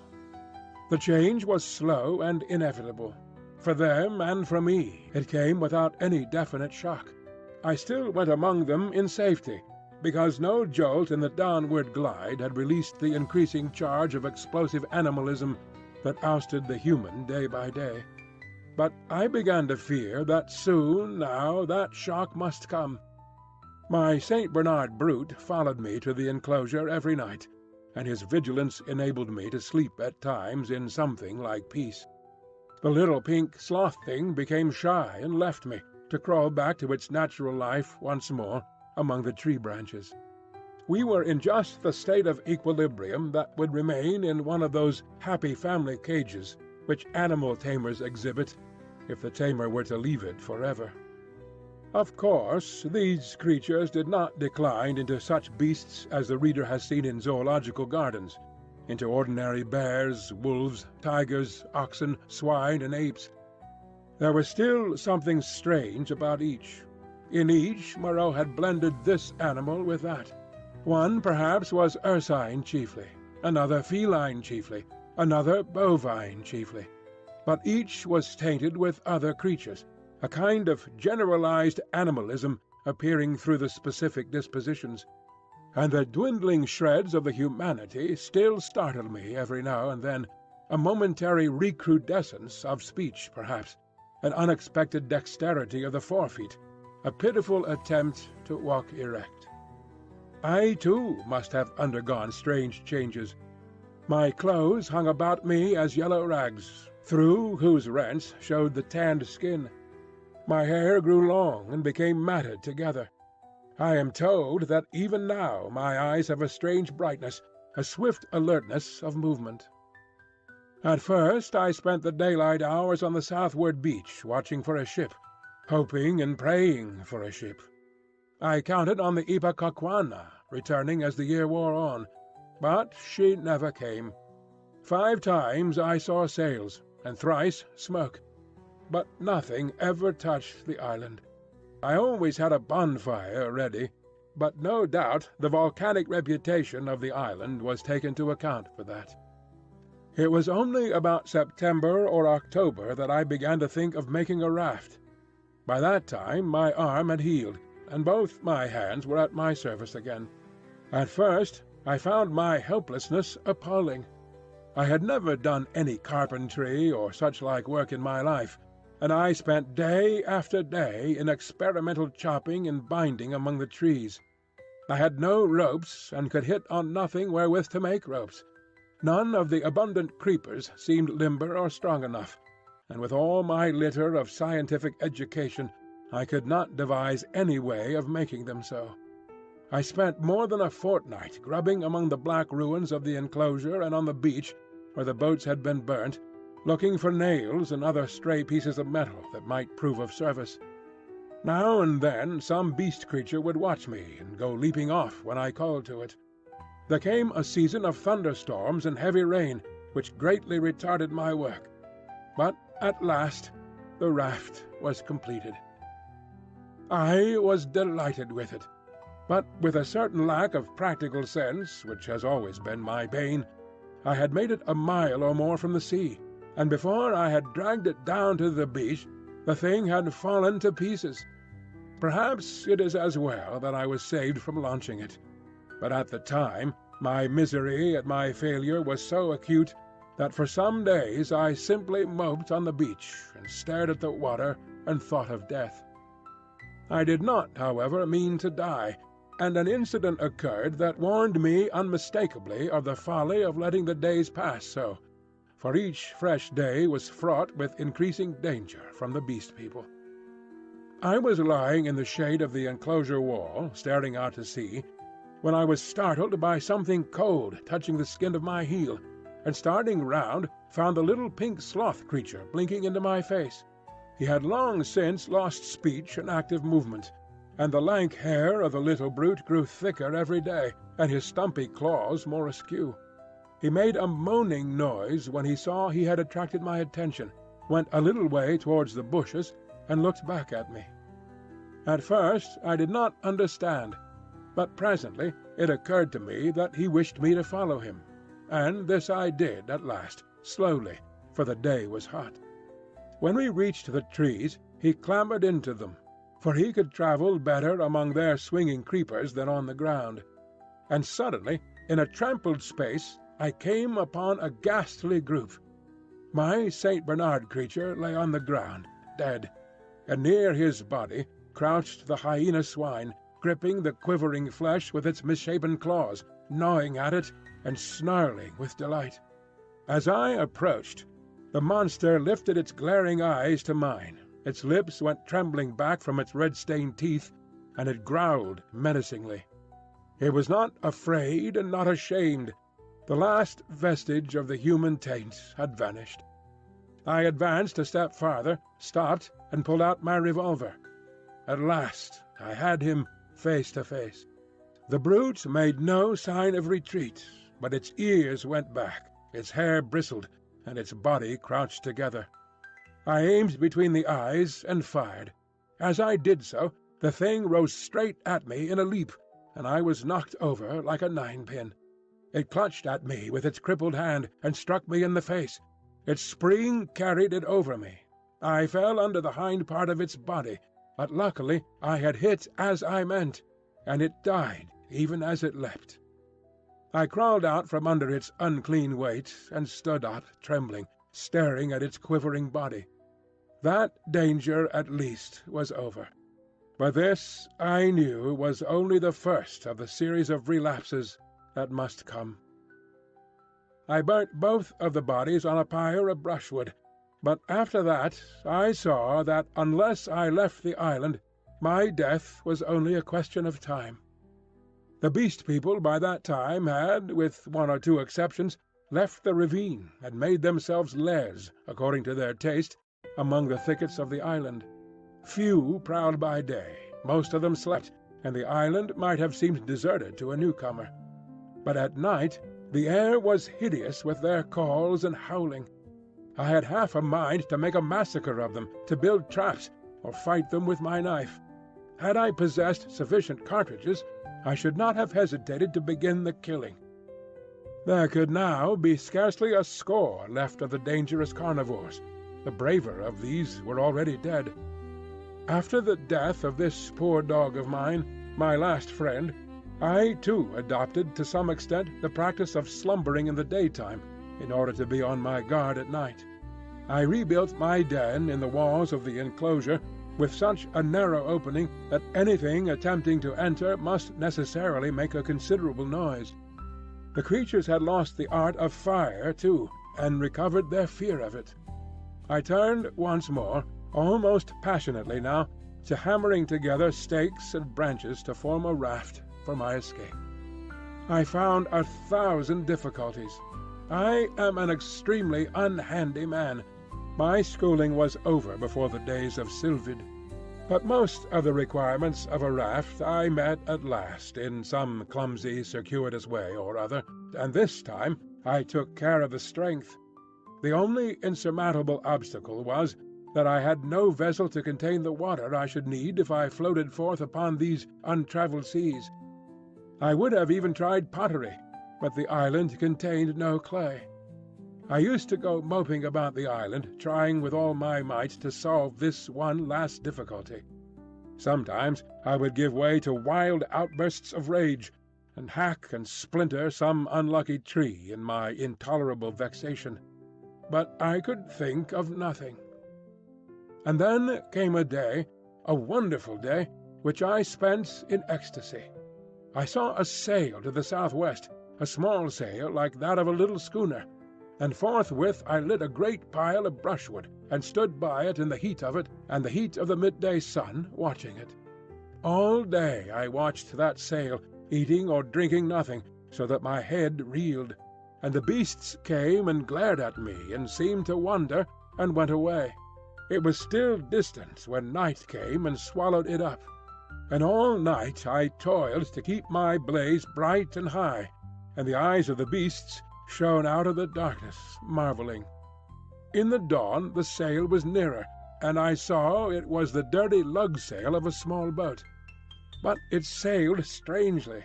My eyes were weary with watching, and I peered and could not believe them. 2 men were in the boat, sitting low down, one by the bows, the other at the rudder. The head was not kept to the wind. It yawed and fell away. As the day grew brighter, I began waving the last rag of my jacket to them. But they did not notice me, and sat still, facing each other. I went to the lowest point of the low headland, and gesticulated and shouted. There was no response, and the boat kept on her aimless course, making slowly, very slowly, for the bay. Suddenly a great white bird flew up out of the boat, and neither of the men stirred nor noticed it. It circled round, and then came sweeping overhead with its strong wings outspread. Then I stopped shouting, and sat down on the headland, and rested my chin on my hands, and stared. Slowly, slowly the boat drove past towards the west. I would have swum out to it, but something, a cold, vague fear, kept me back. In the afternoon the tide stranded the boat, and left it 100 yards or so to the westward of the ruins of the enclosure. The men in it were dead, had been dead so long that they fell to pieces when I tilted the boat on its side and dragged them out. One had a shock of red hair, like the captain of the Ipecacuanha, and a dirty white cap lay in the bottom of the boat. As I stood beside the boat, 3 of the beasts came slinking out of the bushes and sniffing towards me. One of my spasms of disgust came upon me. I thrust the little boat down the beach and clambered on board her. 2 of the brutes were wolf beasts, and came forward with quivering nostrils and glittering eyes. The third was the horrible nondescript of bear and bull. When I saw them approaching those wretched remains, heard them snarling at one another, and caught the gleam of their teeth, a frantic horror succeeded my repulsion. I turned my back upon them, struck the lug, and began paddling out to sea. I could not bring myself to look behind me. I lay, however, between the reef and the island that night, and the next morning went round to the stream and filled the empty keg aboard with water. Then, with such patience as I could command, I collected a quantity of fruit, and waylaid and killed 2 rabbits with my last 3 cartridges. While I was doing this, I left the boat moored to an inward projection of the reef, for fear of the beast people. Chapter 22. the man alone. In the evening I started, and drove out to sea before a gentle wind from the southwest, slowly, steadily, and the island grew smaller and smaller, and the lank spire of smoke dwindled to a finer and finer line against the hot sunset. The ocean rose up around me, hiding that low dark patch from my eyes. The daylight, the trailing glory of the sun, went streaming out of the sky, was drawn aside like some luminous curtain, and at last I looked into the blue gulf of immensity which the sunshine hides, and saw the floating hosts of the stars. The sea was silent, the sky was silent. I was alone with the night and the silence. So I drifted for 3 days, eating and drinking sparingly, and meditating upon all that had happened to me, not desiring very greatly then to see men again. One unclean rag was about me, my hair a black tangle. No doubt my discoverers thought me a madman. It is strange, but I felt no desire to return to mankind. I was only glad to be quit of the foulness of the Beast People. And on the 3rd day I was picked up by a brig from Apia to San Francisco. Neither the captain nor the mate would believe my story, judging that solitude and danger had made me mad, and fearing their opinion might be that of others, I refrained from telling my adventure further, and professed to recall nothing that had happened to me between the loss of the Lady Vain and the time when I was picked up again, the space of a year.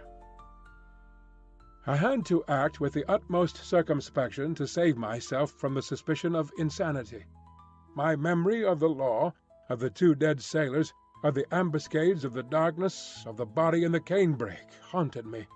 And unnatural as it seems, with my return to mankind came, instead of that confidence and sympathy I had expected, a strange enhancement of the uncertainty and dread I had experienced during my stay upon the island. No one would believe me.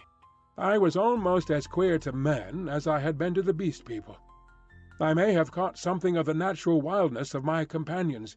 They say that terror is a disease, and anyhow I can witness that for several years now a restless fear has dwelt in my mind, such a restless fear as a half-tamed lion cub may feel. My trouble took the strangest form. I could not persuade myself that the men and women I met were not also another Beast People, animals half wrought into the outward image of human souls, and that they would presently begin to revert, to show first this bestial mark and then that. But I have confided my case to a strangely able man, a man who had known Moreau, and seemed half to credit my story, a mental specialist, and he has helped me mightily, though I do not expect that the terror of that island will ever altogether leave me. At most times it lies far in the back of my mind, a mere distant cloud, a memory and a faint distrust. But there are times when the little cloud spreads until it obscures the whole sky. Then I look about me at my fellow men, and I go in fear. I see faces, keen and bright, others dull or dangerous, others unsteady, insincere, none that have the calm authority of a reasonable soul. I feel as though the animal was surging up through them, that presently the degradation of the islanders will be played over again on a larger scale. I know this is an illusion, that these seeming men and women about me are indeed men and women forever, perfectly reasonable creatures, full of human desires and tender solicitude, emancipated from instinct and the slaves of no fantastic law, beings altogether different from the beast folk. Yet I shrink from them, from their curious glances, their inquiries and assistance, and long to be away from them and alone. For that reason I live near the broad free downland, and can escape thither when this shadow is over my soul, and very sweet is the empty downland then, under the wind-swept sky. When I lived in London, the horror was well nigh insupportable. I could not get away from men. Their voices came through windows. Locked doors were flimsy safeguards. I would go out into the streets to fight with my delusion, and prowling women would mew after me. Furtive, craving men glanced jealously at me. Weary, pale workers go coughing by me with tired eyes and eager paces, like wounded deer dripping blood. Old people, bent and dull, pass murmuring to themselves, and, all unheeding, a ragged tale of gibing children. Then I would turn aside into some chapel, and even there, such was my disturbance, it seemed that the preacher gibbered big thinks, even as the ape-man had done. Or into some library, and there the intent faces over the books seemed but patient creatures waiting for prey. Particularly nauseous were the blank, expressionless faces of people in trains and omnibuses. They seemed no more my fellow creatures than dead bodies would be, so that I did not dare to travel unless I was assured of being alone. And even it seemed that I too was not a reasonable creature, but only an animal tormented with some strange disorder in its brain, which sent it to wander alone, like a sheep stricken with gid.